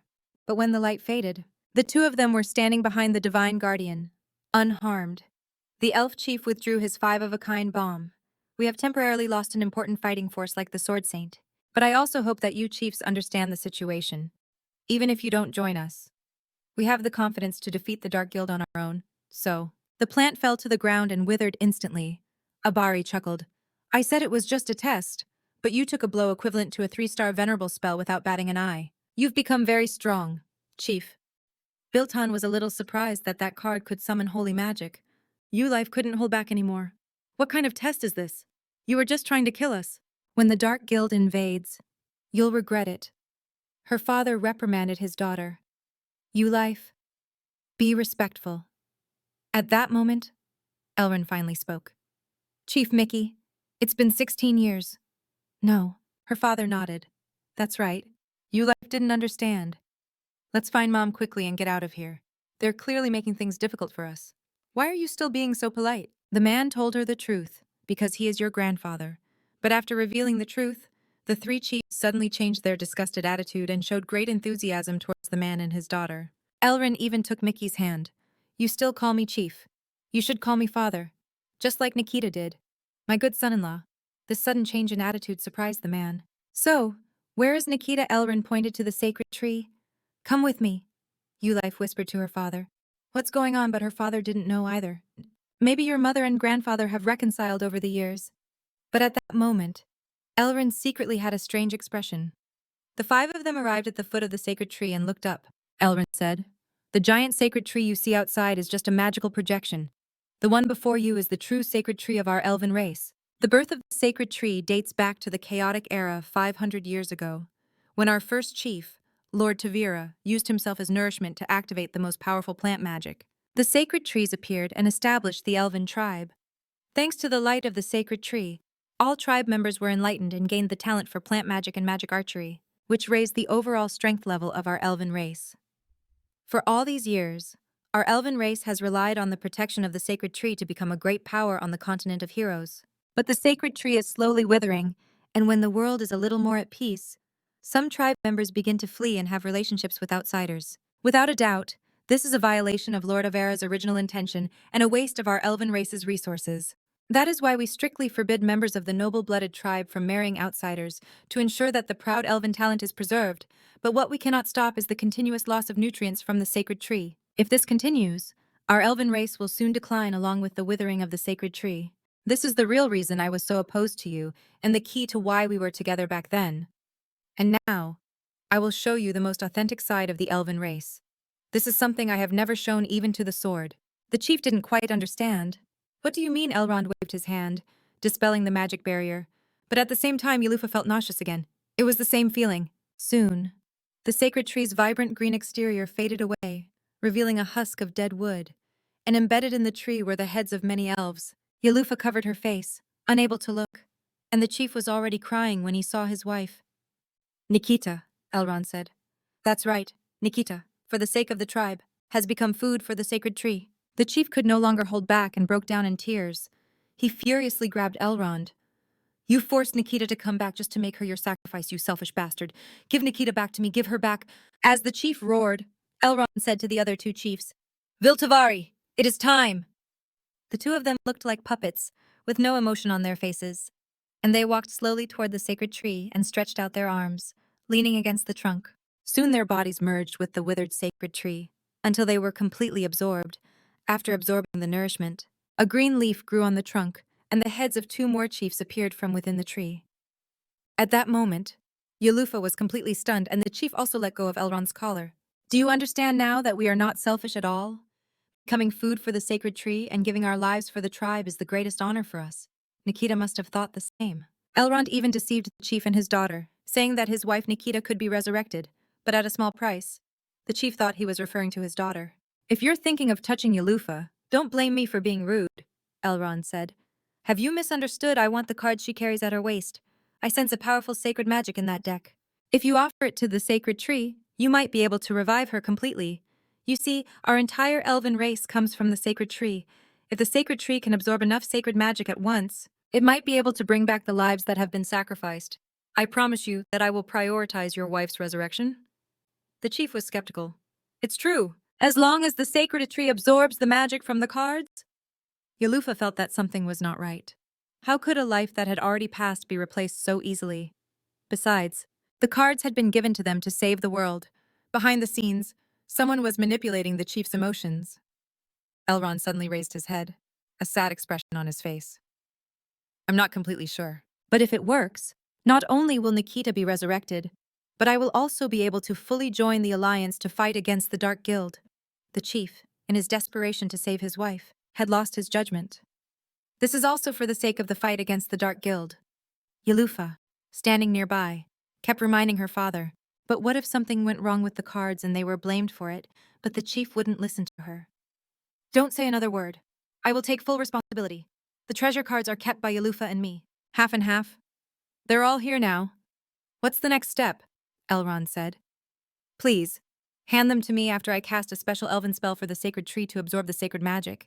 Nikita will be able to be resurrected," Yelufa reminded him again. "Are you sure you've thought this through?" The chief handed over the cards. "For your mother, I'm willing to give up everything." Elrond's expression suddenly changed. "Chief, you are truly my good son-in-law." As soon as he finished speaking, countless vines shot up from the ground, instantly binding the father and daughter, who were now without their treasure cards. At the same time, the mastermind behind it all adjusted Elrond's emotions. "I didn't expect to get it so easily. You probably have a good idea of what's going on now. The elven race has long been on the side of the Dark Guild. With that, he tore open his clothing, revealing a large number of dark ears embedded in his body. At that moment, the father and daughter were completely stunned.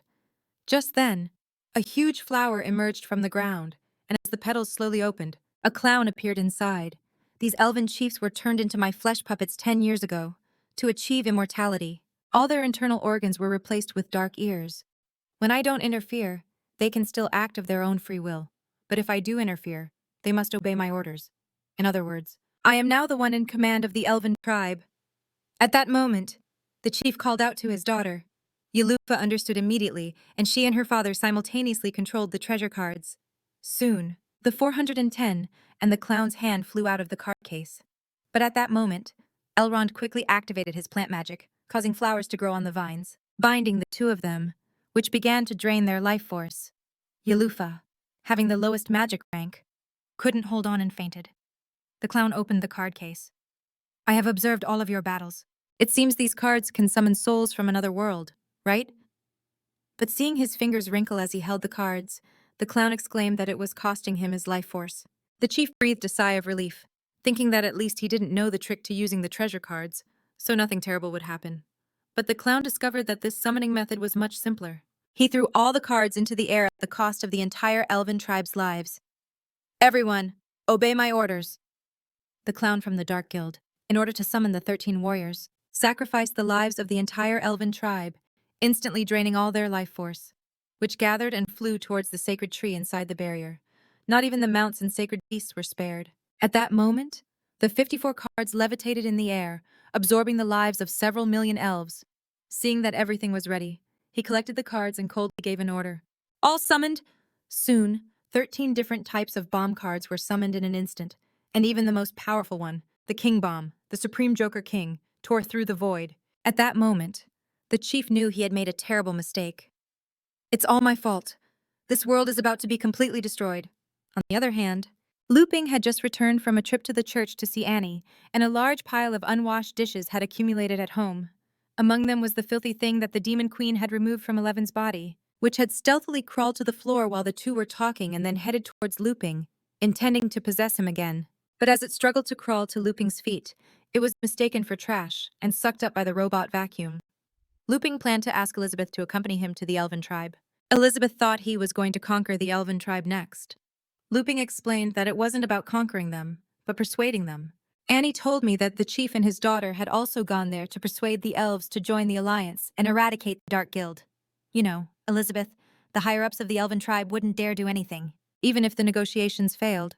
Elizabeth said she didn't care as long as they brought her this kind of jelly, and she thought to herself that based on the elves' lifespan, Tavira should still be alive after only 500 years. She then asked about the preparations for the other people who were outside. Luping wasn't sure because they had just said they wanted to play with Huang Kai for a while. At that moment, outside the house, several people were gathered around Huang Qi talking about the trip to the Elven tribe. Eleven said. With my help, you don't have to get involved in this mess, Chariot replied. Sword Saint, you still don't understand Brother Luping's plan. Alpha was even more arrogant. Before me, all of you are just side characters. An and Seiji Ji took out a sword manual. This is the sword manual that the hero and the Demon Queen gave me. Once I master it, I will wipe out the Dark Guild for them. I don't need you at all. Annie spoke up from behind. I also have a doll that Brother Luping personally sewed for me, although I can't use it yet. Once I become stronger, I'll be qualified. Hearing this, Alpha let out a laugh. That's hilarious. You two outsiders. You dare try to get close to my big brother Luping in front of me. Not to mention, I've been in close contact with big brother Luping for the last 500 years, chopping firewood. The things big brother Luping has gifted you are nothing but discarded trash. What do you have to be proud of? Big brother Luping only has one little brother. And that's me. Alpha. I am the sword destined for the hero. You should all leave. Annie was stunned. If what you say is true, then no one can compare to you. After all, you are Brother Luping's exclusive weapon. But she soon realized something wasn't right. Don't listen to him. How could the hero's sword be so easily overrun with resentment? Besides, I don't see any of the veteran Wandi's forging style on you, Alpha said proudly. It's true that I wasn't forged by Big Brother Luping, but he has already reforged me to bring me back to life. I have officially become a super divine weapon produced by the hero, the true holy sword, Alpha. Annie quickly asked Wandi. Is what he's saying true? However, not even Wandi could be sure about the reforging. The legendary holy sword had accidentally been broken in two. The hero, in an attempt to repair it, decided to reforge it, but he used too much force and broke the other half. He had no choice but to take out a bottle of superglue and piece the holy sword back together. And Wandi found the leftover glue thrown in the trash and added it to his collection. Alpha pointed to the seam on his face. This is the mark of Great Brother Luping's forging. G thought it was pointless to say more. If only one of us can stay to serve the hero and the demon queen, then let's decide it with our true strength. And he agreed. Although my strength is far inferior to the Sword Saints, to fulfill the duty Brother Luping has entrusted to me, I will also fight with all my might. The nearby Alpha, the Holy Sword, was not happy. What's with all the eye contact? Are you not taking me, the true Holy Sword, into account? Alpha was serious. However, just as the three of them were about to fight a decisive battle, Wang Kai extended a signal from behind them and stopped them. Everyone, listen to me. Hearing this, Alpha stood at attention. Sir, your orders, Wang Kai said. I've called this meeting not for you to decide who is superior. This confused the two of them. Sir, didn't you say there are too many people now, and it's easy to disturb the hero's life? Wang Kai explained. It's true that not disturbing the master's life is the most important rule, but I want to emphasize your identities. For example, I am the master's companion pet, so I can't do anything that exceeds my role in front of him. But outside, in places where the master rarely goes, I can recruit all the magical beasts from the entire plane of magical beasts and have them isolate anyone who might disturb the master. But ever since that fierce woman arrived, even the master has started going out. And outside is a place I can't go to lightly. By the way, the master hasn't petted me in a long time. Siggy still didn't get it. So, what should our identities be? Please clarify. The veteran Wankai continued to explain that the master wants to experience life outside.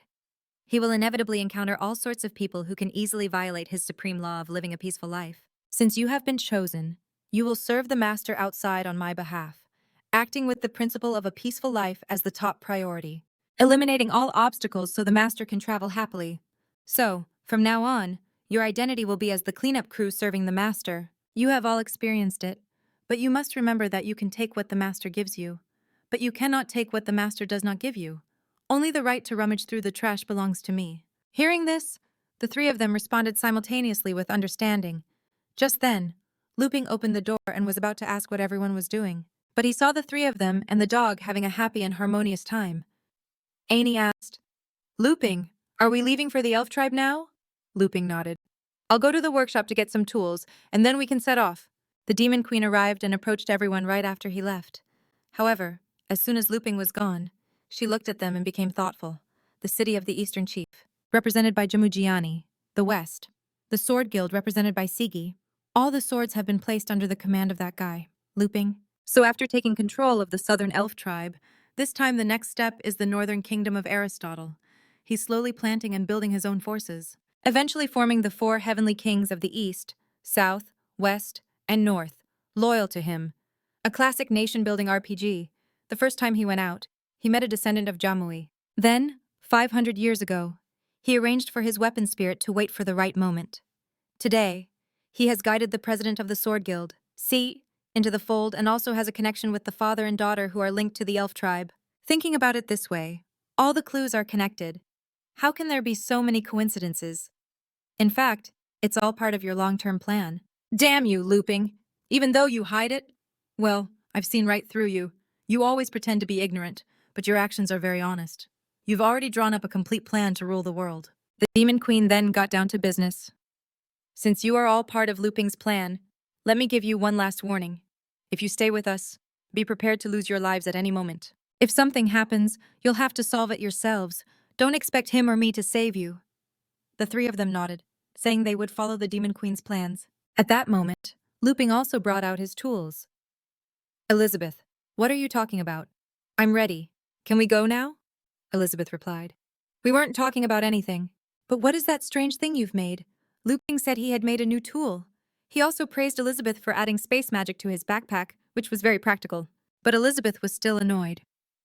If I hadn't been promoted to a 7-star demon god, the magic I use would have no effect on his creations.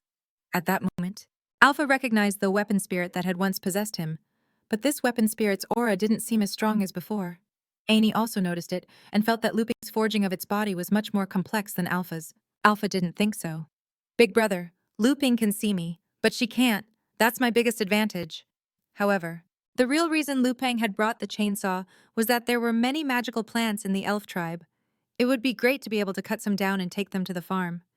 Then he thought that this trip was to form an alliance, so he had no intention of bringing a weapon like the Holy Sword Alpha.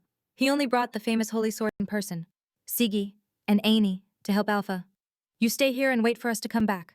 At that moment, Alpha once again felt like he'd been abandoned. He was like an outsider, excluded from Big Brother Lupin's circle. It must be because he was too weak. Hadn't Big Brother Lupin already reforged him? Just then, the long-dead system suddenly pinged. Alpha immediately snapped out of his daze and wondered who was calling him. But just then, he heard Wan Kai's voice. Are you still here, kid?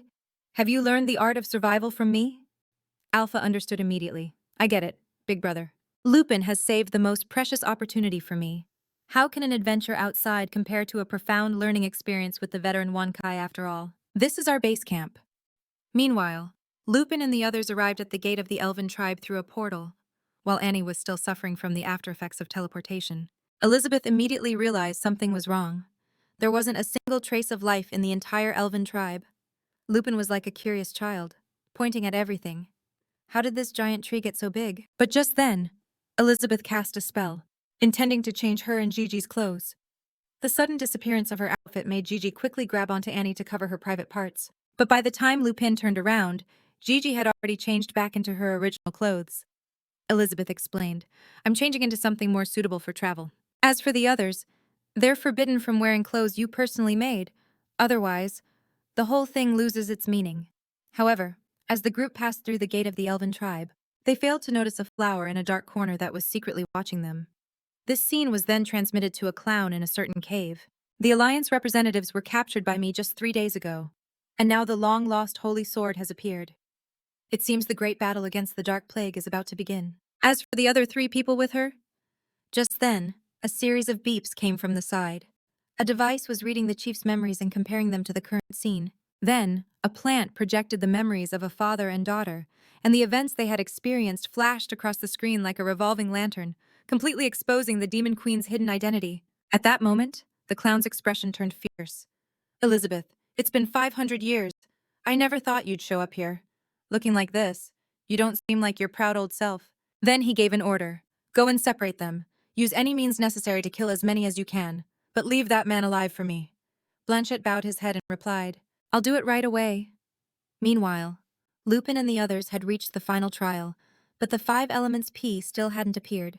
Gigi said, based on my past experience, for a first-timer, clearing out all the trial plants will grant permission to enter. Lupin thought she was very knowledgeable and took the chance to ask for the name of her guild. Gigi had forgotten she'd never told him. Actually, I'm the... Before she could finish, several arrows shot out from an unknown direction. Gigi immediately drew her sword to slice through the arrows, positioning herself and Annie in front of the hero and the Demon Queen. Annie activated the crimson demon eyes of the Hamuji clan and spotted the attacker, who was using invisibility magic.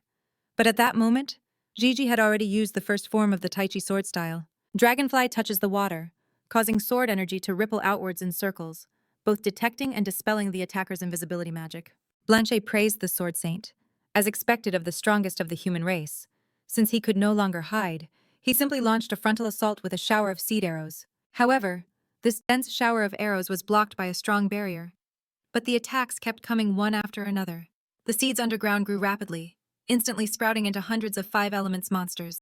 Gigi was shocked by the overwhelming number of enemies in this trial. Just then, Lupin suddenly spoke up. Elizabeth, do you remember the first time we went on an adventure a few months ago? Elizabeth was stunned. I remember, Lupin continued. If the Emmy from back then saw this situation, I'd probably be terrified. But now, I feel like I've completely adapted. I don't have to pretend to be calm anymore. In truth, he had brought Annie and Gigi along partly for his own safety, since the Demon Queen was always so unpredictable. But to Elizabeth, his words were just a demonstration that he no longer needed to feign weakness because he had already established his own power. Lupin continued, I'm so glad I met you. Elizabeth, I hope I can be with you forever. In reality, what Lupin meant by this was, I'm glad we became friends instead of enemies. I hope we can always be at peace. But just then, one of the five elements monsters suddenly swallowed half of Lupin's body and then devoured him completely. At that moment, Annie and Gigi panicked. Only the Demon Queen was savoring the hero's words. He just confessed to me. Ani and Siggy were terrified on the spot and immediately used all their strength to destroy the five elements peas in front of them. Unfortunately, the pea had already buried itself in the ground and successfully escaped. Ani didn't know what to do. Siggy said that as long as they captured Wang, who was controlling it, and interrogated her, everything would be fine. However, after completing the capture mission, Blanche immediately gave the self-destruct order. Soon, the remaining dozens of five elements units simultaneously emitted a bright light, and then a violent explosion occurred, devastating an area of more than 1,000 meters. A moment later, Blanche slowly descended to the ground. Although the price of their sacrifice was a bit high, was clearly the wiser choice compared to tangling with the Sword Saint. At that moment, in the center of the blast, a panda and a rabbit blocked all the damage from the explosion for the two of them. But at the same time, Annie's magical power was almost completely depleted and the two dolls were severely damaged. Siggy believed that she had already done a great job, a magic venerable level self-destruction. Even she, a demon king level being, might not be able to block it all. Just then, Blanche only sensed Annie's and Siggy's auras and thought she had already eliminated the third woman. She planned to use the remaining seeds as well. She pressed 6 5-element pea seeds into the ground, and at the same time, tender shoots emerged from beneath the bear and rabbit's feet, growing at an accelerated rate. They instantly became enormous and finally surrounded them, launching a self-destruction 6 times more powerful. This time the explosion was much smaller, and the two dolls were surrounded by a protective shield. That was because the Demon King level Sword Saint, Siggy, had used her sword shield. But at the same time, they were also launched into the forest on the other side by the blast. And just then, the forest on the other side suddenly fired a cannonball with more than 10 times the power.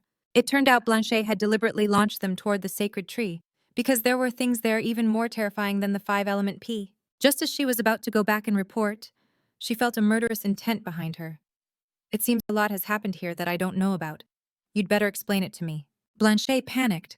She thought, didn't this woman die in the first wave of explosions? The Demon Queen had no patience for interrogation. She reached out to read her memories directly. But instinct told Blanche that if she fell into the Demon Queen's hands, her fate would be worse than death. So she quickly removed her wristband, activated the mark on her hand, and was instantly pierced by countless arrows. Seeing that the woman hadn't even spared herself, Elizabeth could only sigh and acknowledge that it had been a wise decision. At the same time, a question arose in her mind.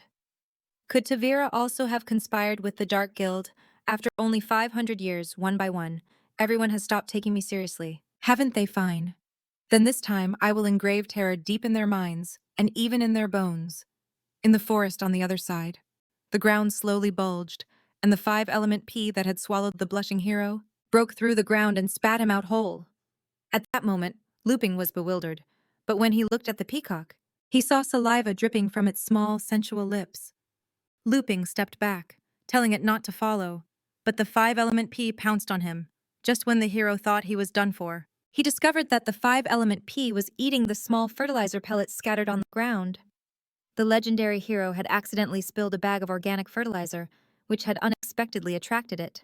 A pea plant bigger than a house. To avoid being eaten, he had scattered a large amount of fertilizer along the path. The 5-element pea sniffed it once, shuddered with pleasure, and then collapsed to the ground, convulsing. Luping was speechless. Fertilizer is good, but too much of it causes a nutritional imbalance. Thank goodness. This is a plant-type monster. But what do I do now? This forest is so huge. Which path should I take? Elizabeth should find me soon. I'd better keep moving while I think of a plan. Meanwhile, Elrin was reporting to the clown. The man was in the middle of teleporting when my plant monster suddenly broke. The clown told her to use her surveillance plants to locate him, but Elrin was in a tough spot. That guy has concealed all his magical power. There's no magic reaction. The clown chuckled. He's not as simple as I expected, based on my most detailed intelligence analysis. I can basically confirm that man's identity. At that moment, Boss Yu's nutrients were almost completely depleted. The clown played back the images of a pain. You are the legendary hero. I will use the cards you created to defeat you and prove to that woman that I am no less than you. Meanwhile, Annie's plush panda was in tatters. But fortunately, the two of them were unharmed under the doll's protection. But Siggy, because she had used the Demon King's sword techniques, in addition to her own Tai Chi sword manual, felt an uncomfortable clash of magical power within her. causing her to spit up a mouthful of blood. Annie asked if she was okay, and Siggy replied that she would recover after a little rest. But just then, Annie's crimson demonic eyes sensed powerful magic approaching, and she quickly ordered the rabbit and the panda to block the damage. At the same time, 4 or 5 magic orbs of different elements also bombarded them. Soon, Annie's 2 dolls were completely shattered. Just as Annie was about to say that the 5 elemental peas had gotten stronger, Siggy saw something even more dangerous than the 5 elemental peas. It was a small, black cartoon character named Three-of-a-Kind Bomb, a cartoon water mage.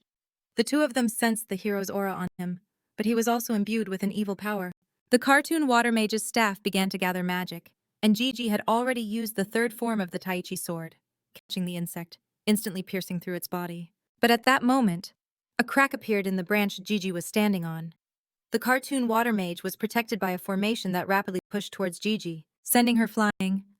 Fortunately, Annie summoned a doll in time to catch her, but Annie had overused her crimson demon eyes today, and the murderous impulse within her was starting to spiral out of control. The cartoon water mage then jumped out of the formation, and 5 identical bombs appeared at its feet. A cartoon guardian appeared beneath it.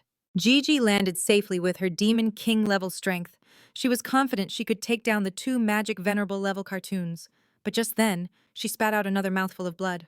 Feeling the magical power clashing inside her again, Annie realized her condition wasn't good. Holy Sword of China, can you still fight? And on the cartoon water mage's side, it summoned 5 elements: ice, fire, thunder, and arcane, and then fused them to gather an even stronger energy.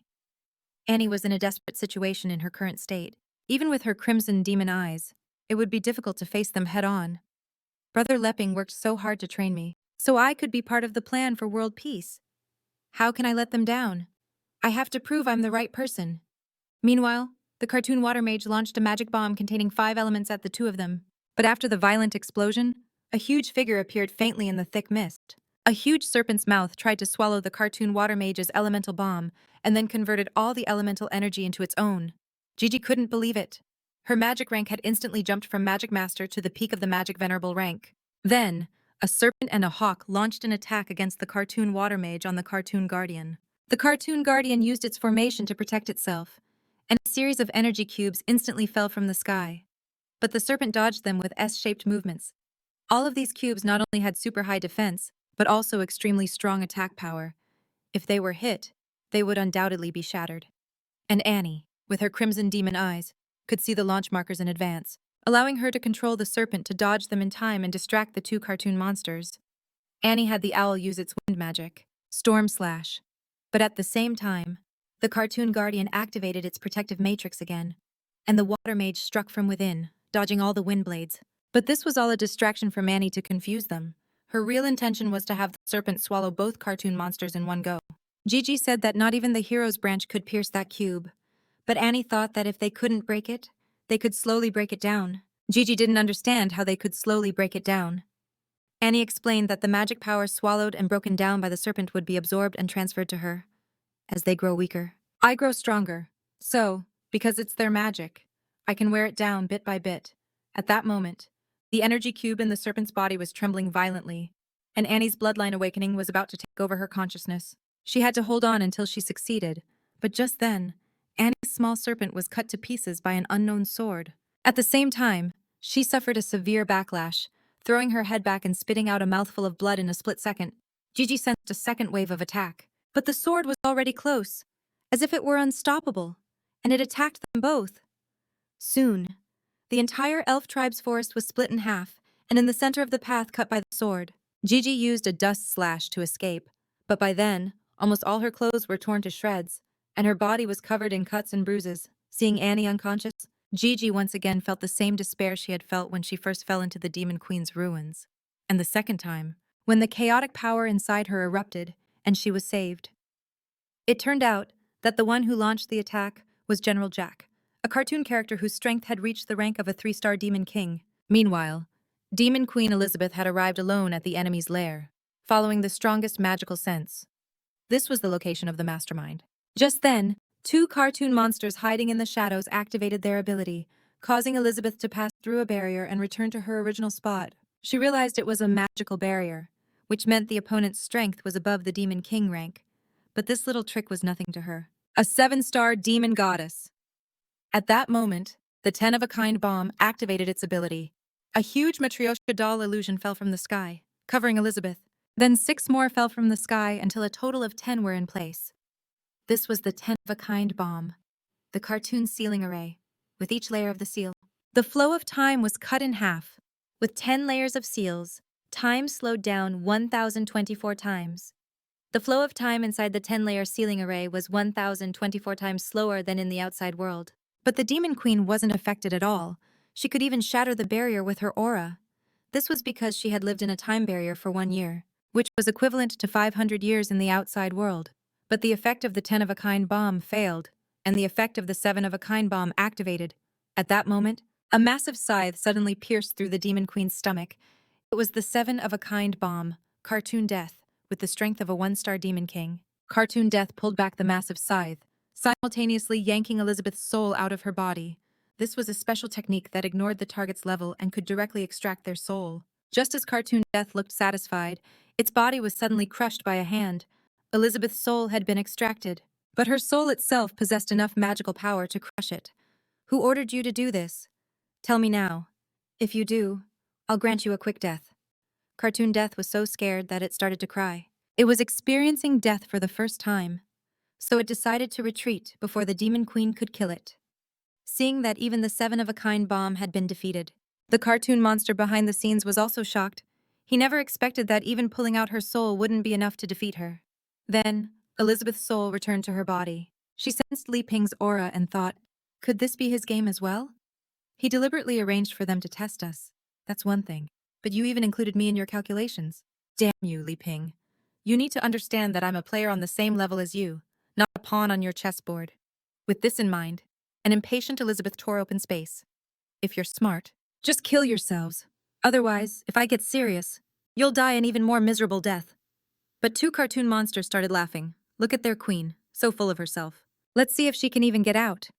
It turned out that what had trapped her was the 8-of-a-kind bomb, the cartoon maze. Elizabeth disliked these kinds of tricks that could bypass power levels. Although their magic rank wasn't high, they had special effects that could overcome the strong. So she stomped her left foot hard, and spiderweb-like cracks spread out rapidly, shattering the entire cartoon maze. An instant after breaking the maze, Elizabeth floated in the void. You two ignorant things. Just then, the queen of the same type bomb, the cartoon queen, blocked her path. She has some skills, but I'm more than enough to handle her. The king of a kind of bomb, the cartoon king, sat on his throne and watched. I shall await your victorious return here. Seeing this, Elizabeth leaped to a higher position and then conjured a throne, seating herself above them with a condescending attitude. Calling yourself a king in front of me? You're not worthy. The cartoon king was instantly enraged. Go kill her. Hearing this, the cartoon queen immediately activated the ace-of-a-kind bomb and then summoned 4 cartoon daggers into her hand. Her strength was at the peak of the Demon King rank, but Elizabeth looked dismissive. She flicked her finger lightly and fired a magic bullet.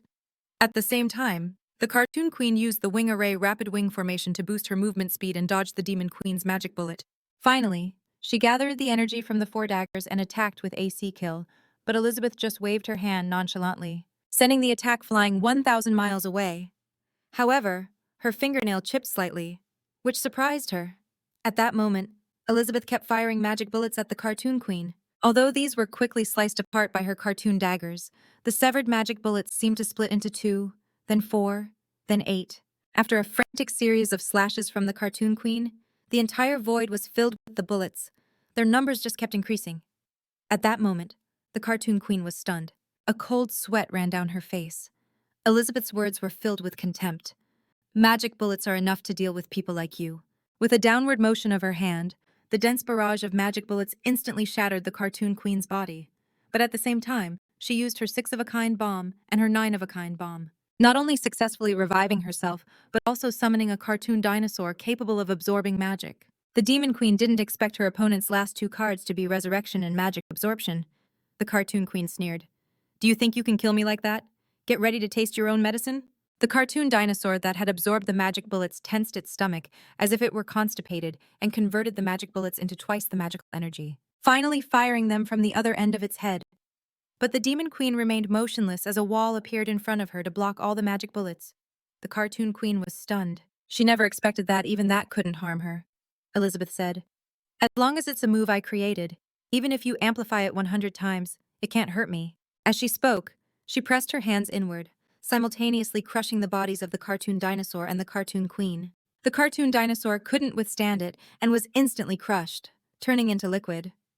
It then reverted to its original form of 4 nines. But at that moment, the cartoon queen appeared behind Elizabeth and launched a surprise attack. However, after a series of blind attacks, she discovered she had lost her target. Where did that woman go? As soon as she finished speaking, a crack appeared in the center of her head. Elizabeth had split the cartoon queen's body with a hand chop. What a nuisance. Now I'm going to get a little serious. But just then, the cartoon vase activated its ability, reuniting the cartoon queen's split body and moving it to another location. This ability impressed even Elizabeth, as it allowed revival without the main body needing to act, and even let the user choose a rebirth point.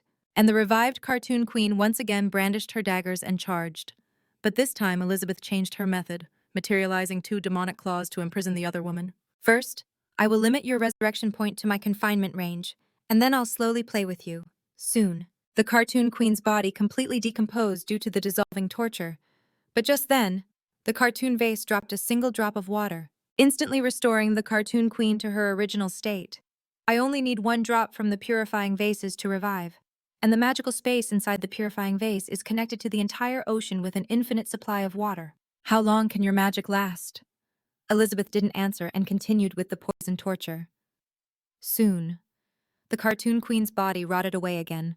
Then, Elizabeth used the water punishment, skinning her with 1,000 needles, tearing her apart, and striking her with lightning, subjecting the cartoon queen to various accumulated and overlapping damages within the absolute confinement. Soon, the green leaves on the cartoon vase withered, and finally, the cartoon queen turned into wisps of green smoke and dissipated into the air. When infinite resurrection becomes infinite pain, your spirit will naturally wither and choose to give up.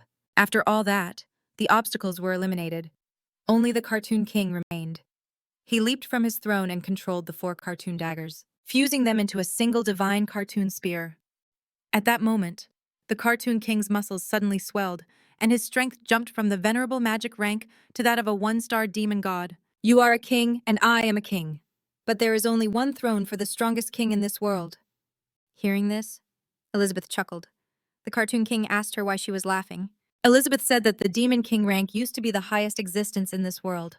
Now, seeing a simple fool like you, I can probably understand how he felt when he looked at me back then. The cartoon king thought she was speaking nonsense since she was about to die.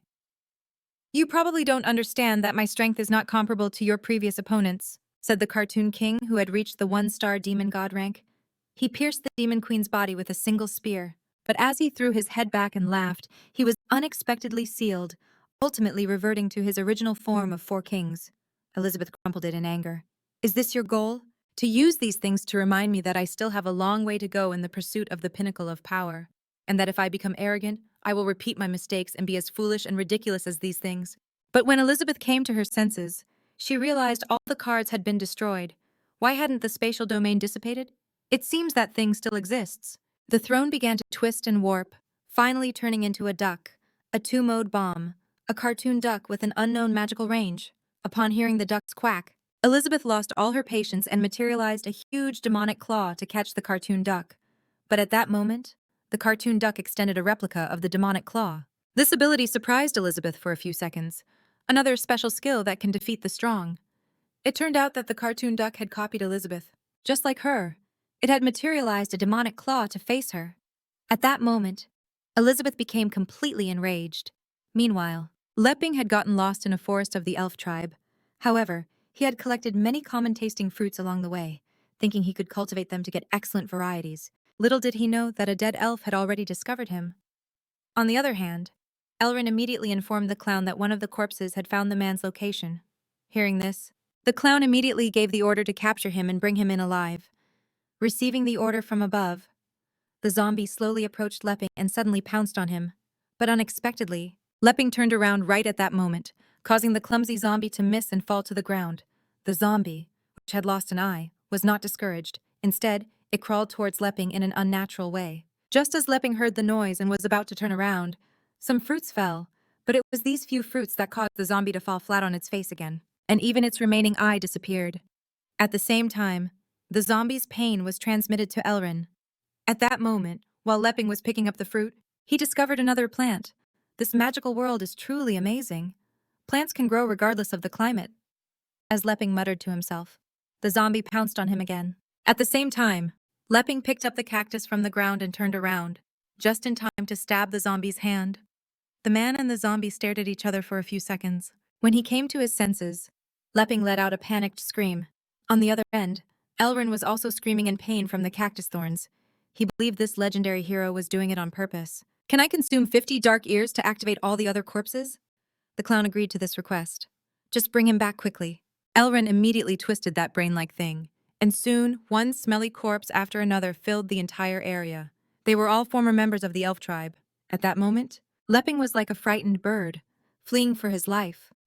But after running for a while, he felt a violent tremor. Leping thought it was an earthquake and stopped, but when he looked back, he saw a dense swarm of corpses. They kept screaming and slowly surrounded Leping. He realized that all directions were blocked and there was no room to escape. Just then, the ground under his feet suddenly bulged. Just as Leping thought zombies were going to crawl out from the ground, all the zombies pounced on him, only to have their bodies blown to pieces by a cannon. It was the 5 Elements pea shooter that had eaten his fertilizer before, returning to repay the favor. But these zombies knew how to use plant magic and perfectly controlled the 5 Elements pea shooter's movements. It turned out that among these corpses were several generations of chiefs and elders from the elf tribe. How could a single plant resist their plant magic? Soon, the 5 Elements pea shooter's body began to shrink and degenerate, finally turning into a small, palm-sized pea that landed in Leping's hand, and it even scratched its head in embarrassment.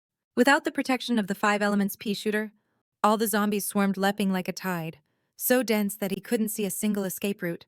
Leping thought his journey in this other world was about to end. But just then, he heard Swang's laughter. Then, a chainsaw flew out of Leping's backpack, forcefully cutting a huge gash in the horde of corpses. This slash even split the brain Elrin in two. The clown was stunned on the spot. What's happening? My corpse control device can only synchronize touch. Why is it now synchronizing actual damage? And on the battlefield, countless corpses fell from the sky. And at the same time, the chainsaw spun several times in the air before landing in Leping's hand. As if guided by some strange force, I still have my Diang chainsaw. But how did it get out? And at his feet, the weapon spirit he couldn't see was hugging his leg. I won't let them hurt you. At that moment, the horde of fallen zombies rose again and launched another fierce attack on Leping. He closed his eyes and swung the chainsaw furiously. This wave of damage was transmitted directly to the clown in the distant cave, causing him to lose a finger. Seeing that close-range attacks couldn't harm the legendary hero, the zombies drew their elven shortbows and collectively fired a shower of explosive magic arrows at Leping. But the clothes he was wearing had a 100% damage reflection ability, instantly piercing through all the zombies in front of him. At the same time, the clown's palm was also damaged by the reflected damage. At that moment, he knew this legendary hero's knowledge and use of magic had reached a level of pure mastery. But I have the geographical advantage here. The corpses of the entire elven tribe are at my disposal. I'm sure I can wear you down. As he spoke, he controlled all the remaining corpses, gathering them into a gigantic clown head. But at that moment, Luping was still swinging violently, and Desang simultaneously used a lumberjack cut plus. Soon, a powerful energy blade sliced the gigantic clown head in front of him in half. This energy blade seemed unstoppable, piercing through the elven tribe and even other planets in the universe, splitting everything in its path in two. At the same time, the brain of the clown behind the scenes was also sliced in half. My most powerful corpse magic is really this pathetic. The out-of-control zombies fell to the ground, but Luping was still frantically swinging the chainsaw in his hand. To the zombies, he looked like a crazed madman wielding a chainsaw, so scared that they turned and fled in a panic. On the other side, the demon queen was still fighting the cartoon duck. She summoned 2 enormous walls and closed them on the cartoon duck, trying to crush its body. Then she swirled her hands in the air, controlling the 2 energies to intertwine them, finally twisting them into a braid. I will turn you to dust as punishment for offending me. The cartoon duck, which could copy any object, was even able to perfectly replicate the demon queen's strength. Even when the demon queen activated her most powerful demon goddess form and used the doomsday combat technique, all things 2 parts cut, she still couldn't harm this replica in the slightest. And it was using the demon queen's signature technique, the unbreakable. Elizabeth couldn't believe it. Temporary sealing, soul attacks, magic, reflection, infinite resurrection. And now this perfect replica are all being used by low-level summons. Stunned, she heard Luping speak. Magical rank doesn't determine everything. Since by mastering the principles of mutual generation and restriction, even the weak can defeat the strong. Elizabeth seemed to realize something. So he has laid all this groundwork just to teach me this lesson. She then used her fingers as a sword and gathered the Demon King's swordless form, while the cartoon duck also imitated her and used the swordless form. The two rushed at each other, intending to decide the victor with this single move. Meanwhile, Luping was still chasing zombies with a chainsaw. Unexpectedly, the chainsaw tore through the spatial domain, which was also where the Demon Queen was located. This commotion caught Elizabeth's attention, distracting her as she fought the cartoon duck. In the end, she was hit and fell out of the spatial domain. However, under the law of the unbreakable, she was not injured. Elizabeth asked Luping what he was doing. He opened his eyes and realized he had found Elizabeth, but by sheer coincidence, he tripped on a rock and fell onto her soft chest. The chainsaw in his hand went flying at the same time. The weapon spirit of Desang shouted, "Don't leave, Desang. That backpack has spatial magic. I can get back by myself. I won't let you down." Then Desang controlled the angle and made the chainsaw sink into the backpack. But at that moment, the two women glared at each other disdainfully, asserting their dominance. Elizabeth even pressed Luping's face against her peaks, leaving Desang furious, but unable to do anything. Luping, who was nearly suffocating, struggled to pull his head out. "That was really dangerous. I almost died. It's a good thing I found you in time." Elizabeth was stunned. He almost died. Then, she suddenly remembered her battle with the cartoon duck, the Demon King's swordless form she had just used, and that thing copied it too. But on second thought, its copy is a mirror image. So the Demon King's swordless form was presented in reverse. If I hadn't been distracted just now and our attacks had collided, he must have known my unbreakable couldn't hurt it. So he deliberately distracted me to save me. But just then, Luping suddenly said he was sorry.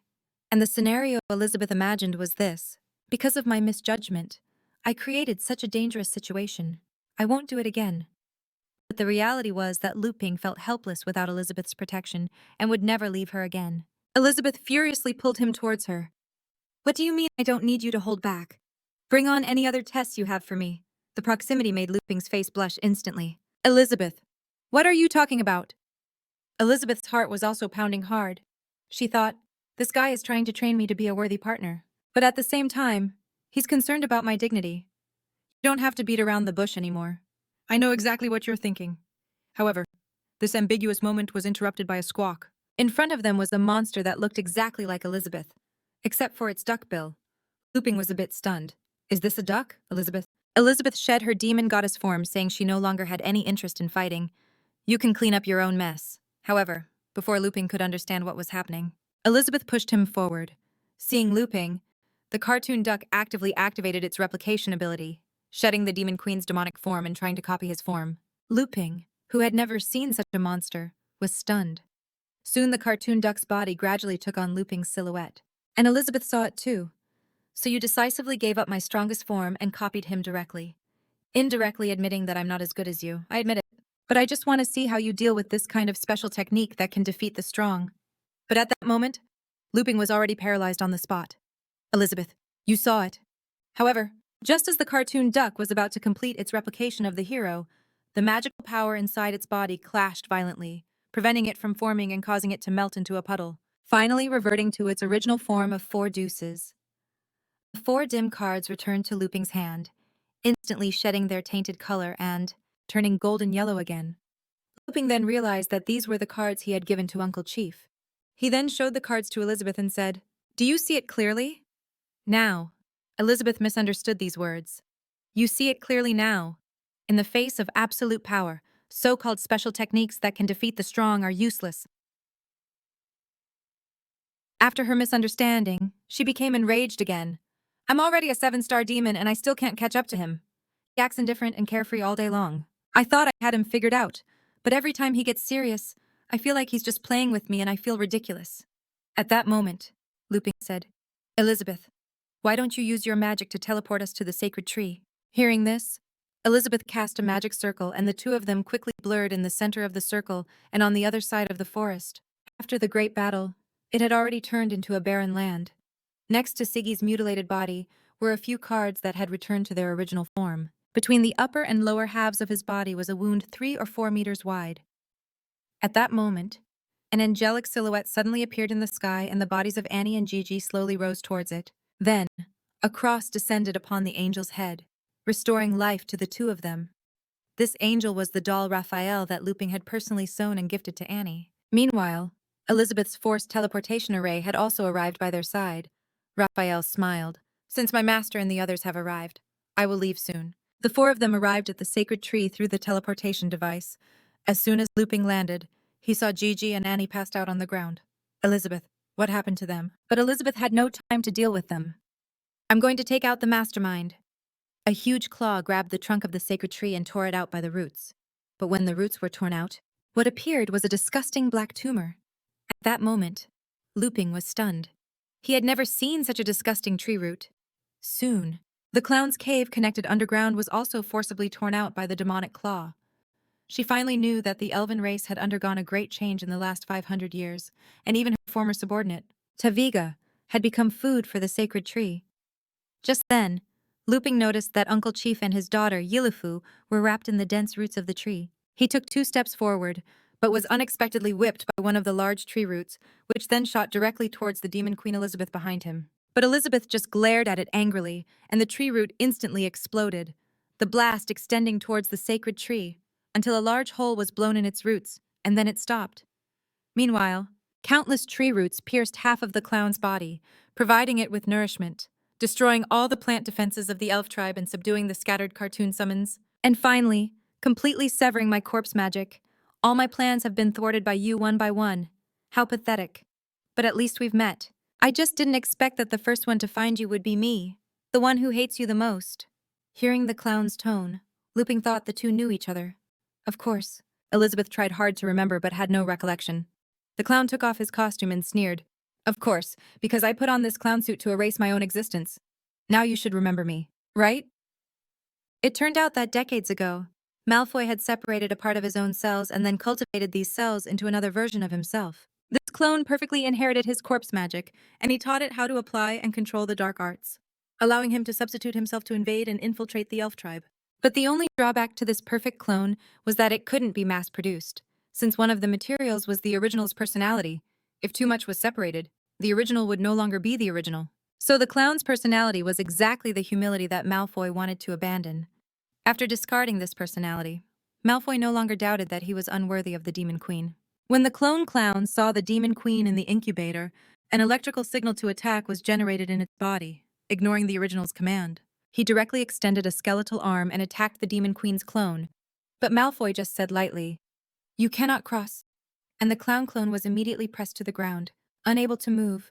Malfoy told him to understand why he existed. The clown asked why.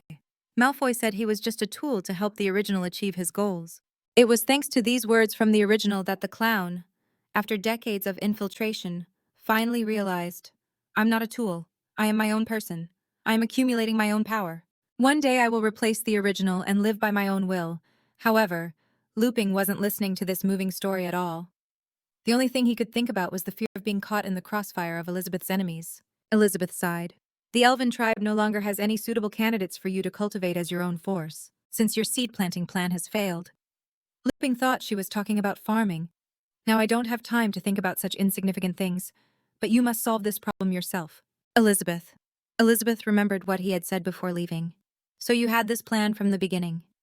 The Demon Queen finally remembered that this person's name was versus Malfoy. But now he just wanted to kill everyone. Although his corpse magic had been destroyed by the legendary hero, he still had the entire elven tribe and the power of the Dark Year. As he spoke, all the tree roots whipped towards the Demon Queen. But just by slightly raising her hand, a demonic claw pierced through all the tree roots and grabbed Versus. Luping shouted anxiously, Elizabeth, be careful not to harm the chief and Yilifu. Elizabeth told him not to worry. I won't touch your pawns. At that moment, Versus was completely immobilized at Elizabeth's mercy to be interrogated. Why are you here? Where is Amelia? And what is this rumor that you want to resurrect me? She scoffed. The respect and fear he felt for you gave way to love and humility. All these complex and twisted emotions are concentrated in me. He created me as a tool to pursue you. But on the other hand, if I brought him your corpse, it would cause him to have a mental breakdown. Elizabeth lowered her voice and said, Cut the crap. Don't make me repeat myself. Versus continued to mutter to himself. I really don't understand what I like so much about you. I guess I actually just feel a deep hatred for you. As he spoke, he spat 2 cards out of his mouth. Soon, a strange smiling face appeared behind Versus, and the demonic claw controlling him was instantly destroyed. Elizabeth sensed that this was a divine-level demonic aura. It turned out that Versus, at all costs, had summoned the Supreme Joker King. Although he was only a 3-star demon, his laws were far superior to those of his peers. You have decided that in exchange for torturing your soul for 100 years, I can grant you one wish. He pointed forward and shouted, "Kill everyone here! The Supreme Joker!" King bowed and looked at Elizabeth. His words were full of contempt. "A trivial matter," Elizabeth said. "You are also a king of a certain world. Having to obey a being of a lower level than you is truly pathetic." The Supreme Joker King smiled. "Rules are rules, and I've wanted to test my skills against you for a long time. Why not accept such a good deal? We are both masters of black magic. Let's see who has the superior black magic." The 7-star demon goddess Elizabeth had an absolute advantage in magical rank, but to avoid any special techniques that could overcome the strong, she chose the temporal lock domain as a defense, but the Supreme Joker King, although he was a 3-star demon god, ignored Elizabeth's temporal lock domain and launched a royal sword at her, imprisoning her upside down. At that moment, Elizabeth was stunned. "I'm trapped. Why isn't the temporal lock domain working?" The Supreme Joker King smiled. "You still don't understand magic, and magical rank is just an illusion. The essence of this world is a contest of the power of rules, and my rules are above yours." Elizabeth suddenly realized that those special techniques that can overcome the strong are actually based on rules, and the reason they are superior to me is because their rules are all inherited from Luping. Hearing the Demon Queen's call, Luping turned and looked, but just that one glance was enough to frighten the Supreme Joker King. He is the creator. So just as his royal sword was about to strike the Demon Queen, the Supreme Joker King appeared just in time and got between them, taking the blow from the royal sword he had just launched at the Demon Queen. The Supreme Joker King knew he had almost offended the creator, but fortunately, he had made it in time. Next, he actively dispelled the time-locked domain, and Versus Malfoy didn't understand what had just happened. At that moment, the Supreme Joker Ken slowly walked towards Versus. "You almost fooled me, you bastard!" Versus was still confused. "Kill them immediately. Our contract is already made." But at that moment, the Supreme Joker King's face turned fierce, and a beam of light shot out of his mouth towards Versus. "Your wretched soul will soon be worthless." Diaz Malfoy's body was instantly turned to ash. Afterward, the Supreme Joker Ken bowed. I'm sorry. Black mages always want to get some negative energy to snack on, so I got a little playful and agreed to play along with him. I have already freed all the souls." The Demon Queen asked him if he still wanted to fight the nearby Luping, who couldn't see the magical scene. Why did that person suddenly turn to ash? The Supreme Joker King answered the Demon Queen. "Of course not. I didn't expect you to have befriended the creator after all this time. Please, tell my master I won't misbehave again. I'm leaving. Goodbye. With that, the Supreme Joker King's figure dissipated, and the body of the Bomb King floated back into Luping's hand. Elizabeth felt that Luping had overestimated the mortals of the outside world. If this deck of cards fell into the wrong hands, it would cause a great disaster. Luping was completely confused. What does this have to do with my playing cards? They were fine in the chief's hands before. Hearing this, Elizabeth fell silent. She thought that if the user was benevolent, they could unleash the power of the 13 divine warriors. Otherwise, they would be corrupted by black magic. Now that Tavira is dead, and the elf tribe has fallen into such a state after only 500 years, I should first find out what happened here. Then Elizabeth gestured with her hand and pulled the withered chief and Aoife toward her. Tell me everything that has happened here. However, the two of them could no longer speak, only making sounds like, ho. Luping quickly took out his homemade mineral water. Look what the bad guys have done to them. Let's give them some water first. Then, Luping poured the water directly onto their wrinkled faces, instantly revitalizing them. Luping marveled at how magical this world was. This was also how he had recovered last time. But the first thing the recovered father and daughter did was kneel on the ground and beg for forgiveness. We deserve to die. If you have to punish someone, punish me. It was I, the chief, who was too trusting and caused such a disaster. I am willing to take full responsibility. The elf tribe has long been corrupted by the Dark Guild, and because I was deceived by the enemy's tricks, the treasure cards fell into their hands. Aoife said that after she was captured, her magical power was drained, and she couldn't remember what happened afterward. But the chief remembered that, before losing consciousness. The person disguised as a clown had sacrificed a large number of lives to corrupt the treasure cards. Elizabeth believed this was a side effect of having his memory drained. Luping asked her what they should do, but Elizabeth once again extended her dark hand and said, "Let me extract it again, soon." The father and daughter's bodies withered again as their memories were extracted. This infuriated Luping. "Elizabeth, what are you doing meanwhile?" Elizabeth infused their memories into her own mind. After reviewing them, she was a little surprised. Luping, seeing her serious expression, asked if she had made any new discoveries. But Elizabeth shook her head. What they just said is all they know. This left Luping speechless. Tavira sacrificed herself for her people and did not betray my will. But the chiefs who succeeded her got worse and worse. Now, the entire elf tribe is exhausted. Who else can we get information from just then? Blanche suddenly emerged from the ground. "I can tell you about the Demon Queen Elizabeth and the legendary hero after you killed Malfoy's clone. I was freed, but Elizabeth told her to stop. What makes you think I should believe you?" Hearing this, Blanche removed her eye patch, revealing a dark, foul-smelling ear. The next moment, the gear was unearthed and floated into Elizabeth's hand. "Isn't this the gear imbued with evil magic from the Dark Guild?" Blanche said that the gear had been removed. "Now, do you believe me?" But as soon as she finished speaking, Elizabeth forcibly extracted Blanche's memory, and she turned into a wrinkled corpse and fell to the ground. This frightened Luping, who had just saved the chief and his daughter. But Elizabeth decisively took his hand and transferred the newly extracted memory to him. "This time you can see it with me." It turned out that Versus Malfoy had first controlled several chiefs, causing the sacred tree to be tainted by dark ears and bear fruit. Then, under the order of the chiefs and elders, he forced the tribe members to eat the tumors, thus gradually taking complete control of the elf tribe.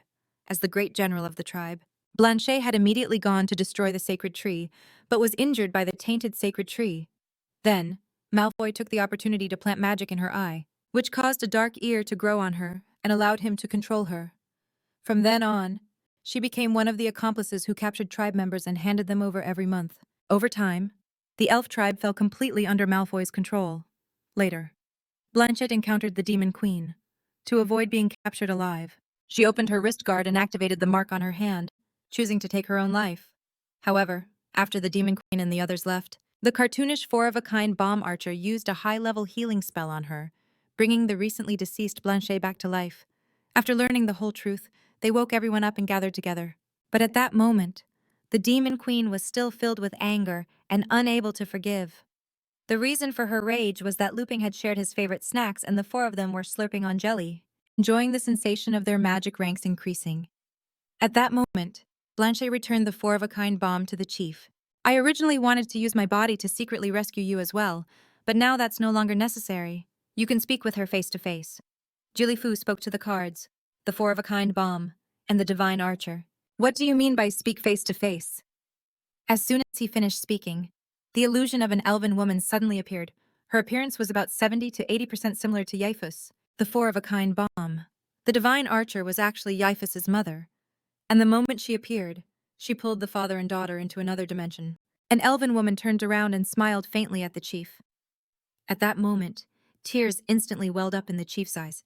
"Is that you, Nikita?" He then took his daughter Yaifus's hand and ran towards her, hugging his wife. "I must be dreaming. I missed you so much." Yaifus couldn't believe it was her deceased mother. Nikita explained, "It's true that I am dead in the real world, but my soul has been reborn here in the sacred hall." At that moment, Yaifus couldn't hold back any longer as tears streamed down her face. Nikita said gently, "Mom, I have so much to tell you." But her next sentence suddenly changed in tone. "Time is short. Where should I begin? Before, I wasn't forced by my father to return to the elf tribe. So, to protect you, I chose to sacrifice myself to the sacred tree. Then, somehow, my soul ended up on a chaotic battlefield where there were many souls from different worlds. An evil clown, an evil god, had summoned us there to fight each other for his entertainment. Over time, we began to secretly unite to resist him. At that moment, Yaifus just thought her mother was very cute, and the nearby chief's love was overflowing. Nikita continued, saying that the clown, the evil god, began sending shadow armies to wipe us out and even tried to seduce and corrupt our allied army. Once corrupted by him, we would become his cartoon soldiers. In the end, Only the 13 of us with the strongest determination resisted his temptation. In the final battle, my soul was nearly killed by the evil clown god again. Suddenly, the Creator opened the chaotic space. Not only did he grant the 13 of us divine powers, but he also split the shadow of the evil clown god, which greatly weakened his power. Since then, we, the 13 divine warriors, have been here controlling this evil clown god. When Nikita finished speaking, the chief hugged her and their daughter. Time is short. Let's cherish the time we have left together. The Creator is Lord Luping. This is all his doing. That's why we can be reunited. Nikita was relieved. So you already know, Chief, so I can rest easy as long as you serve the Creator. Well, we will definitely be able to reunite. I really want to be with all of you. But the Creator has entrusted me with a glorious mission that I must fulfill. Of course, I'm not leaving.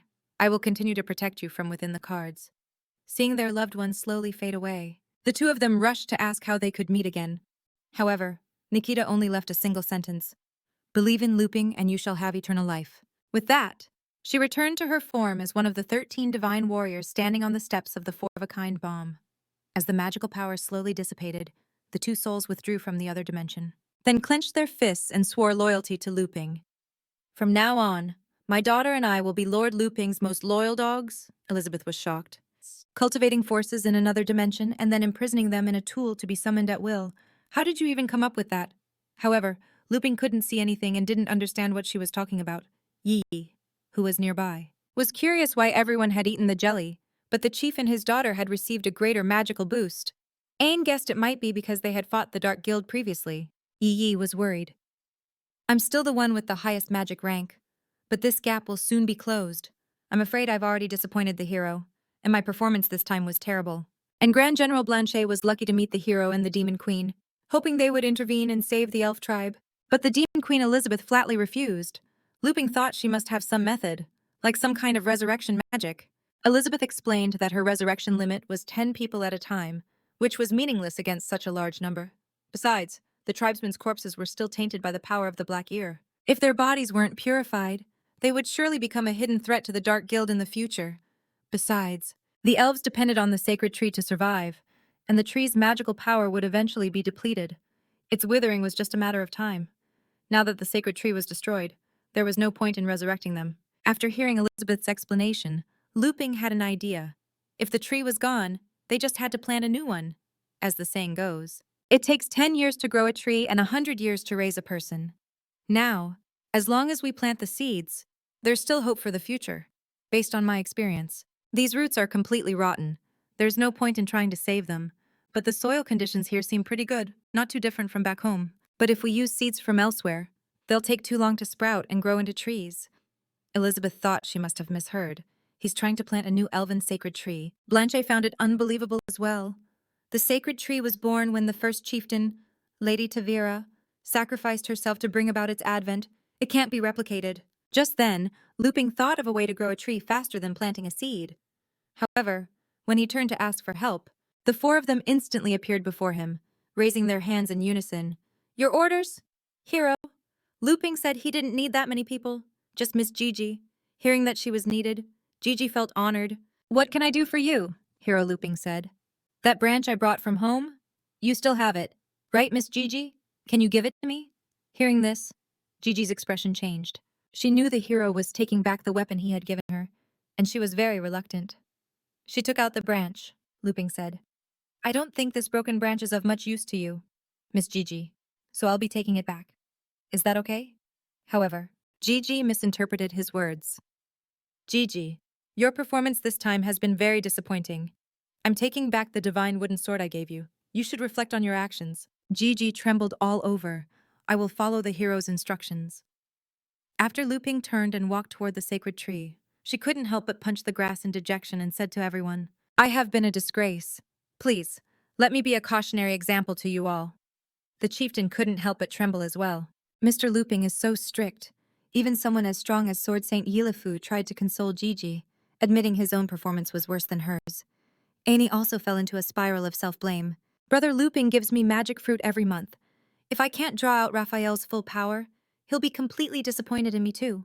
At that moment, Gigi was filled with regret. I am not worthy of the title of Sword Saint. Please, never call me that again. Gigi, we'll never forget the shame of this day. Elizabeth, who was nearby, chuckled to herself. What a great way to lead by example. Now let's see how you plant a tree. The elf tribe has already withered away. It's impossible to achieve a large-scale resurrection, especially for you, someone with no magical powers, no matter how strong you are. You can't violate the fundamental laws. The hero stuck the branch into the ground, added a bit of fertilizer and water, and unexpectedly, it caused an earthquake throughout the entire elf tribe. It turned out the branch he had planted was growing rapidly, and its massive roots tore through the ground, searching for nutrients. The dead sacred beasts shriveled up and turned into wood. Even the forest zombies were no exception, as they were all purified and absorbed by the roots. Soon, the enormous roots enveloped the entire elf tribe. Meanwhile, the previous sacred ground barrier gradually dissipated. The newly planted branch had sprouted flowers, and soon the entire tree was covered in blossoms, symbolizing the birth of new life.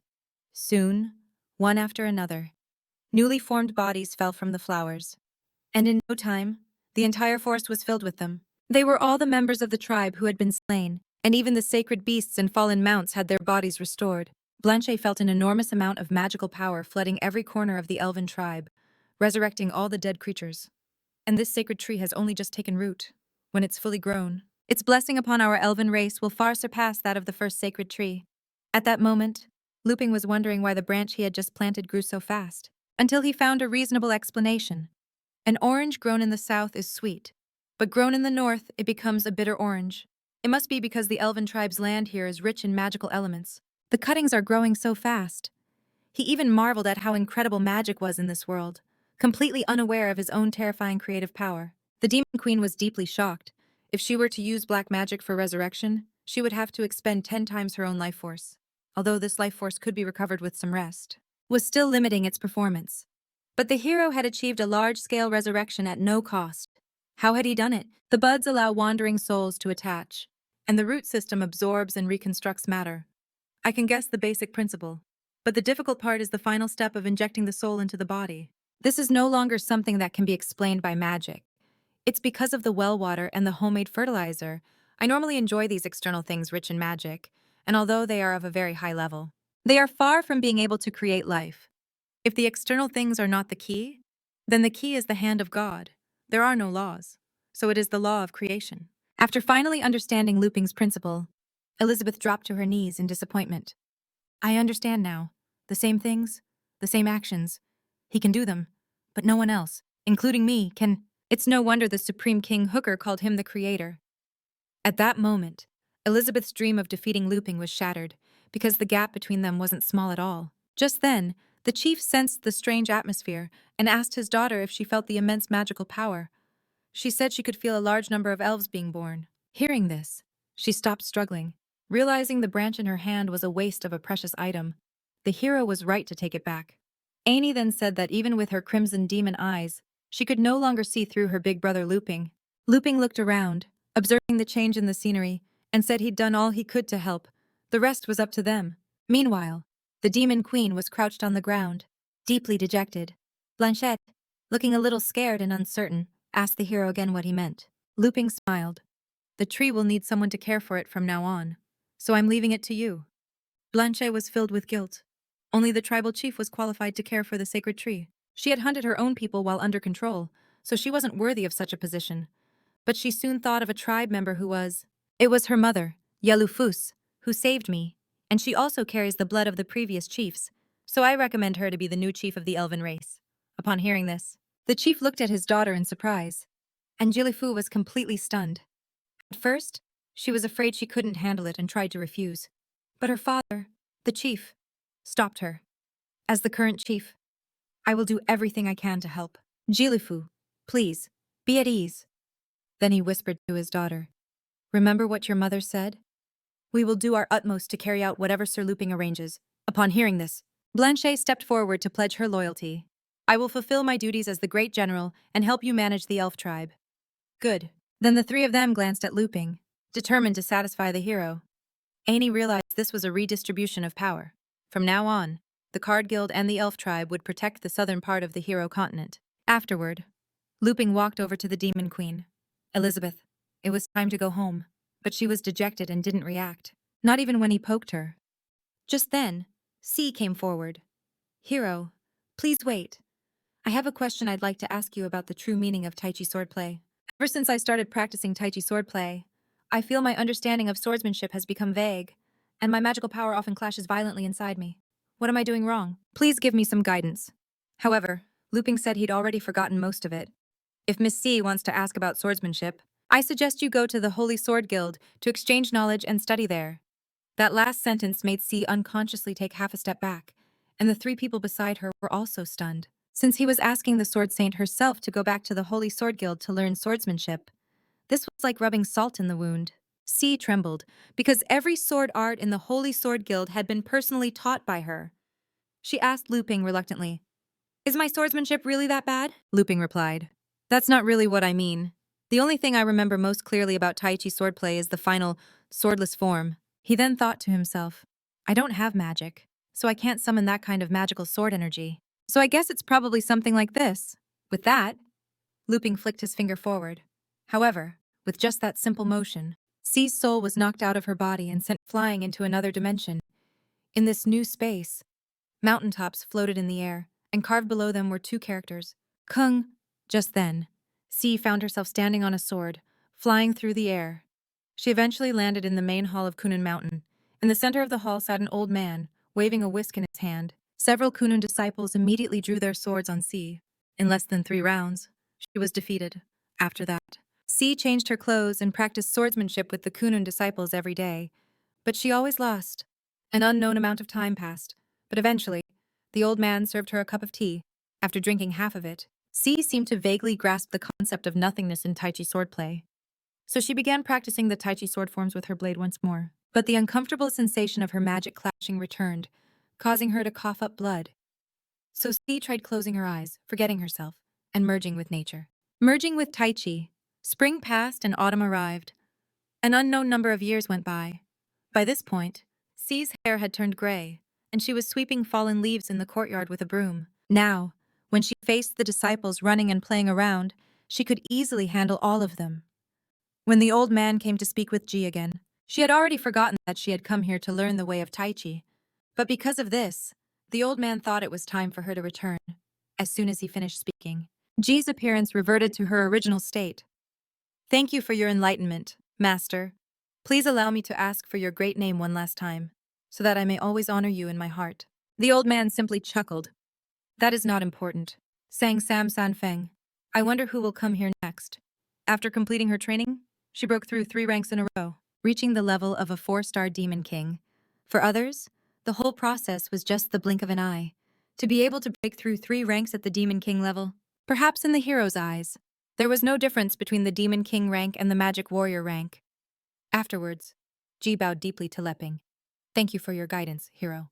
I will follow your instructions and return to the Holy Sword Guild to learn from scratch, not clinging to swordsmanship, but dedicating myself to the path of Tai Chi." With that, the Chinese holy sword transformed into a ray of light and disappeared. Leping was thinking that the powerful people of this other world were truly unpredictable. He then asked Dane and the old chief about their plans.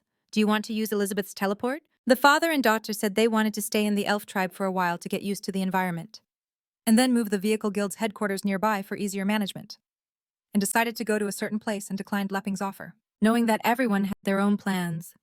Leping nudged the depressed demon queen. "Xiao Bai, Xiao Ai, it is time to go home," Elizabeth responded weakly. "Oh." Then she summoned a teleportation beam. Soon, the two of them blurred and then disappeared. Meanwhile, the Chinese holy sword, Ji, was returning to the Holy Sword Guild when she happened to see the old swordsman and A fighting the Dark Guild. They finally understood why the contestant from the Great Bear Guild had transformed into an apostle during the guild competition. It turned out that the naive beastman had fallen into this state last time. The president of the Great Bear Guild sneered. "Is this the impression you humans have of us? No wonder the beastmen cannot form a great power." With that, his body suddenly swelled up, unleashing 100% of his muscle strength and charging at the two of them. The two of them jumped into dodge at the same time. A asked the elder Bali what they should do. The opponent was a 1-star magic venerable. Venerable Bali said coldly, "Do not underestimate yourselves. After drinking the barley tea that the boss gave our sword guild, I have also reached the rank of magic venerable." With that, he unsheathed his longsword and used the 1,000-needle quick-draw technique. In an instant, Countless spikes pierced the body of the Great Bear Guild's president. Each needle was between 20 and 24 inches long. Just then, A took the opportunity to form hand signs. A gray flow poured out and soon spat out lumps of liquid cement that covered the Great Bear Guild president's body. Then he plunged his twin swords in and used his blunt sword technique, using vibrations to compact the substance inside and shatter the enemy's body. At that moment, he had already activated his maximum vibration power. Even a one-star magic venerable would spit up blood, and the desert for several miles around was affected. And the old swordsman stood on his long sword, admiring the gray sword among the 10 colored swords. Although you are not as sharp as the blue sword, you can make up for your shortcomings with diligence and have developed your own unique blunt sword technique. Once the vibration ended, A pulled out his twin swords and turned around elegantly, thinking he had completed the kill. But unexpectedly, the hard concrete suddenly cracked and then crumbled with a loud bang. At the same time, both of them sensed a terrifying aura. They immediately used all their magical power to activate their sword shields. Soon, a 3-layered sealing sword descended from the sky and placed itself in front of them. At that moment, a hand of only skin and bones rose up, and with just a flick of its finger, the 3 sealing swords before them were shattered by the shockwave, and even the gray sword and the old swordsman were sent flying. The guildmaster, Great Bear, sent the gray sword and the elderly swordsman flying. Now that he had awakened the chaotic power of the Sea of Darkness, he had reached the level of a 1-star Demon King. Everyone below the rank of Demon King is an ant. He must have surpassed Lord Malfoy by now. But as soon as he finished speaking, the figure of the Holy Swordswoman pierced through his body, cutting him into 3 large pieces. The elderly swordsman struggled to get out of the sandpit, surprised to see the guildmaster there. Sixie said, "Why are you here?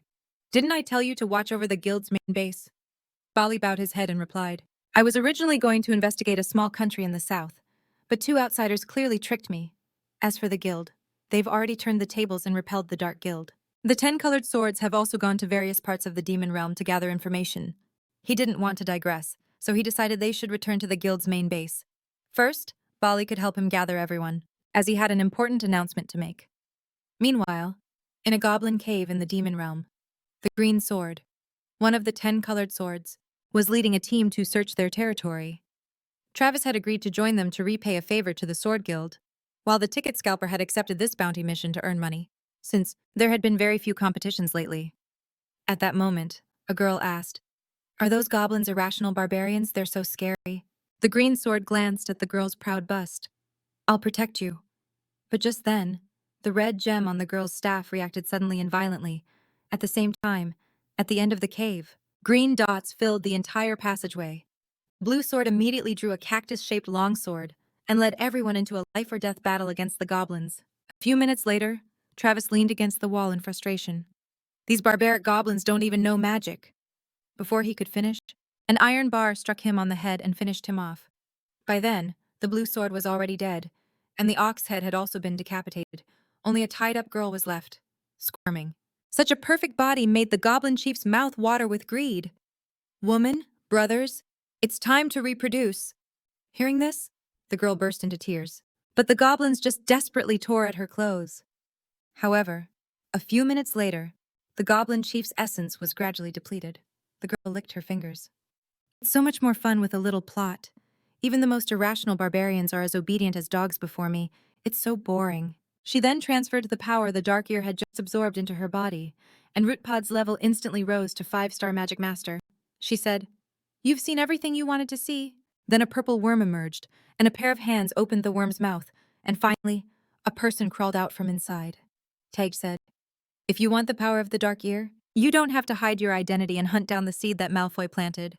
I can give it to you as long as you do one thing for me." Ritpod smiled. "You're asking me to betray the guild. But now your fatal seduction has no effect on a sad host. Don't waste your magical power. I'm not interested in the desires of your world, and I'm not asking you to betray Malfoy." Rootpod guessed he must be at least a demon king to be able to resist her seduction. She then asked what he wanted her to do, but before he could answer, she deliberately said, "I haven't even reached the venerable rank in magic. How could I possibly help you?" The sad host chuckled. "What a cunning woman. I'm afraid I can't offer you satisfactory terms. Can I?" "Let me tell you, the Dark Ear is just a transitional product. If you sign a contract with me, I can give you 10 times the power of the Dark Ear." As he spoke, he expelled a bit of chaotic power from his mouth. "To be honest, Your power of seduction is very special, which is why I chose you. Chose. This chaotic power is enough for you to skip the magic venerable rank and advance to the demon king rank, which is equivalent to absorbing more than 1,000 dark years. But if you sign a contract with me, you must do as I say. Otherwise, the consequences will be dire. I won't force you. You can choose for yourself to easily enter the demon king rank. Ripod ultimately chose power for the sake of the demon king rank. I agree. On the other hand, in the field behind Leping's house, a 5-element plant from the elf tribe had been brought by him for cultivation. This magical world is incredible. Plants can be sentient. Unlike the normal things I grow, I should head back inside. You can live here and get along with everyone. However, after Leping left, the various fruits and vegetables in the field began to emit an incredibly terrifying aura. At that moment, Leping returned to the house and asked Elizabeth if she wanted some freshly picked apples. But a depressed Elizabeth flatly refused. How can apples be as delicious as snacks? Leping kindly reminded her not to eat too many snacks, since lunch was almost ready. Hearing this, Elizabeth put down the chips and picked up a giant Coca-Cola, downing more than half of it in one gulp, which left Leping speechless. Ever since she had returned from the elf tribe, the demon queen had been depressed, but after drinking, Elizabeth glared angrily at the Coca-Cola. How annoying. Leping thought he had done something to offend her. Is it because my performance outside didn't meet your expectations? I have no magic and can't learn swordsmanship? So, are you angry with this stupid student of yours? No. Even though I'm not good at magic or swordsmanship, at least I've united the outside forces to confront the Dark Guild. In fact, Elizabeth couldn't understand why Leping could transcend the rules and what the point of all the painful training she had gone through was. But then she thought that maybe, according to the plot, I was just a stepping stone for him to become famous. He doesn't need me. Otherwise, he wouldn't have stayed here all this time. I was the one who came looking for him. No matter how much I struggle, I can't surpass him. So I might as well give up. Back then I could rule the world as a demon king. What's the use of being a 7-star demon god? Now I should just enjoy life. Leping thought carefully. Melancholic, irritable, emotionally volatile, apathetic, and compulsively eating snacks. She might be on her period. But we've been living together for over 1 year, and I've never noticed similar symptoms before. However, in a magical world, it's normal for a demon queen's menstrual cycle to be different from a human's. Just because the hero mistakenly thought the demon queen was on her period, he prepared a pot of brown sugar water for her to regulate her body. However, the moment she took the first sip, she was suddenly pulled into a hot spring in a spiritual realm. It was a brown, sugar hot spring that could circulate ki and blood and replenish energy. At the same time, 3 sage-level experts provided her with a full treatment. The intrigued demon queen asked what kind of service this was, but the 3 experts directly threw a bath towel at her, pulled a naked Elizabeth out of the water and wrapped her up. Then they tossed her again, and she landed on a soft air mattress. Next, Miss Silverear gave her a delicate hand massage. Elizabeth couldn't resist at all, but at the same time, she felt so comfortable she couldn't help it. Then, the auntie started giving Elizabeth a back massage, explaining that the massage could relax people and that my egg liquid massage can make your skin as smooth as mine. Elizabeth wanted to resist, but her body completely disobeyed her. Just then, Grandma Ratter came over, hunched over and shaking her body, saying it was her turn.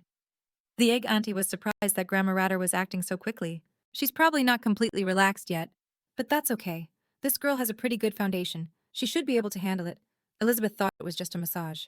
This old woman is so frail. What can she do after getting everyone's consent? Grandma Ratter began to stretch her muscles. Her thin, toothpick-like body suddenly swelled up several times, leaving Elizabeth dumbfounded.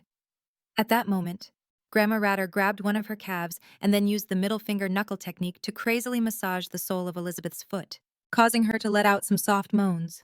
She finally let go of her inhibitions and let out a loud, choked cry. The 3 sage-level experts were in charge of nourishing yin, beautifying, and replenishing blood, respectively.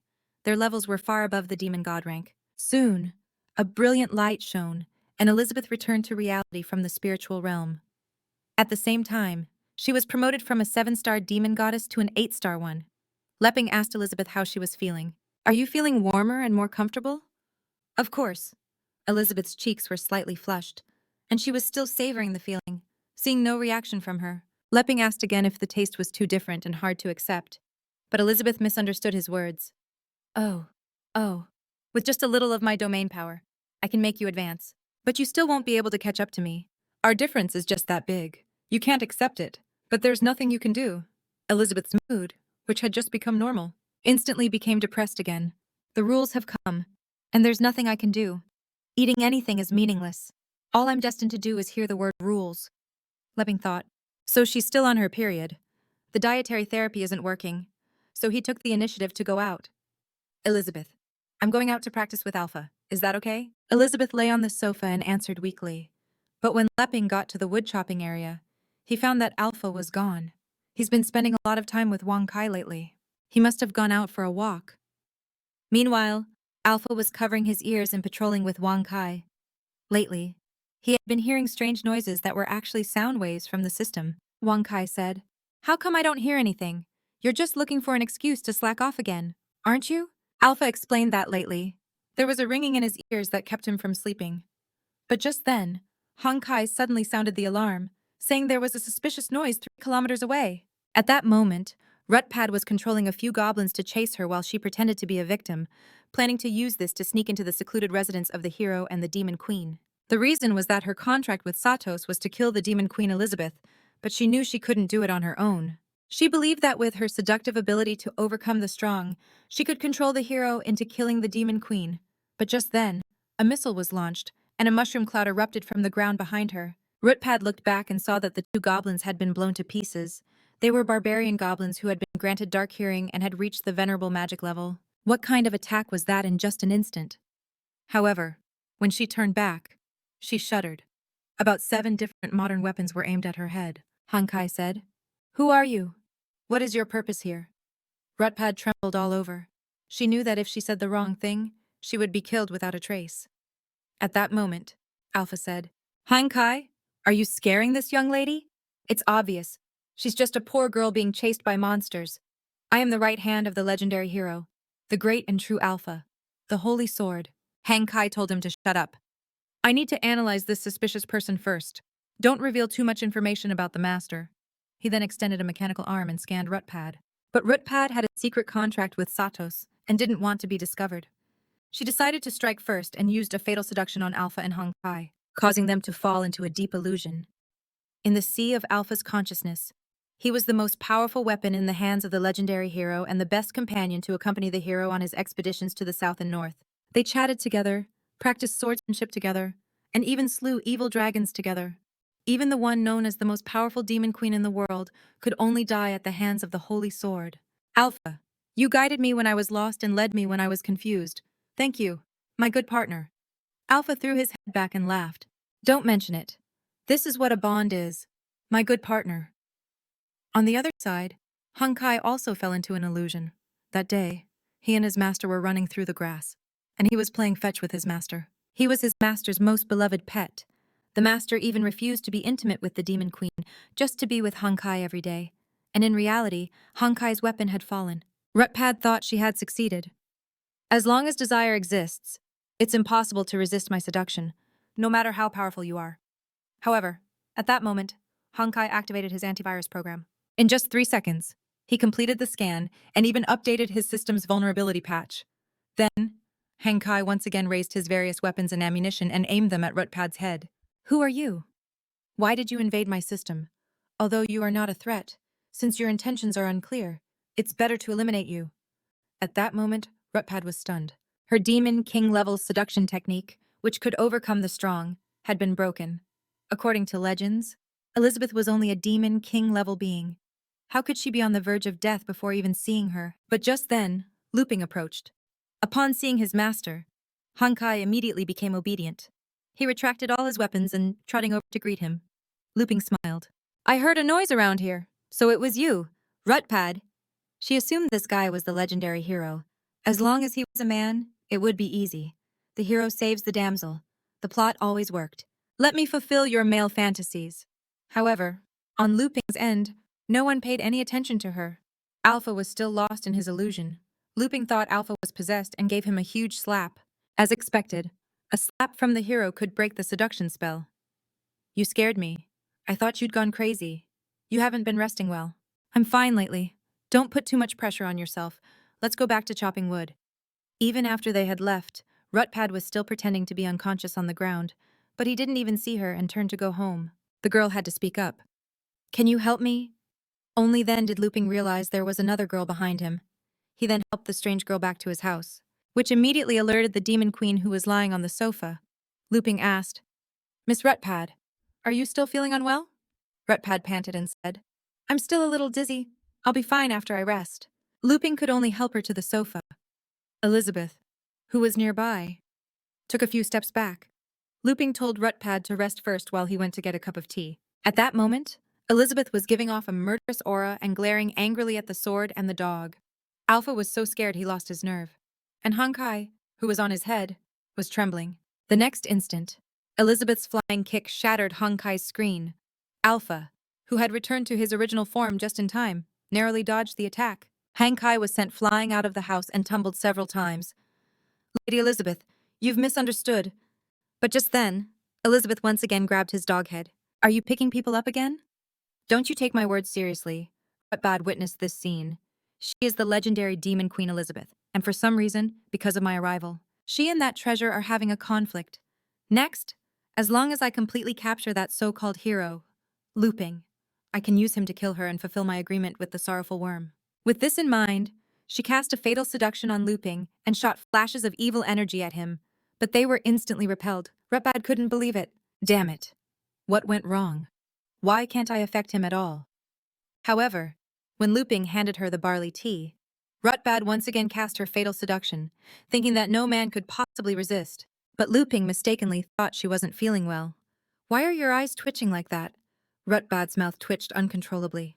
Anyway, since he hadn't found her out, she just took the barley tea from Luping, but after taking the cup, she was shocked by how rich the magical power within it was. When she took her first sip of the barley tea, she was dragged directly into a spiritual realm. The tea was like a tall, insurmountable wall of water rushing toward her, instantly filling the entire realm and finally submerging her. When it was over, her magic rank rose from a 1-star demon queen to a 2-star one. Luping, seeing that she seemed more energetic, asked if she was feeling better. But just then, the half-empty cup of barley tea fell to the floor. Rutbad clutched her stomach, feeling extremely uncomfortable. "What did you give me to drink?" Soon, lines appeared on her lower abdomen and began to writhe slowly. In a short time, the lines had crawled up to Rutbad's chest and then to her throat. Luping was bewildered. "What's wrong with you? Could she be allergic to wheat?" Elizabeth appeared just in time and explained that it was clearly the same thing that had happened to Gigi. They were both people who had been tainted by making a pact with the Sea of Darkness. Luping suddenly realized, "Then, Elizabeth, you have to save her quickly." Elizabeth narrowed her eyes, thinking the guy was stating the obvious. Hadn't he already used the barley tea to forcibly break her contract? This was just a rejection reaction.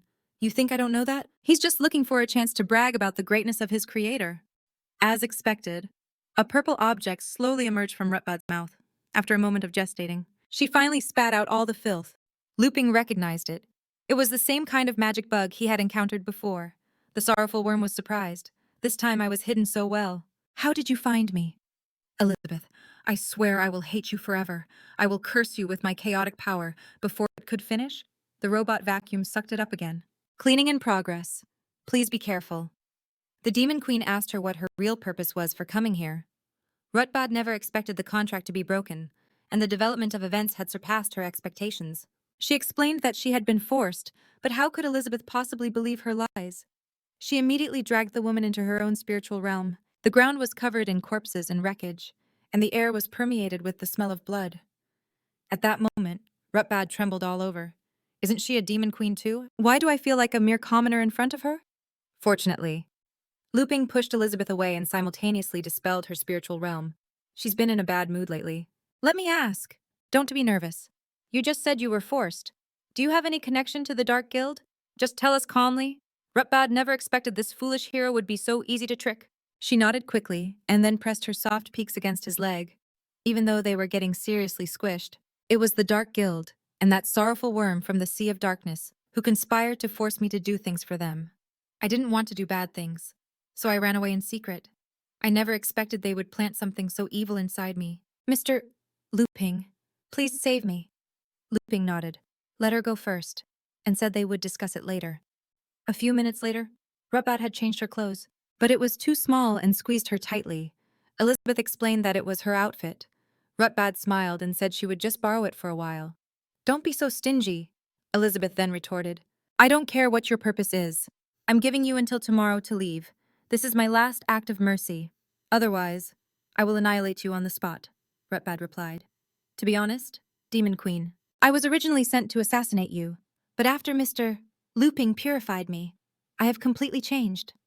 Of course, if the Demon Queen wants me to leave, I wouldn't dare disobey. If Mr. Luping insists that I stay, I would dare disobey him even less. Elizabeth saw right through her attempt to stay. What makes you think he'll let you stay? Retbad smiled. As the saying goes, even a hero has a weakness for a beautiful woman. Maybe it's because of my perfect body. But looking at you, Demon Queen, you probably wouldn't understand. Hearing this, Elizabeth pinched her belly fat. Are you talking about this?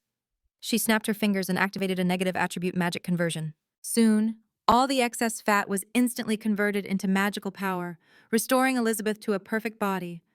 Then she went straight to Ruth. Look closely before me. You are nothing.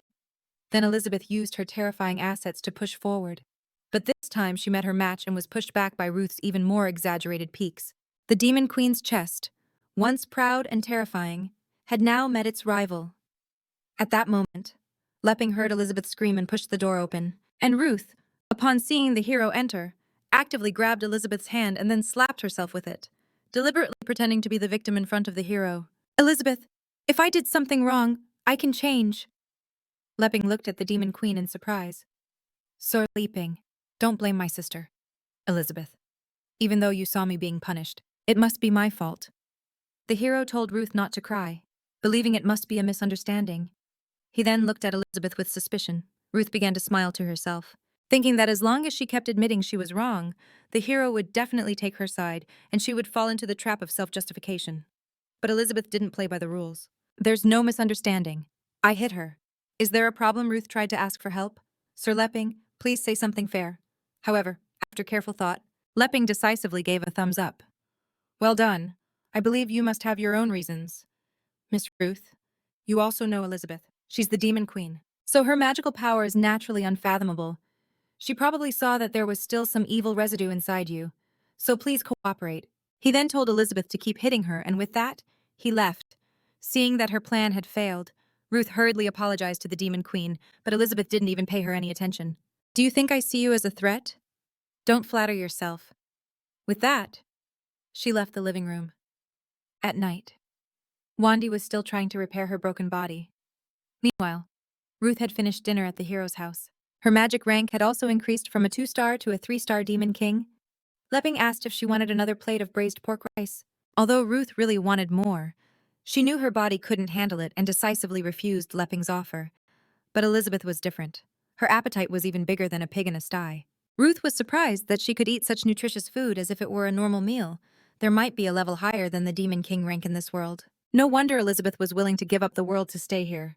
Now I'm even more determined to get this man. So she started a little conversation. Sister Elizabeth, you have a very good appetite. But aren't you afraid that Sir Leping will dislike you for eating so much? Leping quickly replied, I'm happiest when I see a Xiao enjoying the food I make every day. It's the only thing I can do. Well, Elizabeth, I envy you so much. I wish I could eat the meals that Sir Leping personally cooks every day. But as soon as she finished speaking, Elizabeth slammed the table, misinterpreting Leping's words and cursing him in her heart. Leping, are you saying the only thing I do well in front of you is eat? Seeing Elizabeth gets up from the table, Ruth deliberately said again, Sir Leping, you never praise her. Perhaps it's true that you don't value what you have. Sir Leping, you are the best cook I have ever met. Sir Leping, can you teach me? I want to learn from you. However, Leping wasn't listening to her at all. His mind was filled with the thought that the Demon Queen was on her period. For some reason, seeing her so unhappy hurt his heart. After dinner, Ruth was taking a shower. She used the bath soap that Leping had made. Simply by applying it to her body, she easily reached the rank of a 4-star Demon Queen. It's incredible. I have always followed the strong in the hopes of getting a piece of the pie. I had never thought about ruling the world because my seduction technique can't do that. But now I've really had this thought. If I get this man, then I will naturally obtain the entire world. From now on, I only have one goal, and that is to get the man, Leping. So I must completely cut ties with my past experiences to capture the heart of the legendary hero. The woman deliberately came out of the bathroom without any clothes on, wrapped in the hero's special bath towel. She even forced her way between him and the Demon Queen and then pressed her body against his. But unexpectedly, Leping suddenly got up. causing her to fall into the empty space. I'll go find you some suitable clothes first. Ruth pouted. You got away again. But it is okay. There will be plenty of opportunities. As long as I keep trying, I will get you in the end. But just then, a demonic claw covered her mouth. Elizabeth had initially planned to just lie there and not bother with someone so insignificant. But now, she suddenly wanted to ask about a friend. You said you have been in the Dark Guild, so you should have some memories of him. At that moment, Rut could not move on the bed, but she was also terrified that the Demon Queen would discover her past. She gritted her teeth and used her seduction technique to defeat the powerful Elizabeth. And soon the scene around her changed. What appeared was a table full of needles and saws, and in the corner were several historical torture instruments. And Ruth, dressed in a prison uniform, was hanging in the center.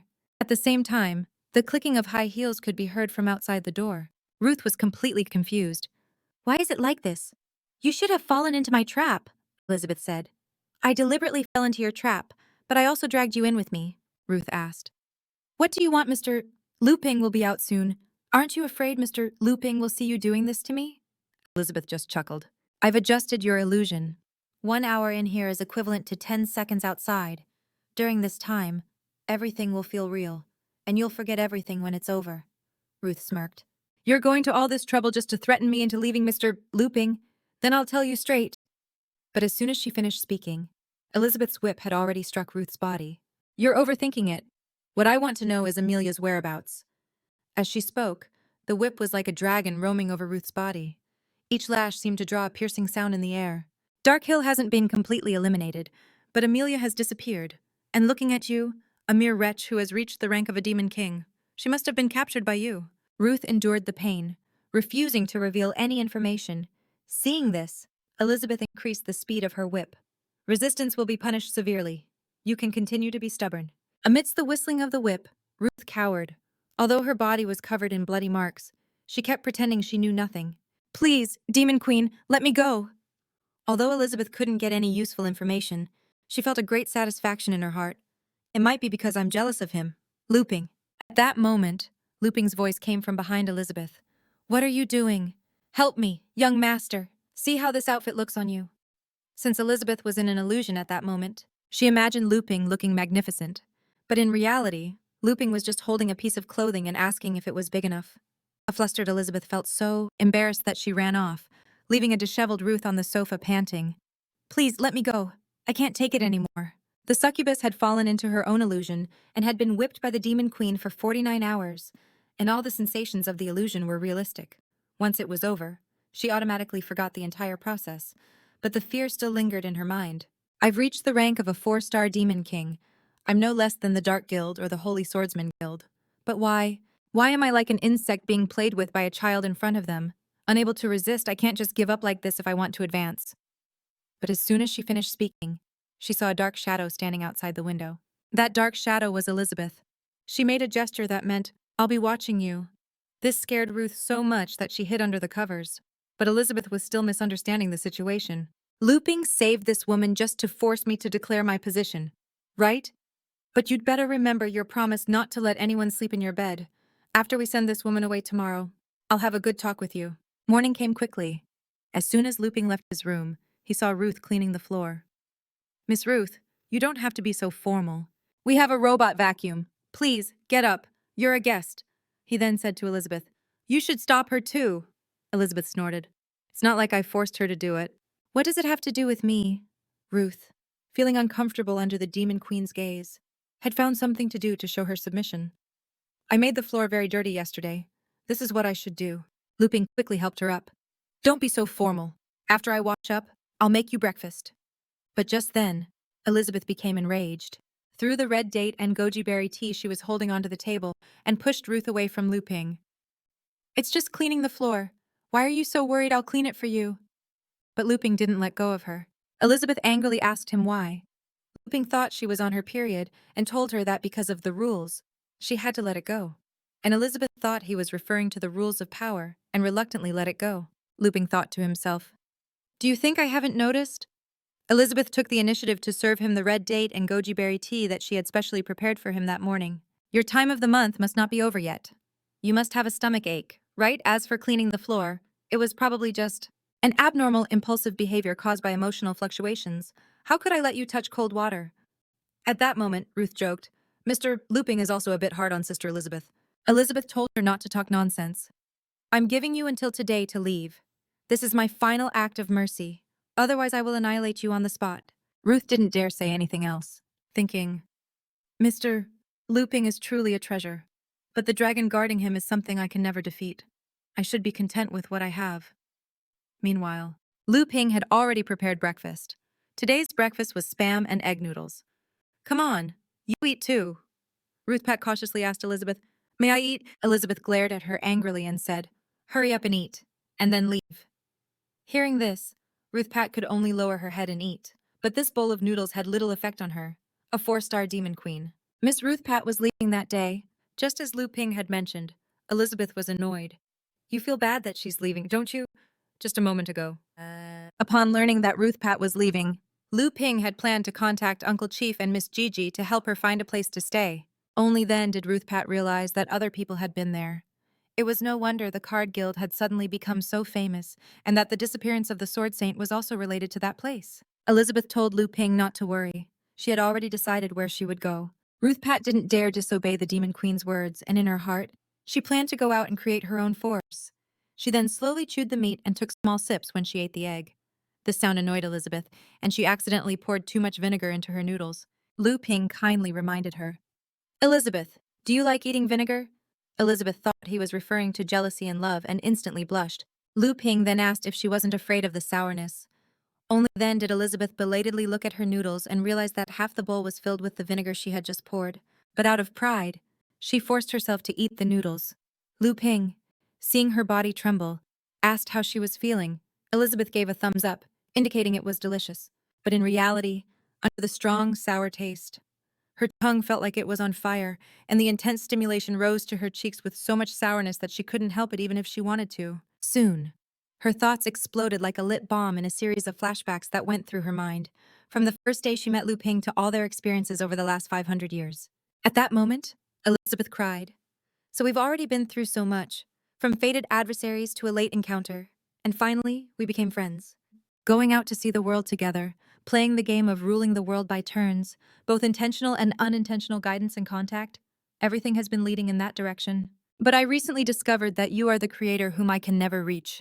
In your eyes, I'm no different from the others, but your kindness to me is so genuine. My special status, is it real, or has it just been my own illusion all this time? I've only been wishing for it. It's so bitter. So bitter. So, you, Lu Ping. Have you ever liked me at that moment? Lu Ping was dumbfounded. He thought, did I hear that right? She asked me if I like her. Elizabeth's cheeks were slightly flushed. The large amount of vinegar had stimulated her, and without realizing it, she had spoken from the heart. This scene also surprised Ruth Pat. What's happening? Why did she suddenly confess? Meanwhile, Alpha and Wangi also caught the sour scent of love and peeked through the window. Elizabeth glared daggers at them. They didn't dare to continue spying on the Demon Queen and immediately ran off under the pretext of patrolling. Elizabeth then turned her head, embarrassed and angry. And you, eat your noodles, Ruth Pat, fearing she would be annihilated on the spot the next second, quickly fled the scene with her bowl of noodles. Seeing that everyone had left, Elizabeth was not afraid to admit it and urged Lu Ping to answer quickly.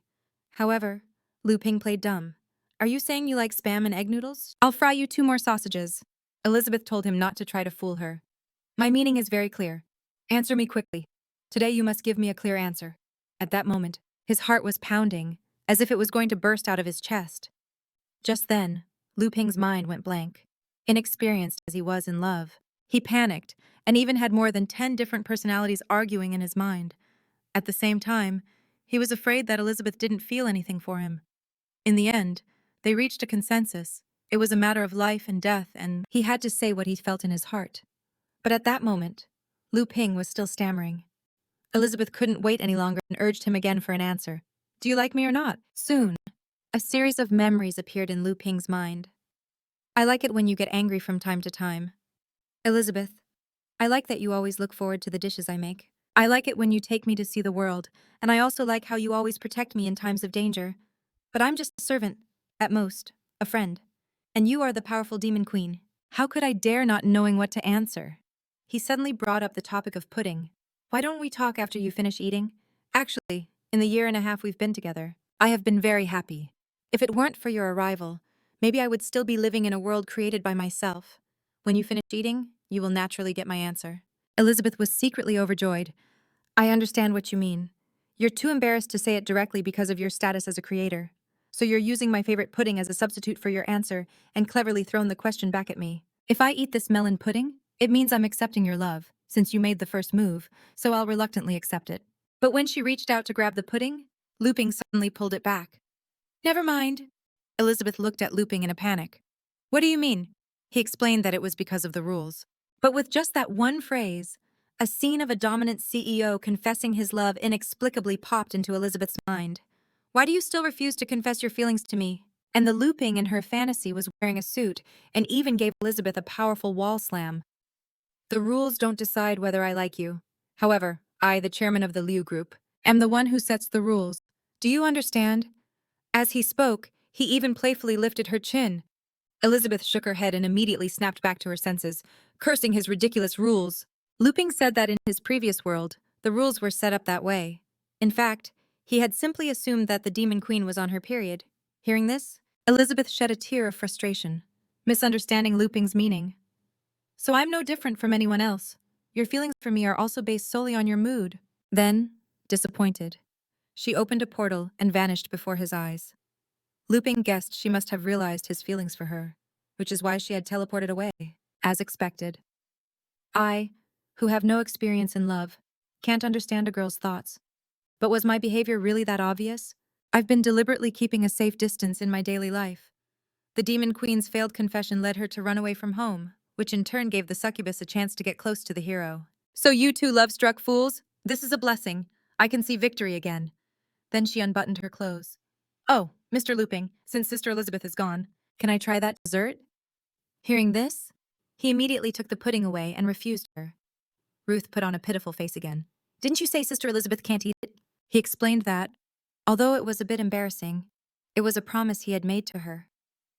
I once promised Elizabeth that the special fruit pudding would only be made for her. If you want some, there are still some packaged puddings we brought back from our adventure in the fridge. Ruth didn't want to press the issue, thinking, what I want is you, the person I have to take down while the Demon Queen is away from home. And in her fantasy, the plot went like this. When Elizabeth had processed her emotions, she would return to Luping's house. At that moment, she would go to the living room and the kitchen and see no one. But at the same time, she would hear a creaking sound. A creak coming from Luping's bed. Elizabeth would then follow the sound to the door and even imagine some indescribable scenes. Then she would push the door open in a rage and ask what the two of them were doing. But when Elizabeth saw the two of them getting intimate on the bed, she would collapse to the floor. Stop, stop, I beg you. Thinking this, Ruth burst out laughing. It's too late now. What's done is done. From now on, he's my man, ha ha. But at that moment, a hand was waving in front of Ruth and instantly brought her back to reality from the chaotic scene. Miss Ruth, what are you laughing about? You just said something about cooking. Do you still want to eat? Ruth began her act. No. I was saying that after breakfast, I feel a little drowsy, and the shock of being chased by the Dark Guild hasn't completely worn off yet. As she spoke, Ruth deliberately leaned on Luping under the pretext of being dizzy. Oh, no. I'm going to faint again, with no other choice. Luping had to help her up. I'll take you to the sofa to rest first. Ruth was surprised. Just the sofa? He nodded and asked what else she wanted. Ruth said bluntly, I want to go to your room, Mr. Luping, and rest on your bed. I think it will be more comfortable. If I'm comfortable, everyone will be comfortable. At first, Luping was strongly against it, but he couldn't resist her insistence for fear that she would actually fall. Reluctantly, he helped her into the room. But upon entering, what she saw was a desk full of strange objects. But Ruth was looking for the bed. Finally, she saw Luping's large bed in the corner of the room. She ignored his objections and went straight for it, intending to lie down on the bed and pull him down with her. And so, Ruth got to the side of the bed and turned around just as she was about to lie down. Luping grabbed a nearby chair and threw it at her. No, I promised Elizabeth. As expected, the chair the hero threw was no ordinary chair. It hit Ruth on the backside, and then spun her around dozens of times before strangely returning her to the desk, and even giving her a little tap on the head. Luping quickly said, This ergonomic chair is also very comfortable. You can rest here. Ruth had a big bump on her forehead and could only sit in the chair. But just then the books on the shelf suddenly collapsed and all of them accurately hit her on the head. Luping kept apologizing. I'm sorry. Those are books and notes I wrote based on my own interests to pass the time when I lived alone. I even wrapped each one in a cover. I didn't expect them to be collecting dust on the bookshelf for so long. I missed those days, at that moment. Ruth Bat was trembling with anger, thinking about how unromantic the guy was. But then she thought it over and seemed to have grasped the key. He just mentioned my interests. She immediately pretended to be a book lover. Mr. Luping, may I read one? Hearing this, Luping immediately got excited. Of course, as long as you don't find it boring. I'd like to take another look at it myself. Ruth Bat started smiling to herself. Even if your strength is unfathomable, as long as I accurately grasp your quirks, even the most solid rock can be broken. Next, she casually picked up a book about repairmen, turned her chair, crossed her legs, and held the book at eye level. Mr. Luping, look, I'll choose this one. Then, as Luping looked at her, she activated her seduction technique to overcome the strong. Luping didn't resist and entered the illusion.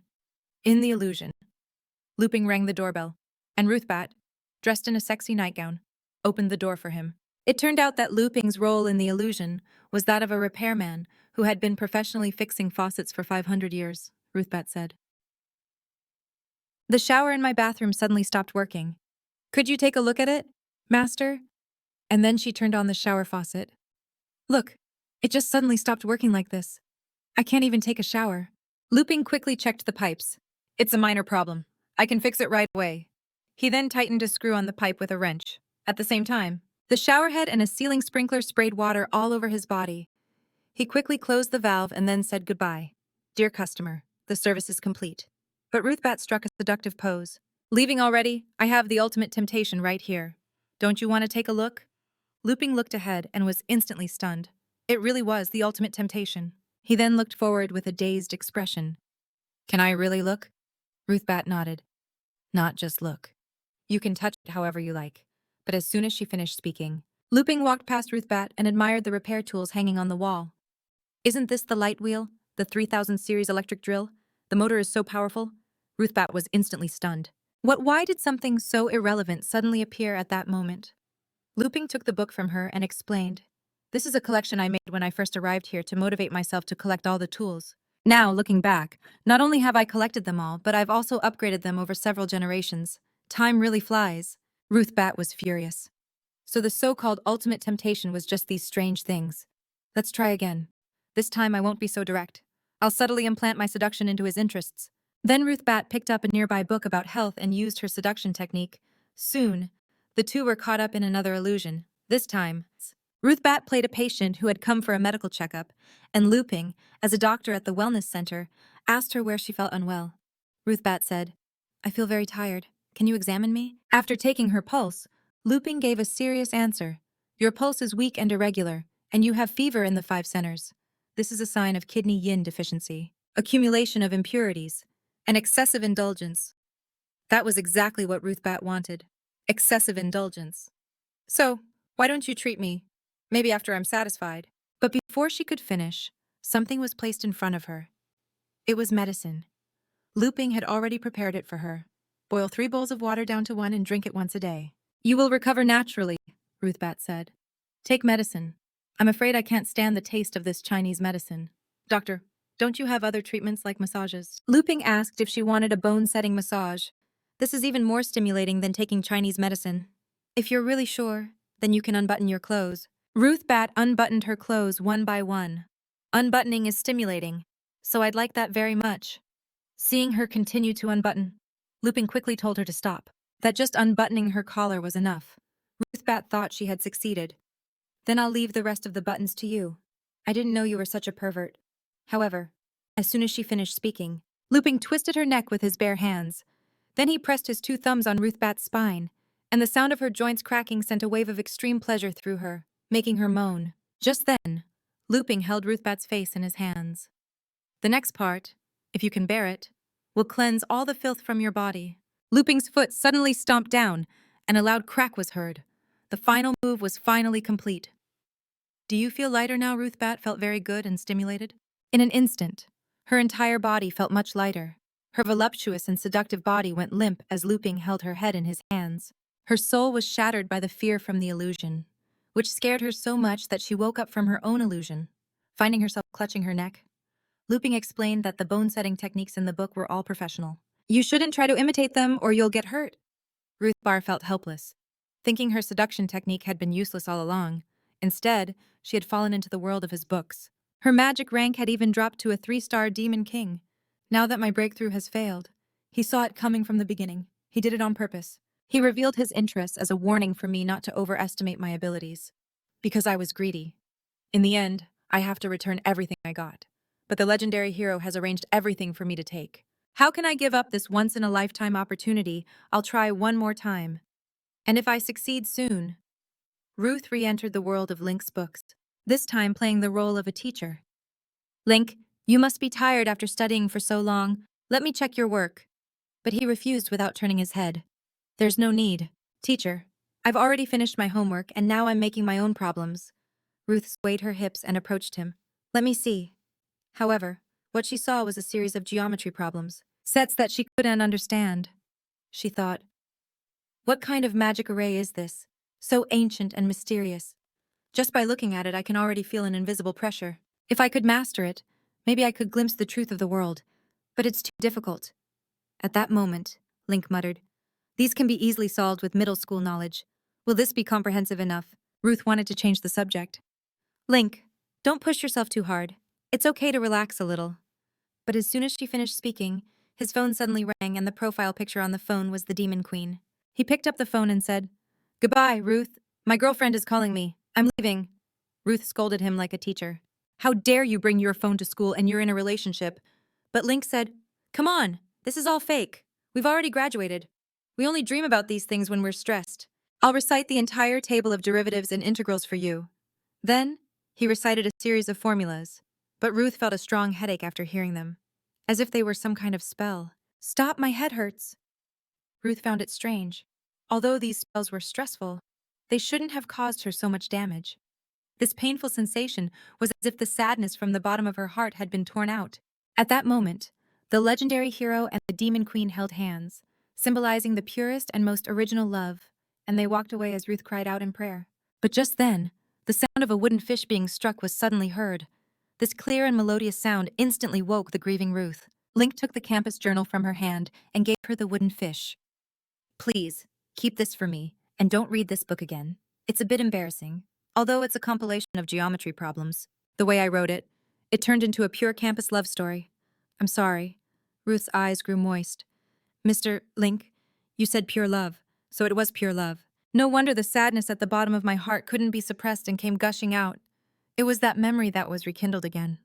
Ruth was once an ordinary apprentice mage. One day, her beloved captain confessed his love to her and promised to take care of her forever.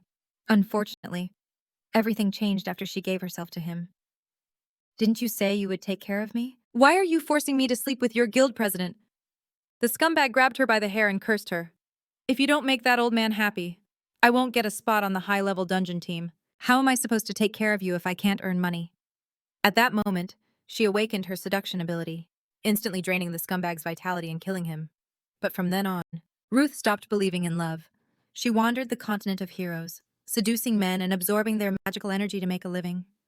The further she fell, the stronger she became, until she finally joined the Dark Guild and became a Pillar Demon executive thanks to this special ability. But in reality, everything she did was to forget the pure love she longed for in her heart. Having untied the knot in her heart, she struck the wooden fish. Her body levitated into the air, emitting a sacred light in the blink of an eye, transforming into a nun shrouded in golden light. The hero didn't even know he had redeemed her. How did you suddenly transform? Ruth said. Thank you for enlightening me. Mr. Link, I will pick it up again and go to another universe to spread the power of this pure love and fight against evil. When she struck the wooden fish again, Ruth's figure disappeared, leaving only Link staring blankly. I'm really starting not to understand the way you otherworldly beings think. On the other side, in the center of a huge mountain range, in the domain of the demons, a mouse covered in eyes was gnawing on a tumor. But just then, a huge claw suddenly crushed it into a pulp. It was a cat with a dark ear embedded in its head. However, just as it thought it had caught its prey, It discovered its claws were stuck to some disgusting things, and, in the end, it could only become food and be mercilessly devoured by the tumor. All the swallowed food slowly writhed its way into a tube, and was finally transported to a huge pit. This was where Malfoy held up the replica of the demon Queen Elizabeth, and next to it was Queen Amelia, the Golden Dragon Queen, who had already become nourishment. At that moment, Malfoy, whose body was growing younger and younger, was reading Amelia's memories. How I envy you, my lady. Amelia was able to become Her Majesty's contracted mount, and was even taken along with her. Her Majesty hasn't changed at all. She's still just as beautiful in that moment. 24. One of the 6 pillars of the demons repeatedly reported some information to Malfoy. Samabi and Ruth had been missing for a while. 24 thought they might have deserted. Aren't you going to do anything, Master? Malfoy watched the screen with fascination. It doesn't matter. Let them leave if they want. We don't have to do anything. 24 knew that the Golden Dragon Queen's magical power had long been depleted, but his master was still here every day watching her memories. Even though he knew the Demon Queen's whereabouts, he did nothing.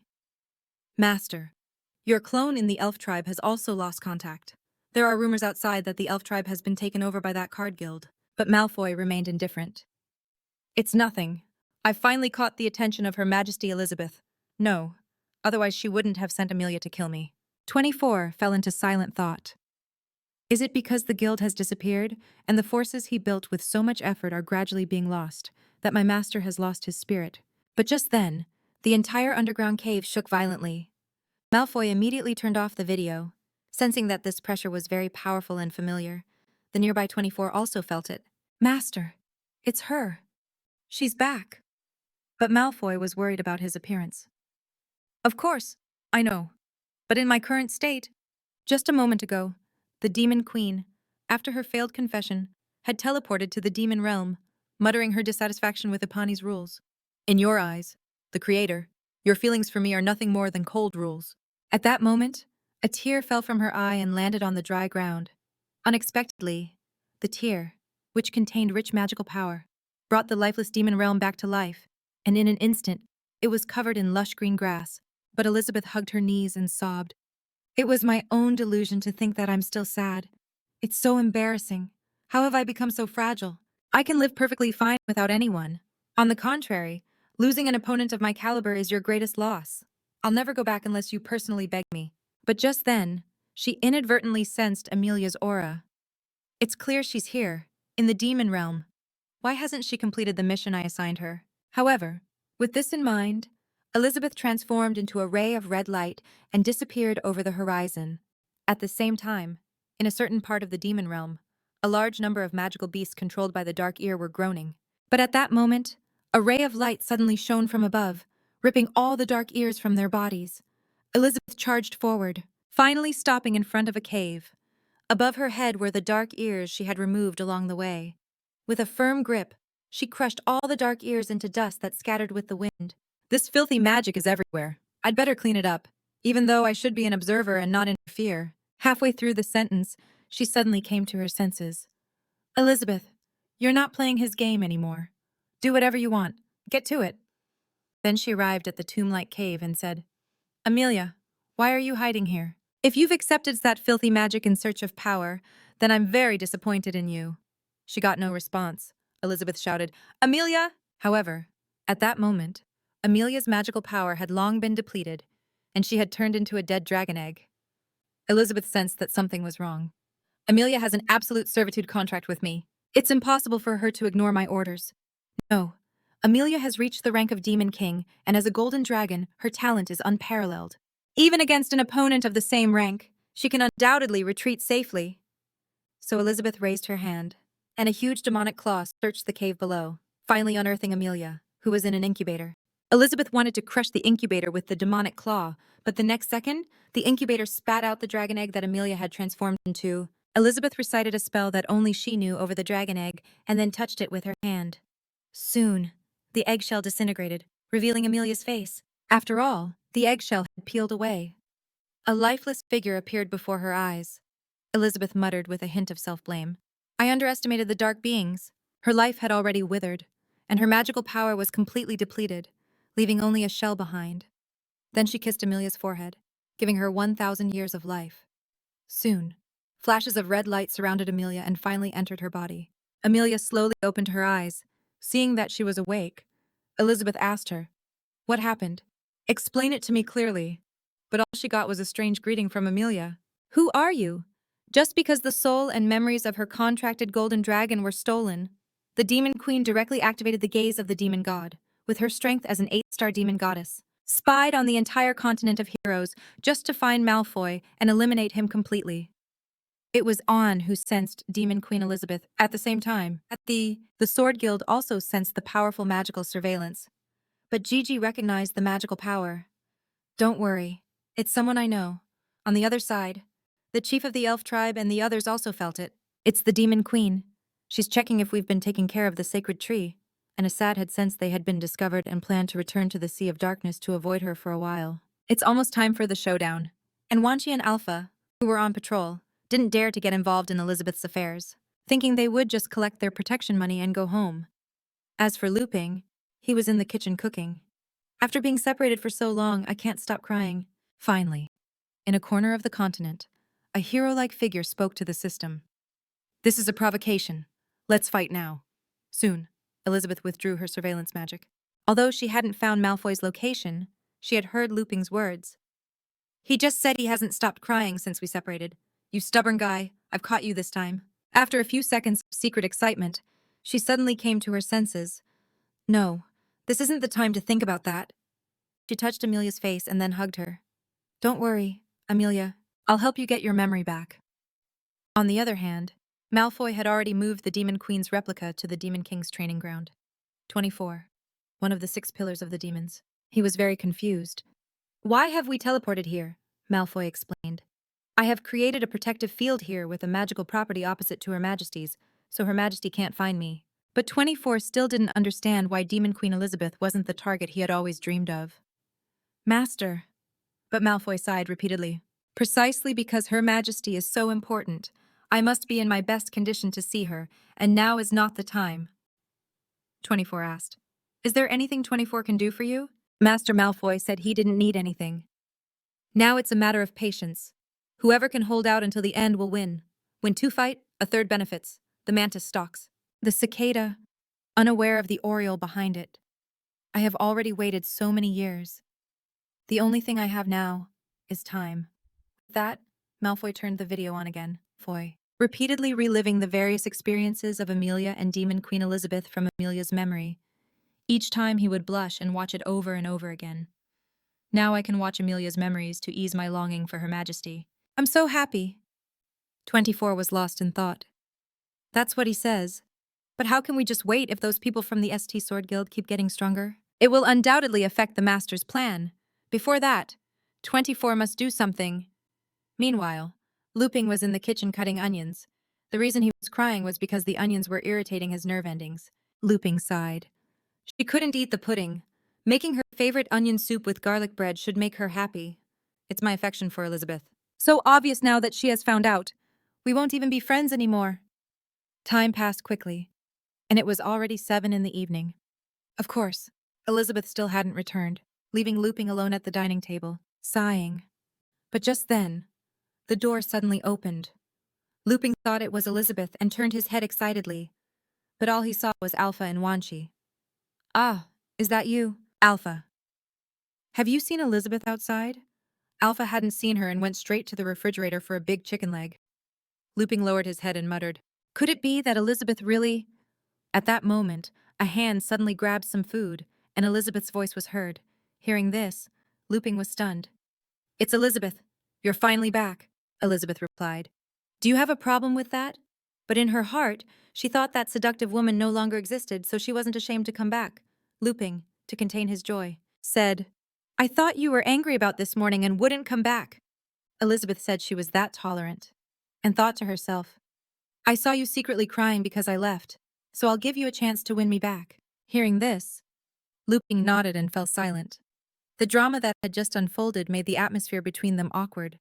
At that moment, Elizabeth's clothes over her chest suddenly moved, and a claw extended from between her soft peaks, followed by a small head that, upon seeing the food, kept calling out Amelia's name. Luping looked at the small golden dragon and asked Elizabeth about it. Elizabeth explained. She is the golden dragon you met in the treasure dungeon. My mount, Amelia. Luping thought for a moment. You mean that little girl? How did she end up like this? Elizabeth continued. It was the Dark Guild's fault. Anyway, when I rescued her, I discovered that she had lost all her memories. Even when I used magic to return her to her child form, she couldn't recall a single memory. And the mastermind behind all this has completely disappeared, so I want to ask you to help Amelia regain her memory. Luping looked at the small golden dragon with mixed feelings. So Elizabeth wasn't ignoring the outside world. She had been sending Amelia to eliminate the Dark Guild's forces all this time. And I, the so-called hero, had been completely useless. Elizabeth, it's all my fault. Elizabeth misunderstood, thinking he was apologizing for what had happened that morning and that he actually liked her. She replied, Now is not the time to talk about this. Please help Amelia regain her memory first. But Alpha, who was nearby, suddenly said, I'm the one with the most experience in restoring memories. Lupin was stunned. Alpha, do you have a method? Elizabeth narrowed her eyes. Are you serious? Lupin asked what he planned to do, but Alpha replied, Don't worry, trust me, big brother. He then whispered his plan to Wang Kai. You can help too. Elizabeth told him not to be so secretive. Can you do it or not? If not, don't waste our time. Alpha nodded amiably. I'm ready. Then he and Wang Kai put on fierce expressions. Little dragon, well, I'm going to kill you right now. The little golden dragon was so scared it immediately hit against Elizabeth's chest. Elizabeth glared at the sword and the dog with a cold expression. Alpha replied confidently, The best way to recover memories is through fear. Remember last time when... But before he could finish, a materialized demonic claw slapped them both. Alpha, holding his swollen face, apologized to the demon queen. Having truly been scared back to his senses, Elizabeth comforted the little golden dragon in her hand. Don't be afraid, Amelia. I'll find a way to help you get your memory back. Meanwhile, Lupin had an idea. He took Elizabeth to the backyard, where he grew fruits and vegetables. The key to memory is the brain. If we eat walnuts to boost our brain power, maybe that will help Amelia. He then picked some walnuts that he had crossbred and cultivated himself. Elizabeth was surprised. I've tasted all the fruits you've grown, but I don't remember any walnuts. He explained that it was because he wanted to make nougat recently, so he asked the fruit tree for them. He didn't expect them to actually grow. These were walnuts cultivated by the legendary hero. Just eating them could restore one's memory. The skeptical demon queen ate one, shell and all, but the bitter taste instantly made her face turn pale. The hero, Lupin, found it hilarious when he saw her stick out her tongue and burst out laughing. That's not how you eat walnuts. You eat what's inside, he said, taking out a small tool and cracking the walnut. Inside was an irregularly shaped kernel that looked like a brain. Seeing this, Elizabeth's eyes widened. It's a brain that grew inside a fruit. Lupin, you truly are the creator. He then gave the shelled walnut to the little golden dragon and handed one to Elizabeth as well. You should try one too. Although they're raw, if you savor it, you can still enjoy the taste. Elizabeth looked at Amelia and thought, These fruits have become commonplace for me, but I hope they help her. However, the moment they both ate a walnut, a highest-level magic synchronization occurred, pulling Elizabeth directly into a spiritual realm. I almost forgot about the synchronization condition, because Lupin ate one too. That triggered the synchronization, which amplified the effect and pulled me in. Elizabeth then looked at the screen. Isn't this my memory? Why is it being displayed on the wall? And why are there other people in this spiritual realm? At that moment, in a nearby seat, an Elizabeth from some tribe was eating popcorn. It's obvious they like each other. It's so hard to spit it out in my primitive world. I would have already knocked Lupin out with a club and dragged him back to the cave to make babies. A certain ancient Elizabeth scoffed. Not all worlds are as direct as yours. My husband Lupin started from the imperial exams and worked his way up step by step to achieve great things by my side. At that moment, the main Elizabeth was stunned. They are all me from different worlds. And the Elizabeth from the cultivation world said calmly, I also went through 81 tribulations with my senior brother Lupin, and defeated the ancestral demon before we could be together. The pirate Elizabeth below snorted. My Lupin from the pirate world competed with me from the very beginning, always saying he was the man who would become the pirate king. And in the end, what happened? He just kept losing to me, haha. The captain, found the great treasure and became the pirate king. Although he let me win on purpose, now he can only say cheesy things to console himself, like how I'm his great treasure. Ha ha ha. Elizabeth finally understood that it seemed her other selves had different ways of getting along with Lupin. So, Where are we? Just then, an elderly Elizabeth beside her answered, "This is the Elizabeth Theater, where you can watch the stories of Elizabeths from other timelines." Hearing this, she asked the old woman, "Then, who are you?" The old woman replied, "I am the ordinary Elizabeth, from the ordinary world." Elizabeth continued to ask, "So, how did all of you get here?" The elderly Elizabeth smiled. "I don't know for sure, but I know that every Elizabeth has her own way of arriving here. The prerequisite is that her relationship with Lupin has reached a certain stage of development." Elizabeth seemed to understand and asked again, "Developed to a certain stage with Lupin. That means I'm here too." But the elderly Elizabeth shook her head repeatedly. "No, no. This is just a preview. So you only have a temporary ticket?" Meanwhile, in the theater, the Elizabeths from different worlds were complaining. "This Elizabeth is so dumb. This romance is moving way too slowly." Elizabeth couldn't believe her relationship with Luping was seen so poorly in the old woman's eyes. The elderly Elizabeth smiled. "It's hard to please everyone. Every Elizabeth is the main character in her own world. Just follow your heart. And if we're talking about being slow, I don't think any other story in the world can compare to mine. An old woman's story. But when it was shown, it didn't make all the other Elizabeths cry, even though in my opinion it was a very happy memory." Elizabeth asked curiously. "Really? What kind of story was the old woman's?" The elderly Elizabeth replied, "It's just the daily life of Luping and me, from when we met until we got married and had children, and then grew old together." Hearing the words "had children," Elizabeth instantly blushed and repeated the phrase to herself. Getting married, having children, and growing old together. In the old woman's world, there was no magic, no immortal arts, and no advanced technology. They met at a vegetable market because of a business disagreement. She had thrown a tomato in his face, and he had poured a bucket of cold water on her in return. Then he stuck his tongue out and made a funny face at her. This argument led to a fateful encounter, and they eventually fell in love and got married.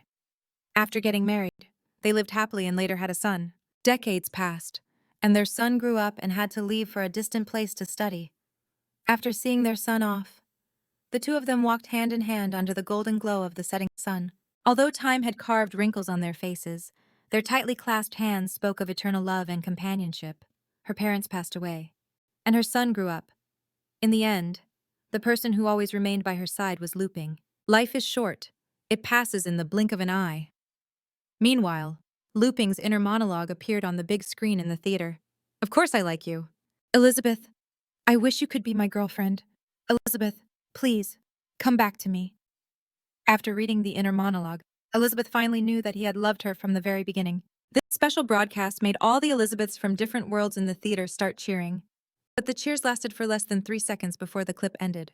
The primitive Elizabeth roared, "How dare you! When is the full movie coming out? And what about the baby-making scene? I want to see it right now." The ancient Elizabeth smiled. "You're always focused on the wedding night. How vulgar. Although I'm also looking forward to seeing how this happy couple develops. Come to think of it, this Luping is quite gentle and kind. It's not bad to change things up a bit. I'm so excited. I wonder how they'll end up together." The elderly Elizabeth said that the trailer was over. "Your temporary ticket is about to expire. Remember that in every world, Luping and Elizabeth have their own unique destiny, so don't be in a hurry. Just follow your heart."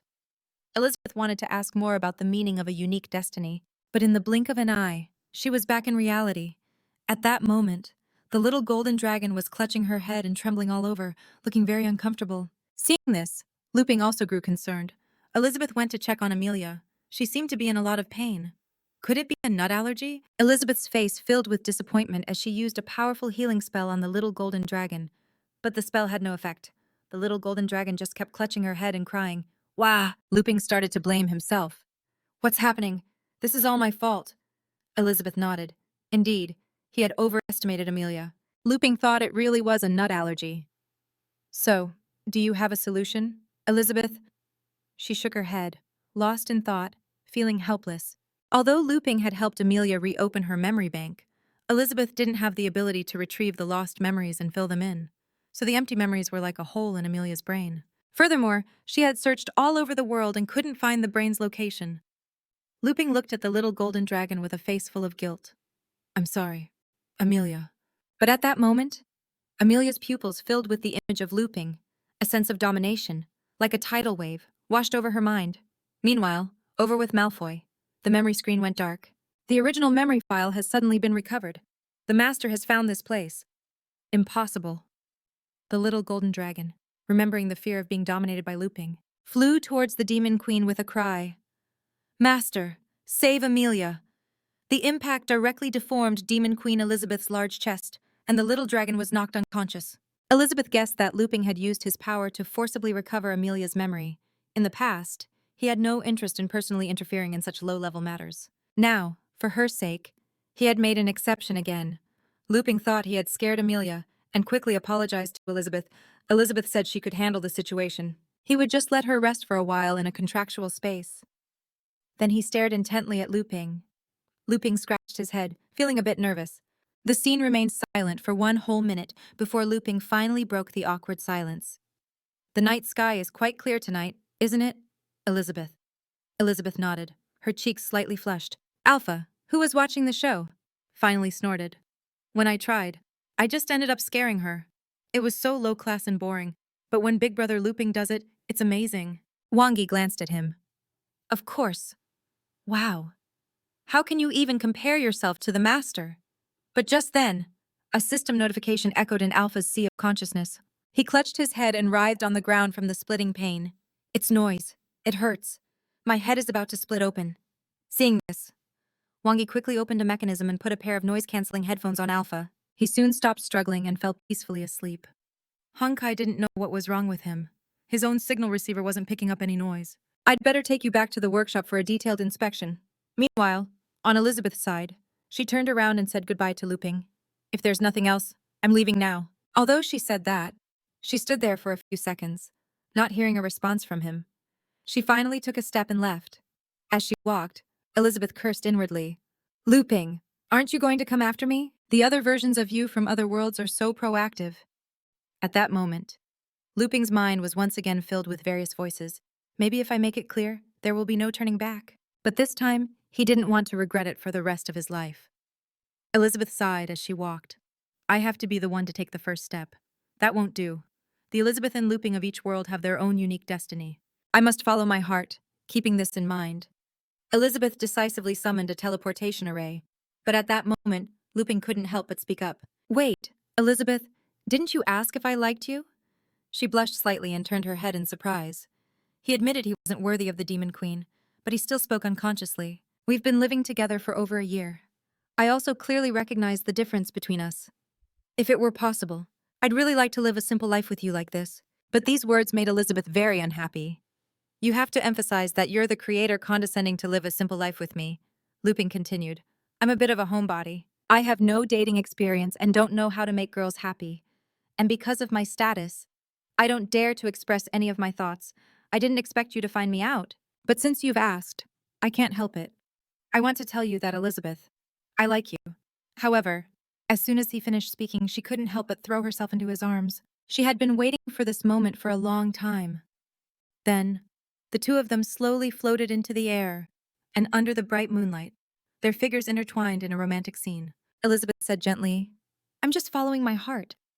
Before he could say anything else, she kissed him directly. It's unknown how long they were kissing. But when they finally separated, a trail of saliva still connected them. He stared at her. You like me. Elizabeth covered her blushing cheeks. I like you too. With that, her figure vanished before his eyes. Luping still couldn't believe that moment was real. I must be dreaming. But we're so high up. How am I going to get down? He also prepared a heart-shaped double yolk egg for her breakfast, and even cut all the vegetables into heart shapes. And so, a bowl of noodles full of love was completed.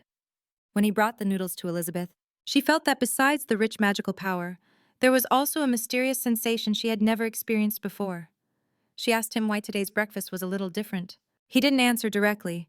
Let's eat quickly or it'll get cold, he thought to himself. I'm such a dense man. The heart-shaped food I specially prepared for her must have seemed too cheesy. Elizabeth nodded and then ate the noodles as usual.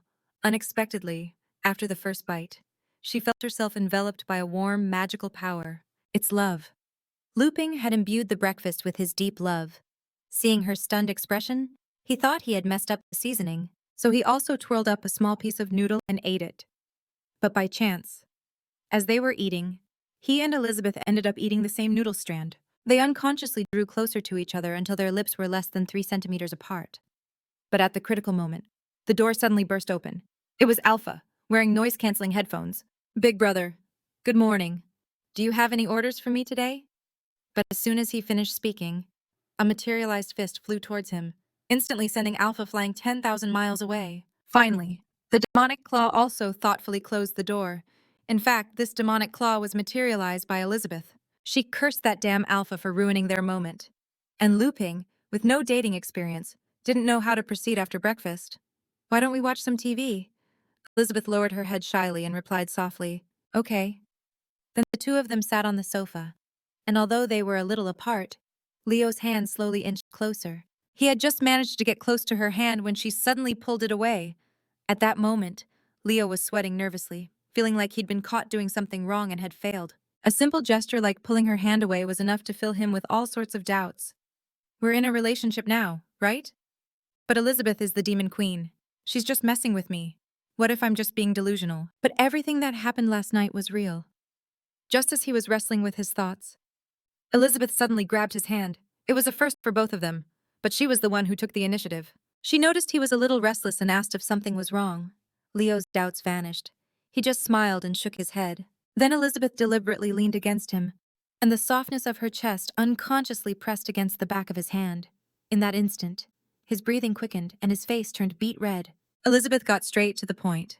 Actually, in your world, what do lovers usually do? Leo thought back to the world he lived in before being isekai'd. Couples usually eat together, go out for fun, binge-watch series together, and things like that. Hearing this, Elizabeth felt a little disappointed.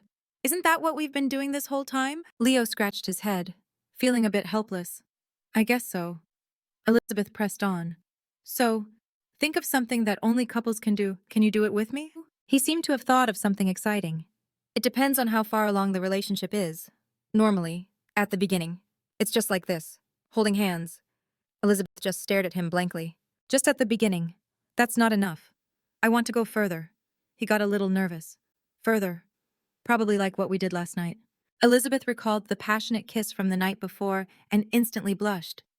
As they were talking, they leaned in towards each other with their eyes slightly closed. And just as their lips were about to meet, they were interrupted by Alpha and Wangi outside the window. He even knocked on the window with a grin. Big brother Leo. This immediately enraged Elizabeth. Broken sword, you'd better have a good explanation for this, Alpha explained in fear. It's not me. It's not me. There's someone here to see you. As he spoke, a large group of people crowded around the window, including the chief and his daughter, Siggy, and Anne. Then, the seven of them and the dog had a picnic in the yard. A curious Leo asked everyone why they had all suddenly shown up at his house. Anne said she had felt Sister Elizabeth's magic power from the demon realm yesterday, which is why she came today, but in reality, she thought her secret about opening the nine-headed demon dragon's treasure dungeon to test Raphael had been discovered. After all, if the strategy failed, it would lead to a devastating disaster. Siggy nodded. I felt your magical power too, Demon Queen. So I came here specifically to await your orders. The chief chimed in as well. The same goes for my daughter and me. I believe it's time to report on the growth of the sacred tree to Lord Leo and the Demon Queen. Nearby, Alpha was thinking, I really envy the side characters who get sent on missions. Unlike me, who has to carry out important tasks for Big Brother Leo every day. Elizabeth was annoyed. I didn't ask any of you to come here. If you get the hint, you can all leave now. Leo thought that since everyone was already there, they might as well discuss their recent activities and the situation outside. Siggy said she would follow the hero's instructions and go back to train at the Sword Saint Guild. At the same time, she shared what she had learned with everyone, and mentioned that lately, there had been almost no news from the Dark Guild, just some infected magical beasts causing trouble now and then. But they weren't a major threat. Anne nodded in agreement. The Dark Guild seems to have vanished recently. Even when we venture into the demon realm, we can't find anything. Hearing that Siggy had gone to the Sword Saint Guild to study, Leo was surprised because he still didn't know about her status within the guild. Alara said that the elf tribe had also formulated a new policy, abolishing class divisions and establishing contact with the outside world to build an intelligence network to resist the dark forces, Alpha said disdainfully. Last night, I helped Big Brother Leo collect protection money and sorted out our food situation for the next week. After hearing everyone's updates, Leo coughed twice and said he had an announcement to make. As soon as he said this, the faces of the four of them instantly turned grave. They all assumed it was a new mission, and that they would have to compete for it. Perhaps the Dark Guild's disappearance was also part of the hero's plan. There might be an even stronger enemy on the horizon, But just as they were all lost in their thoughts, Leo took Elizabeth's hand and announced, "I'm with Elizabeth now." The moment he said that, the tension among the four of them vanished, replaced by a look of complete indifference. They thought some shocking news was coming and asked in unison. And then, the crowd's lack of reaction surprised Luping. "I'm going to have a relationship with the Demon Queen. Aren't you surprised at all?" Just then, Gigi had a realization. "I get it. The hero means that from now on we have to rely on ourselves for our missions and can no longer bother them." Annie, who was nearby, seemed to have overheard Gigi's thoughts.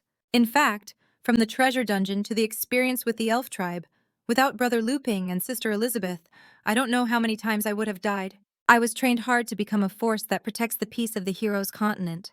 I can't always depend on them. I have to start being independent. Gigi's expression was grave as she thought to herself. Even though I'm alone and bear most of the responsibility for fighting the Dark Guild, at the cost of making a pact with the Sea of Darkness, if the Demon Queen hadn't lifted the curse, I'm afraid I would have made a huge mistake. Now, the hero has also taught me the true meaning of swordsmanship. But when faced with a stronger evil, is my skill really enough? On the other side, the chief and his daughter were trembling.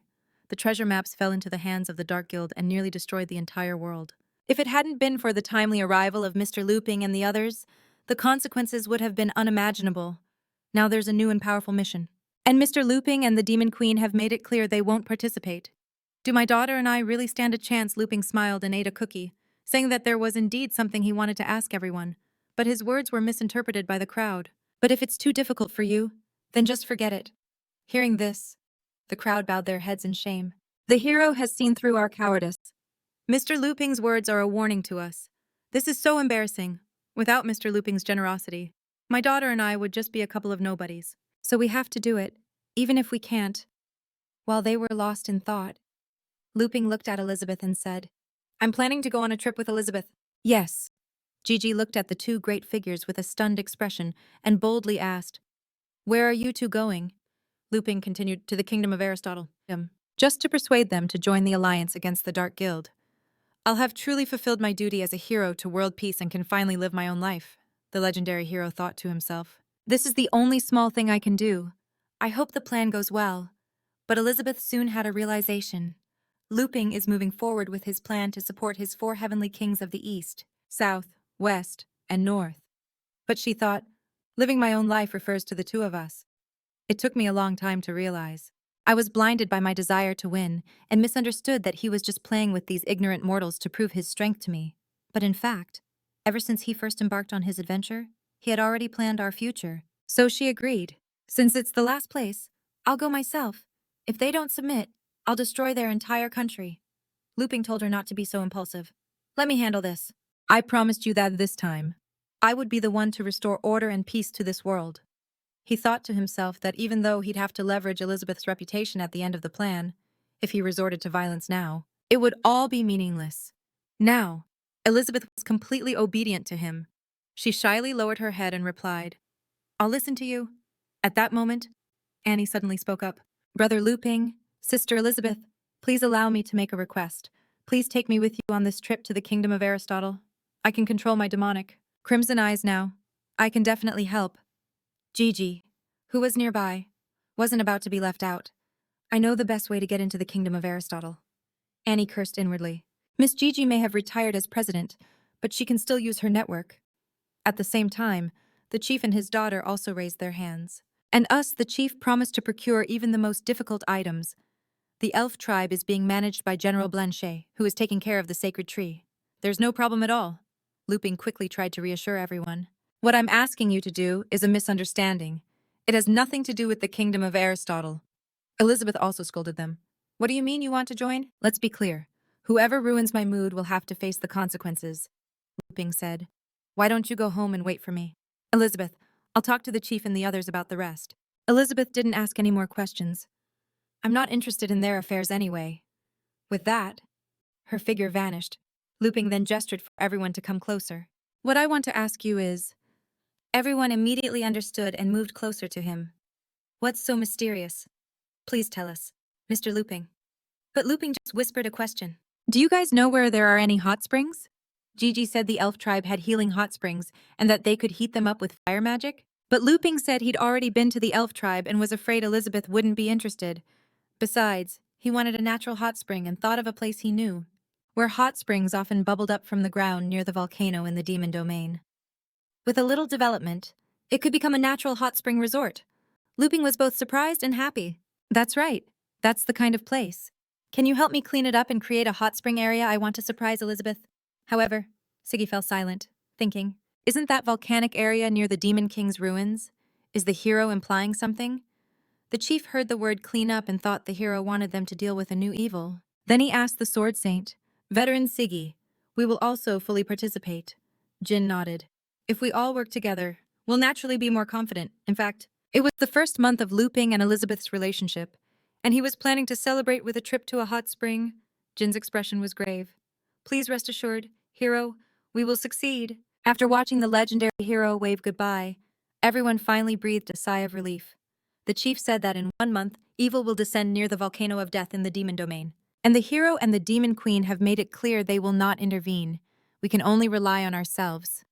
Siggy said the evil is likely a life form from another world. From the Sea of Darkness.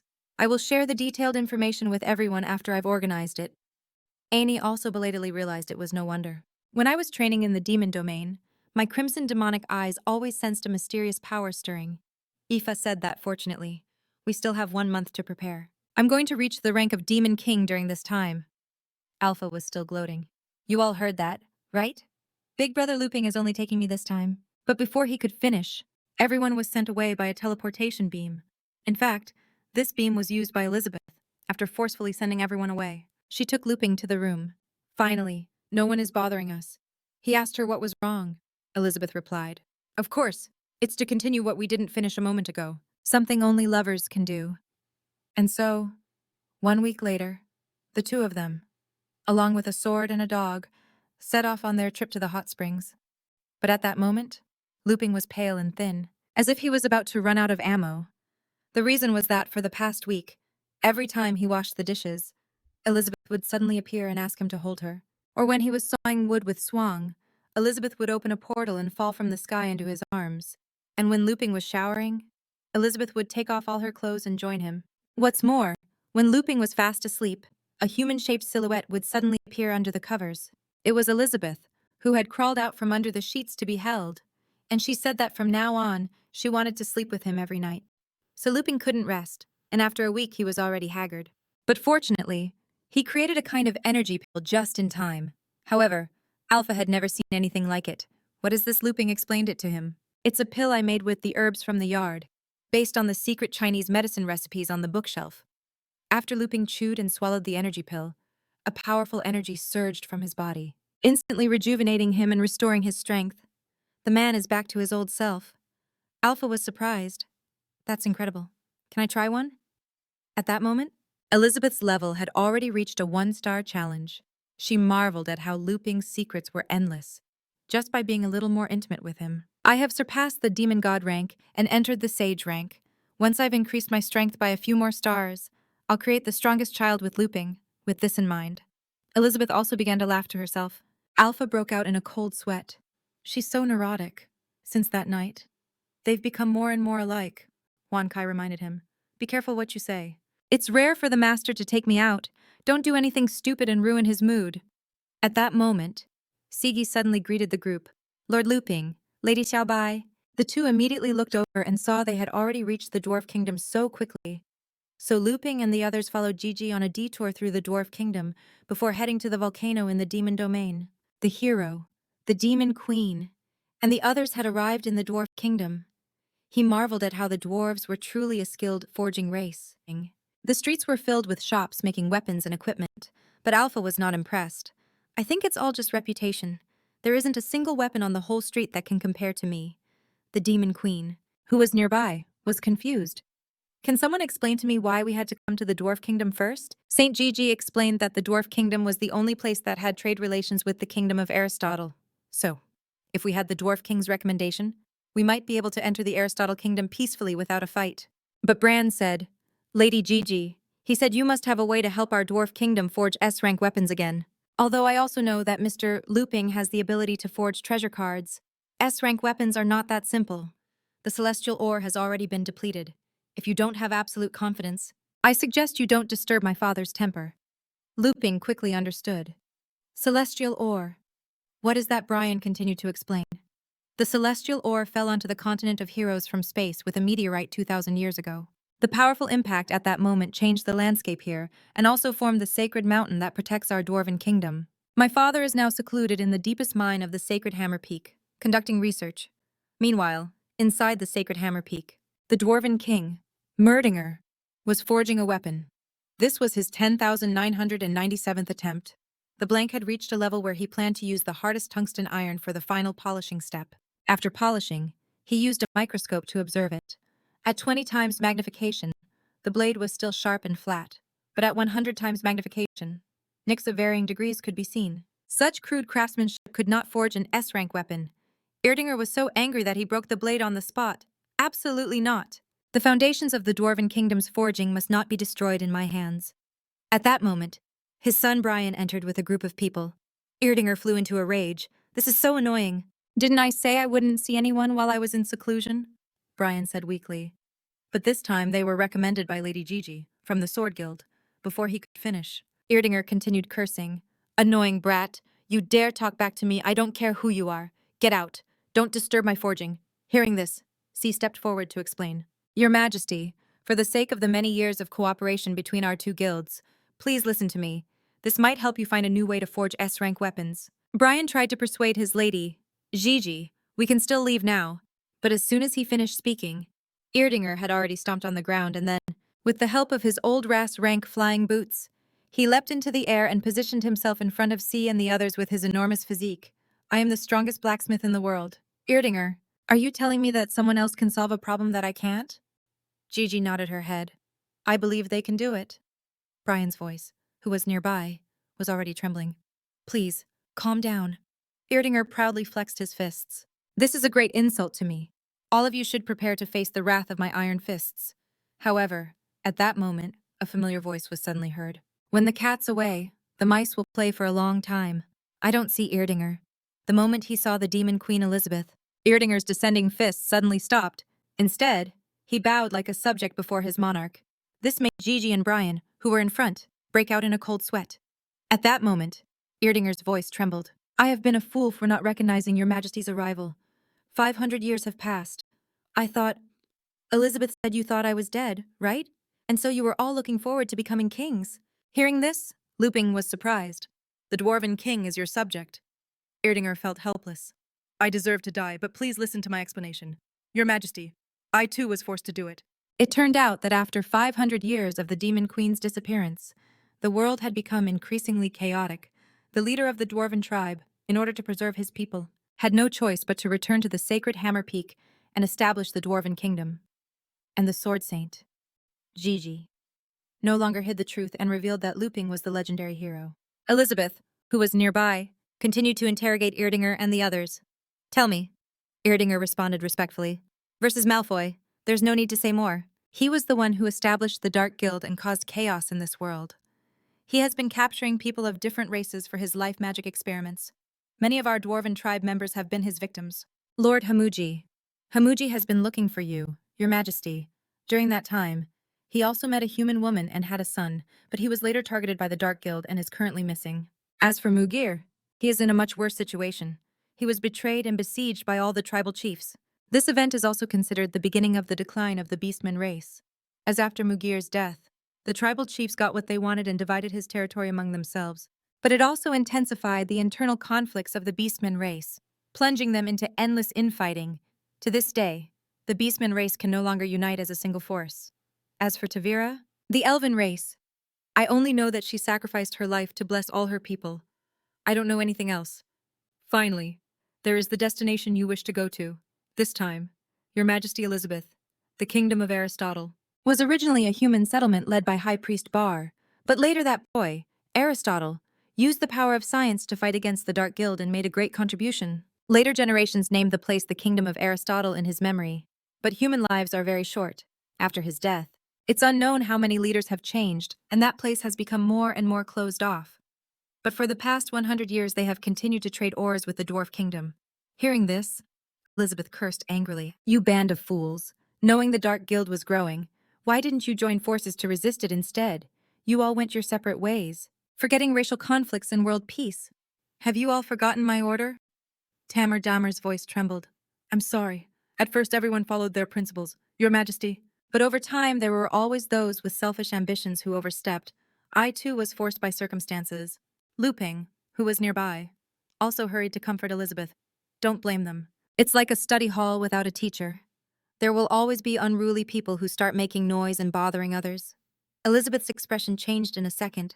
She smiled and nodded at Luping. You're right. At that moment, Gigi suddenly spoke up.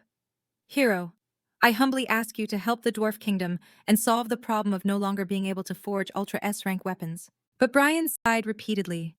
I'm not questioning the legendary hero's ability, but the depletion of the celestial aura is a reality, unless another meteorite falls from outer space. It's impossible to forge triple S-rank weapons. Eardinger looked at his son and nodded.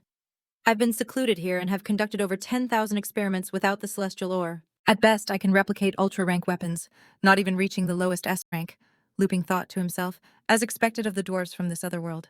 They even use precious meteorites to forge weapons. Then he also sighed. If all SSS rank weapons must be made with celestial ore, then it's truly difficult.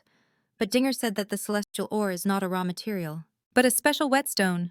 Its discovery dates back to my grandfather's generation, a long, long time ago. Our dwarven tribe was still a nomadic people who mined and forged for a living, until my grandfather led his people to this place in search of mines and discovered that the mineral resources here were rich, very suitable for our dwarven tribe to live, and there was also the unique Sacred Hammer Peak, thanks to his talent for finding mines. My grandfather led his people to start excavating at Sacred Hammer Peak until they reached the deepest part, which is where we are now. Here they found an unprecedented 7-colored ore. Everyone was shocked. My grandfather guessed that the ore probably came from outer space, so he wanted to use his pickaxe to extract some fragments for research. But unexpectedly he couldn't, and when he tried, he got a huge surprise. My grandfather's pickaxe had turned into a golden pickaxe. From then on, the news that sharpening weapons on the celestial ore could upgrade them spread quickly throughout the tribe, and all the dwarves brought their weapons to be sharpened and improved. And so, day after day, year after year, the celestial ore allowed our dwarven tribe to forge more advanced weapons to protect ourselves. And thus, the dwarf kingdom was established. But due to overuse, half of the celestial ore was consumed in the long run for the sake of the dwarf kingdom's interests. The right to use the celestial ore was nationalized, and only the top 100 blacksmiths were allowed to use it, and with the subsequent wars between the different races. In order to forge more advanced weapons for defense, the use of the celestial ore increased and the rules changed accordingly. The usage rights went from the top 100 to the top 50, the top 20, the top 10, and finally only the king. Fortunately, more than 500 years ago, you, Demon Queen, single-handedly quelled the disputes between the different races, and the consumption of the celestial ore slowed down. But when it came into my hands, Dinger, only a piece the size of a watermelon remained. It was only used to forge knives, forks, cups, and bowls for you, Demon Queen. Then, you, Demon Queen, suddenly disappeared for 500 years, and the world was once again plunged into conflict. I had no choice but to use the celestial ore again to forge more S-rank weapons and join forces with the Sword Guild to fight against the Dark Guild. As for the little celestial ore that was left, it was already depleted 5 years ago. I have been searching for a suitable substitute, but even after trying tens of thousands of times, it is still difficult to reproduce S-rank weapons. The foundations of the dwarven tribe were built on the celestial ore, and now they will perish as well. With the depletion of the celestial ore, everything will be destroyed in my hands. Dinger. After hearing this, Luping was eager to give it a try. But I'm actually quite skilled at forging too. Why don't you let me try? He thought to himself, I don't know anything about swords and magic, but when it comes to forging, that's my strong suit. It's rare to come to the Dwarf Kingdom. I can't miss the chance to exchange ideas with a master. Dinger replied solemnly. I know, if I'm not mistaken, this weapon spirit should be the holy sword that the Demon Queen brought out back then. I've fiddled with it before, but in the end I found it to be a natural creation, completely impossible to replicate. You made it. Hearing this, Luping felt a little embarrassed. It can't be that the things I make are not like Alpha. So, he unconsciously kicked Wang, who was at his feet. Wang barked in cooperation and then pulled a whetstone from his body, Luping explained. Actually, I also brought some forging tools to exchange ideas with you. This is my whetstone. I usually find it very useful. I wonder if it can be of any help to you. Emmerdinger was stunned. Do you know how many materials I've experimented with? Impossible. Absolutely impossible. However, before he could finish, he saw the Demon Queen's expression change. Emer Dinger, do you dare question my man? Under the powerful killing intent of the Demon Queen Elizabeth, Emer Dinger could only say weakly, "Yes, ma'am, I'll get right on it." Soon, more than 100 different mixed liquids were poured. According to Brian, the ratio of these liquids was perfected by his father after hundreds of years of experience. Then Brian picked up the forging tools beside him. Since the hero is here for an exchange, then let me, Brian, show my humble skills first. Although I'm not as good as my father overall, as a genius blacksmith, my skills in the initial, rough stage are already very proficient. Brian tossed a ladle full of ore liquid into the air, forming a perfect pattern in midair. At the same time, he also took a swig from a wine barrel and then spat the strong liquor onto the liquid ore he had tossed. Instantly, thick white smoke rose around him. It was a rare quenching technique using strong liquor. Shortly after the white smoke dissipated, a sword blank was completed. Then Brian handed the sword to Emer Dinger. "I'll leave the final step to you." The Dwarf King, Emer Dinger, directly bit the blade, and then Brian grabbed the hilt and pulled it out forcefully. The blade and Emer Dinger's teeth instantly made a sound of clashing metal. Seeing this, Luping couldn't help but exclaim, "As expected of dwarves, this forging method is so fierce." After grinding it with his teeth, Emer Dinger immediately used a microscope to observe it. It was a raging torrent sword. The wielder can get a temporary burst of excitement when drunk and become immune to pain. Special effect when attacking a target. There is a 30% chance of getting them drunk. These special effects, in Luping's eyes, were like identified skills. At that moment, Brian couldn't help but ask his father about the weapon's rank, but Emer Dinger directly crushed the sword. "No. Although it has a weapon effect, it's only Super A rank." Brian lowered his head in frustration. "I'm useless. I've disappointed you." His father, Emer Dinger, patted his son's head and comforted him. "What are you talking about? This is already very remarkable. You're still young. In a few hundred years, you'll undoubtedly surpass your father. Now it's your turn, hero." But in his heart, he looked down on Luping. "Some legendary hero? Even if the Demon Queen acknowledges you, I don't believe your forging skills are better than ours, the dwarves." Hearing this, Luping rolled up his sleeves. "Then I'll show you my humble skills," he thought to himself. "I'm so excited for the Dwarf King to see my creation." And the Demon Queen, Elizabeth, who was watching from behind, praised the Senjiji sword. "It's rare for Luping to do something he's good at. Besides swords, your attitude this time is praiseworthy." Luping nodded and replied, "Thank you, Demon Queen. The swordless style is good. But not everyone can master it right away. So when facing the Sea of Darkness, for S-rank dwarves, weapons are essential." The most powerful being nearby, Alpha, snorted. "What S-rank? Ultra S-rank? They're all meaningless. If they can't transform into a weapon spirit, they can only depend on the user," Wong asked. "Are you talking about a weapon spirit?" Alpha explained. "An intelligent piece of furniture like you, Big Brother Wong, is beyond my comprehension. But I can explain the knives, forks, bowls, and plates at home." "They are not weapon spirits." Wong looked at Alpha and asked what they were. Alpha replied, "They are the abodes of the gods." At that moment, Luping had already begun his forging performance. He poured a ladleful of liquid into a previously prepared mold. Emer Dinger was a little confused. "He's just making a small knife." Soon, the preliminary outline of the small knife was finished. After it reached a certain temperature, Luping submerged the small knife in water to cool it quickly, which increased the weapon's strength and hardness, making it sharper. Once all this was done, Luping only had the final step of polishing left. Behind him, Emer Dinger said that his forging technique was nothing special. "In fact, in terms of the variety of techniques, we are even better." "But Brian, have you noticed anything special about him?" Brian replied. "Our forging is like a meticulous pursuit of the weapon's quality. While he enjoys the process, it was a whetstone that had been blessed by the legendary hero. By just placing the small knife on it and polishing it lightly, it could attract gods from different worlds to pour a sliver of their divine consciousness into the weapon." The Dwarf King, Emer Dinger, who was nearby, was shocked and asked his son to see what it was. But his son Brian couldn't even open his eyes. Only Emer Dinger's expert eyes saw the strange phenomenon. It was a sight he had never seen in his 700 years of forging. Soon, the hero Luping finished his forging and showed the small knife to the Dwarf King, asking him to identify it. Emmerdinger readily agreed, but his outstretched hand was trembling. As Emmerdinger continuously adjusted the magnification on his appraisal glasses, he unconsciously set it to the maximum, which was a 100 times magnification, but the blade remained completely smooth. This, how is this possible? My glasses must be broken. Table knife crafted by Luping, a common table knife personally forged by him. Special effect one-hit kill. This effect directly terrified the master blacksmith Emmerdinger. This is no longer something that can be described as Ultra S rank. It's a divine weapon. Then he turned to look at Luping's forging tools, thinking the key must be that whetstone. Let me see your tools. It must be something more advanced than celestial ore, but no matter how hard Emmerdinger looked at it, he couldn't figure it out, so he pressed it with his finger and accidentally crushed the whetstone. At that moment, Emmerdinger knew it was just an ordinary stone. He knelt before Luping and sobbed. The forging skills our dwarf tribe prided itself on are so pathetic in front of the legendary hero. How on earth did you manage to forge such an item? Can you tell me your philosophy on forging? Luping thought he was being sarcastic. How could his ordinary forging compare to that of the dwarves? Perhaps he was being so polite because of Elizabeth. But his performance was too over the top. But in the end, he still explained. My understanding of forging is very shallow. The main thing is to use my heart. The two words, use my heart, echoed in the dwarf king's ears, and he suddenly had a realization.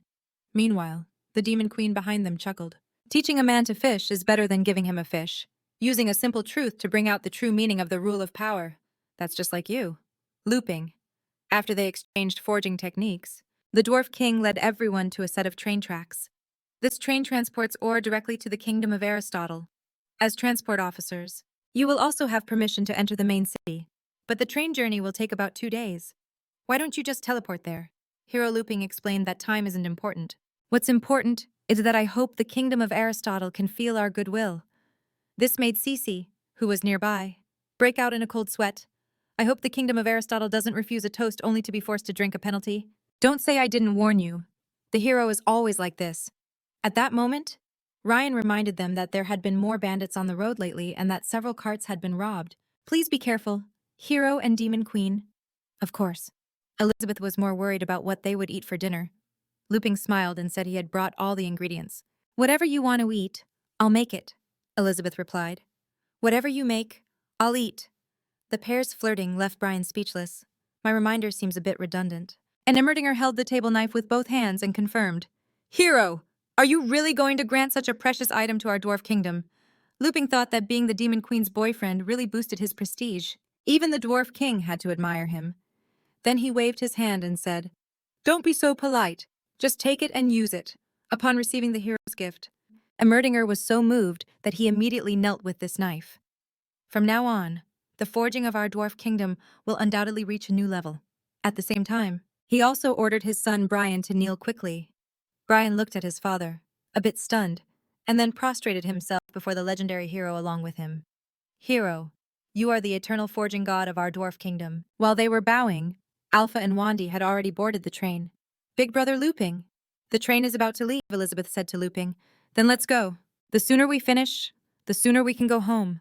And the demon queen Elizabeth spread her wings and bid farewell to the crowd with the hero Luping. Then the two of them sat on top of a giant train car and treated everyone to a public display of affection, Elizabeth thought to herself. When Luping finishes training his forces and the world returns to peace, we can have a quiet life together. Then she leaned on Luping's shoulder and asked shyly, What are you thinking about? But Luping said seriously, Elizabeth, I'm really looking forward to seeing what will be born from the fusion of technology and magic. The word fusion got Elizabeth thinking. He wanted to have a wild night of fusion. You mean, fusion. We're still outside. But if you want to, it's not impossible. But Luping was talking about something else. Amy told me that the kingdom of Aristotle is a country that fuses technology and magic.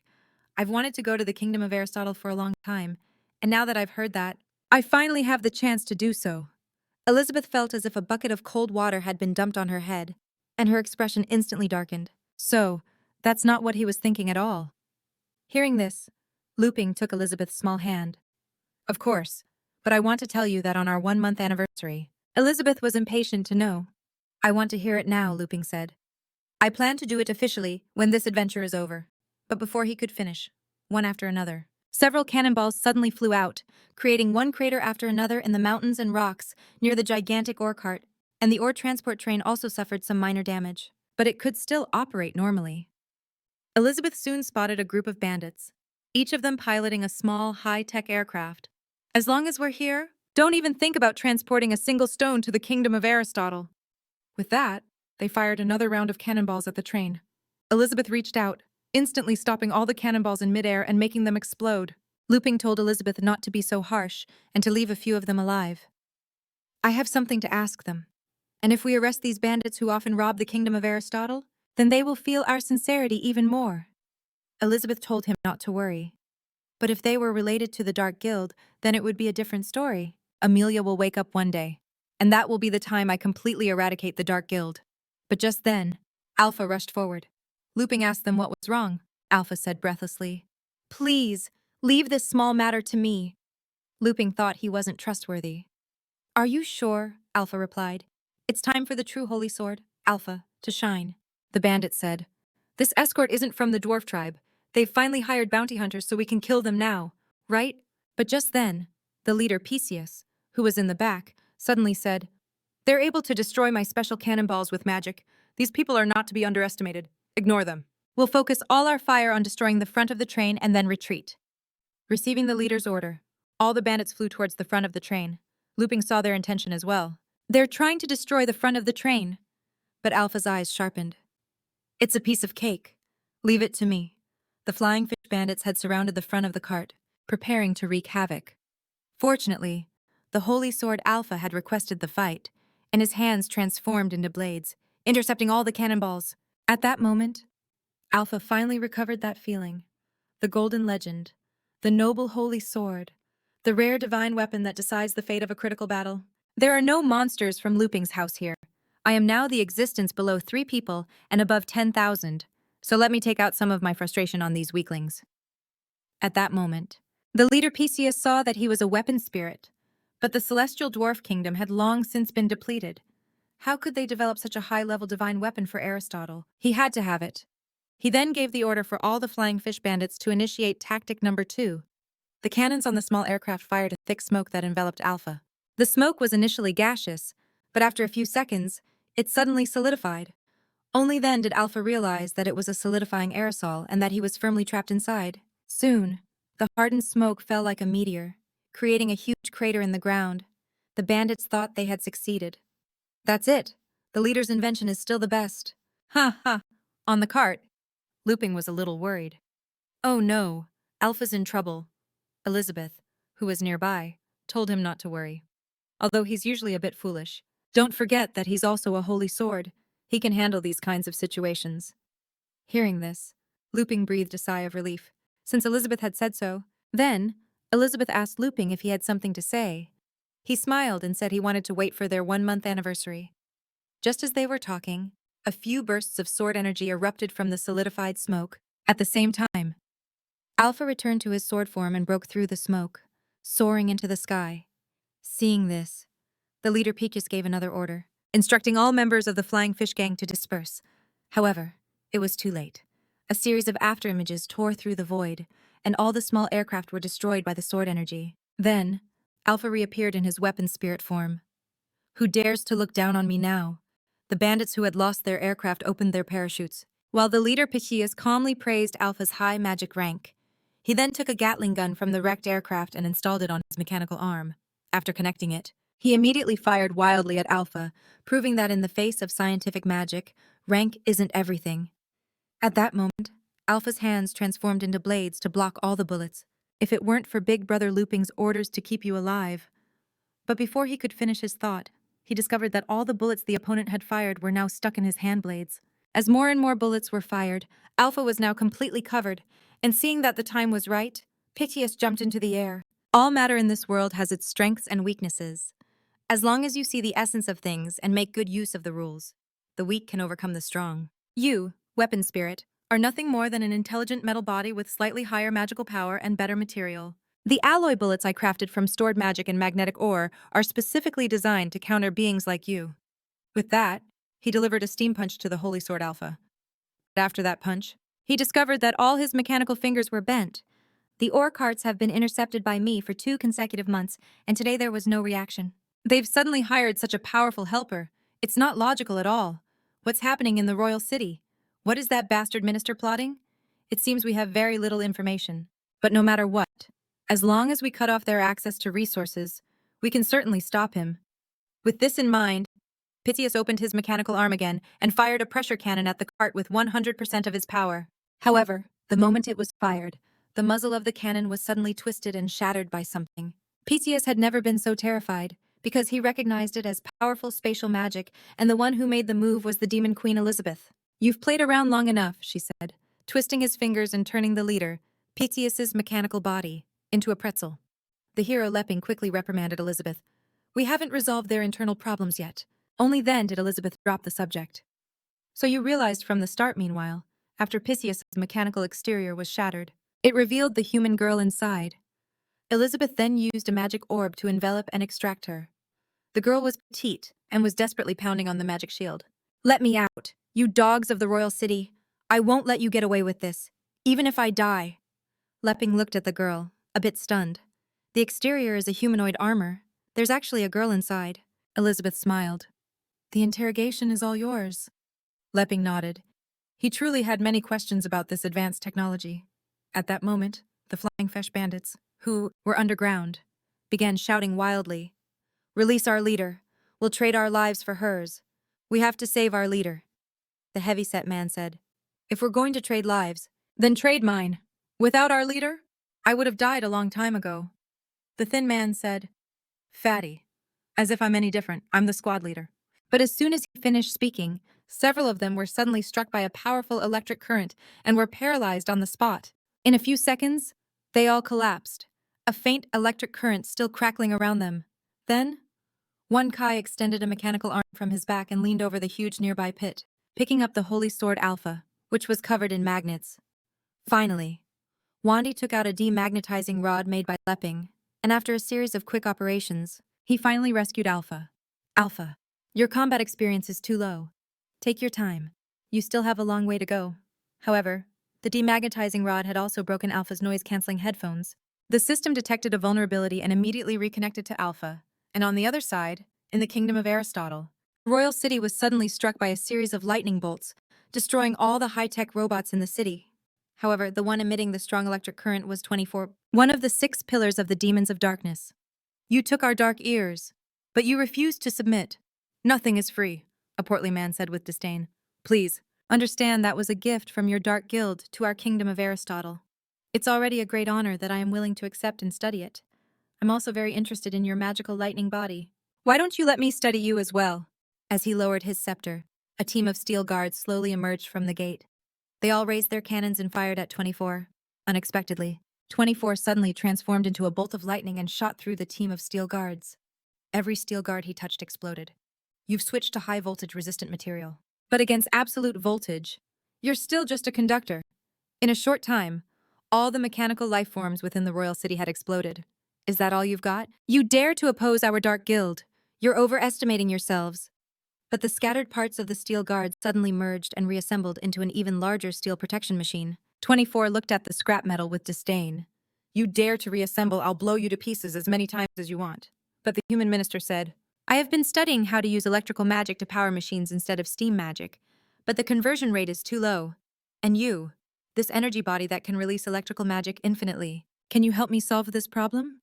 24 didn't understand what he was talking about. "Last chance. Do you want me to kill you, or will you submit to the Dark Guild?" The human minister didn't answer, and instead controlled the steel guard to use a steam punch. But after shattering the ground, he discovered that 24 was already gone. 24 was confused.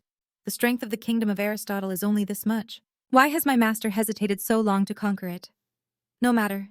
Today, I, 24, will conquer this place and offer it to my master to help him recover his spirits. The huge steel guard extended its palm and launched 5 missiles from its fingers. 24 said with disdain, "So your answer is for me to kill you? How slow. Don't you understand the power difference between us?" As she spoke, she easily dodged the missiles.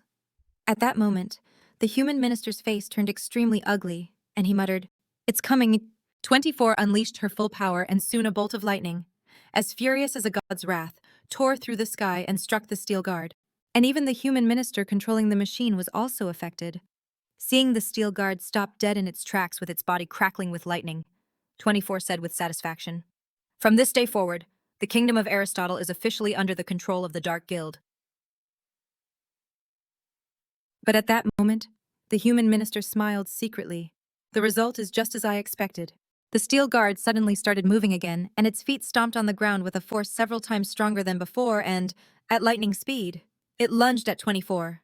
A powerful steam-powered punch landed on her face, knocking her to the ground and shattering the surrounding floor. 24 got up again defiantly.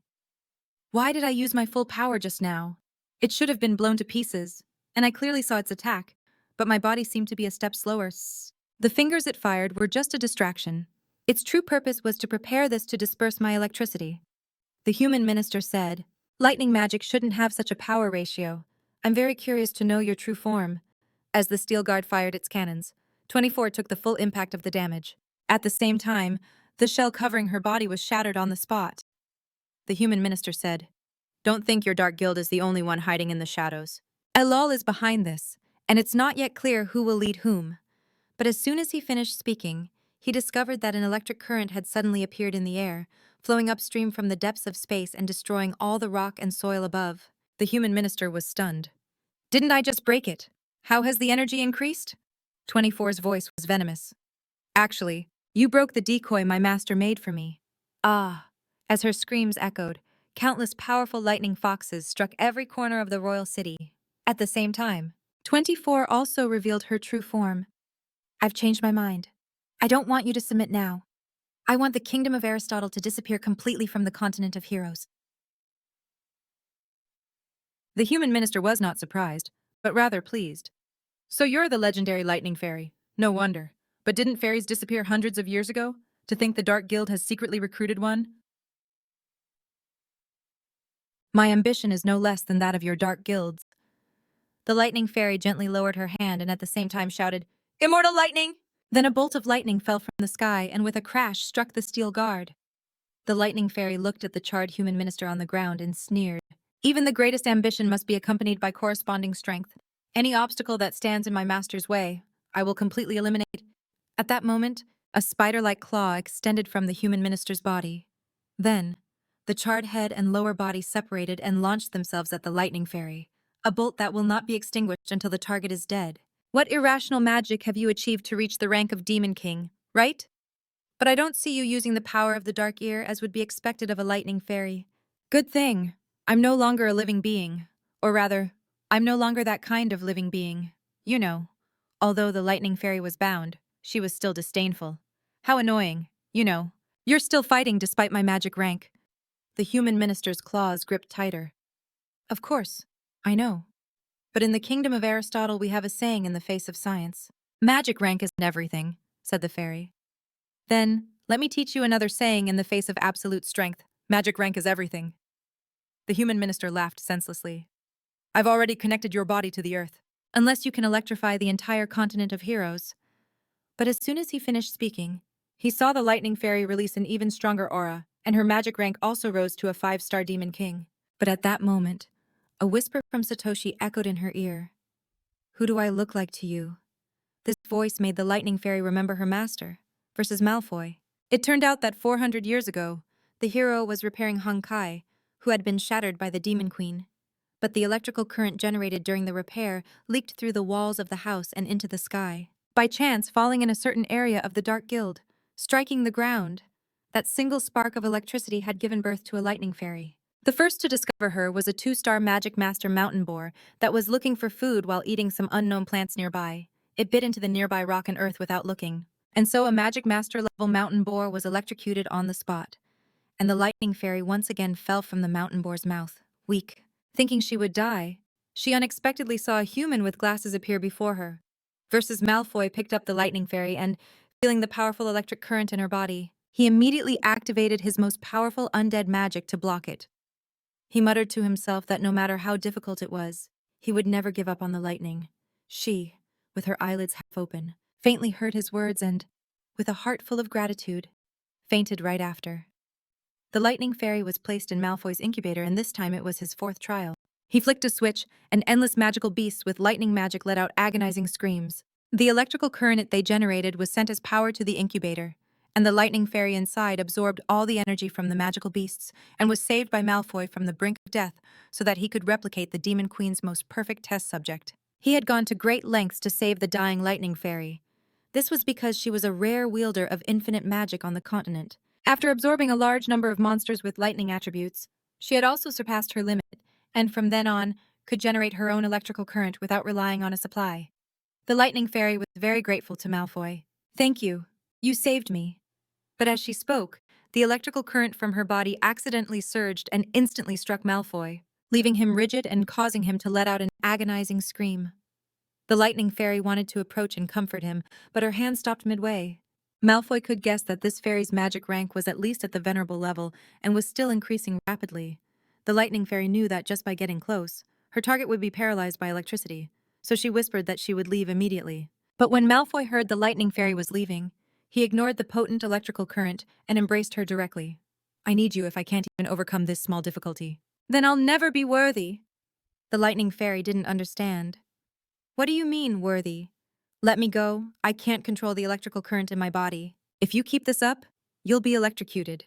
"What is it about me that's so important that you'd ignore everything else?" Malfoy didn't answer directly, but instead asked her if she believed in love at first sight. In truth, what Malfoy needed was the Lightning Fairy, an infinite magical power to help him successfully replicate the Demon Queen's test subject. At that moment, countless disgusting tentacles suddenly extended from Malfoy's back, pulling all the pipes and various materials from the lab and wrapping the Lightning Fairy in a huge meatball. As the disgusting ball of flesh gurgled and writhed, it eventually formed a corpse cocoon on the ground. An unknown amount of time passed, but the meatball finally opened. When Malfoy reappeared, he had already sealed the Lightning Fairy. "Although this will limit your strength, it will at least stabilize you and allow you to stay by my side." From then on, the Lightning Fairy was given a new designation, Experiment 24. After that, 24 naturally became Malfoy's source of infinite power. In the incubator was a single lock of the Demon Queen's hair. However, when 24 severed a small section of the hair, Malfoy, who had previously been kind, angrily shouted at 24 to stop. He slammed his fist on the control panel in frustration. "It took me so long to find infinite magical power. Why did you damage Her Majesty's hair? This violates the rules of magic." But as soon as he finished speaking, he had a realization. If she was able to damage Her Majesty's hair, does that mean that if I can control this power, I could also invade Her Majesty's body? Haha. There must be other ways to resurrect her. 24 didn't know what he was talking about. Resurrection. Malfoy hugged 24 as if he had found a treasure. "I must be with you forever." 24 fell in love with Malfoy, not even knowing she was just a tool, and Malfoy had only ever loved the high and mighty Her Majesty Elizabeth. "My beloved Her Majesty Elizabeth." After hearing demonic whispers in her ear, the Lightning Fairy had unconsciously given up her resistance and was left in a daze. Seeing this, the minister praised, as expected, the chaotic power of the Sea of Darkness.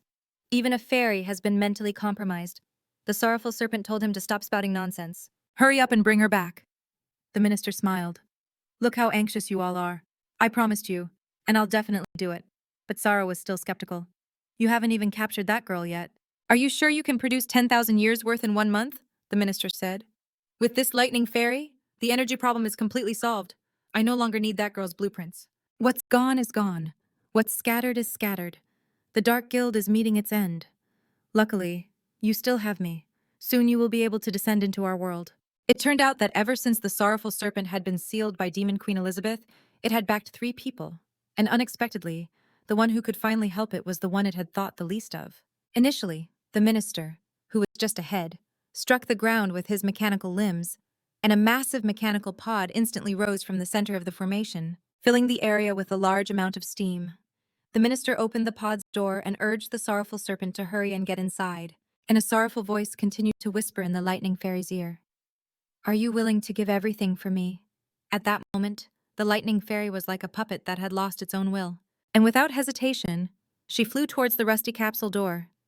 Meanwhile, on the hero's side, Luping and the Demon Queen Elizabeth, after communicating, had freed the princess of the kingdom of Aristotle from her bonds.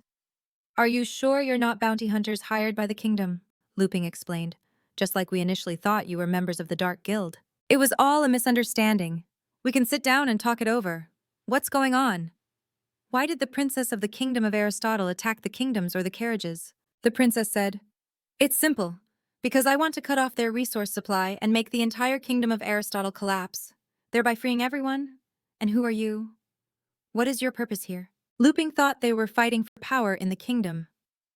"To be honest, My name is Luping, and I am the legendary hero, and the one beside me is the legendary demon Queen Elizabeth. We want to persuade the kingdom of Aristotle to open up and cooperate in the fight against the darkness. The bandits. Hill had never heard of the hero and the demon queen, but it sounded very powerful.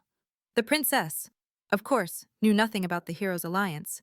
But compared to the Dark Guild, the chaotic forces of the Sea of Darkness were a much greater threat to them at that moment. Upon hearing Sea of Darkness, Luping immediately thought of how foul Gigi was, and Elizabeth wasn't listening at all, wondering what Luping would say to her in a month.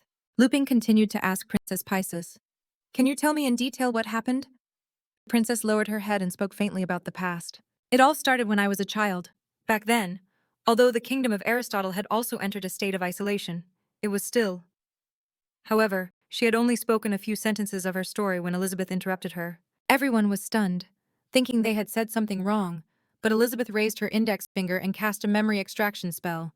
"If I have to listen to you talk like that, it'll take an eternity." Soon, a wisp of magic passed through the heads of all the members of the Flying Fish Bandit gang, forcefully extracting their memories. Then, Elizabeth brought Luping over to watch. "I can also take the opportunity to examine their memories and see what secrets Luping has." Soon, a scene of Princess Pisces and her parents appeared. At first, her father made mechanical animals to entertain her, but later Pisces unexpectedly showed an even more outstanding talent.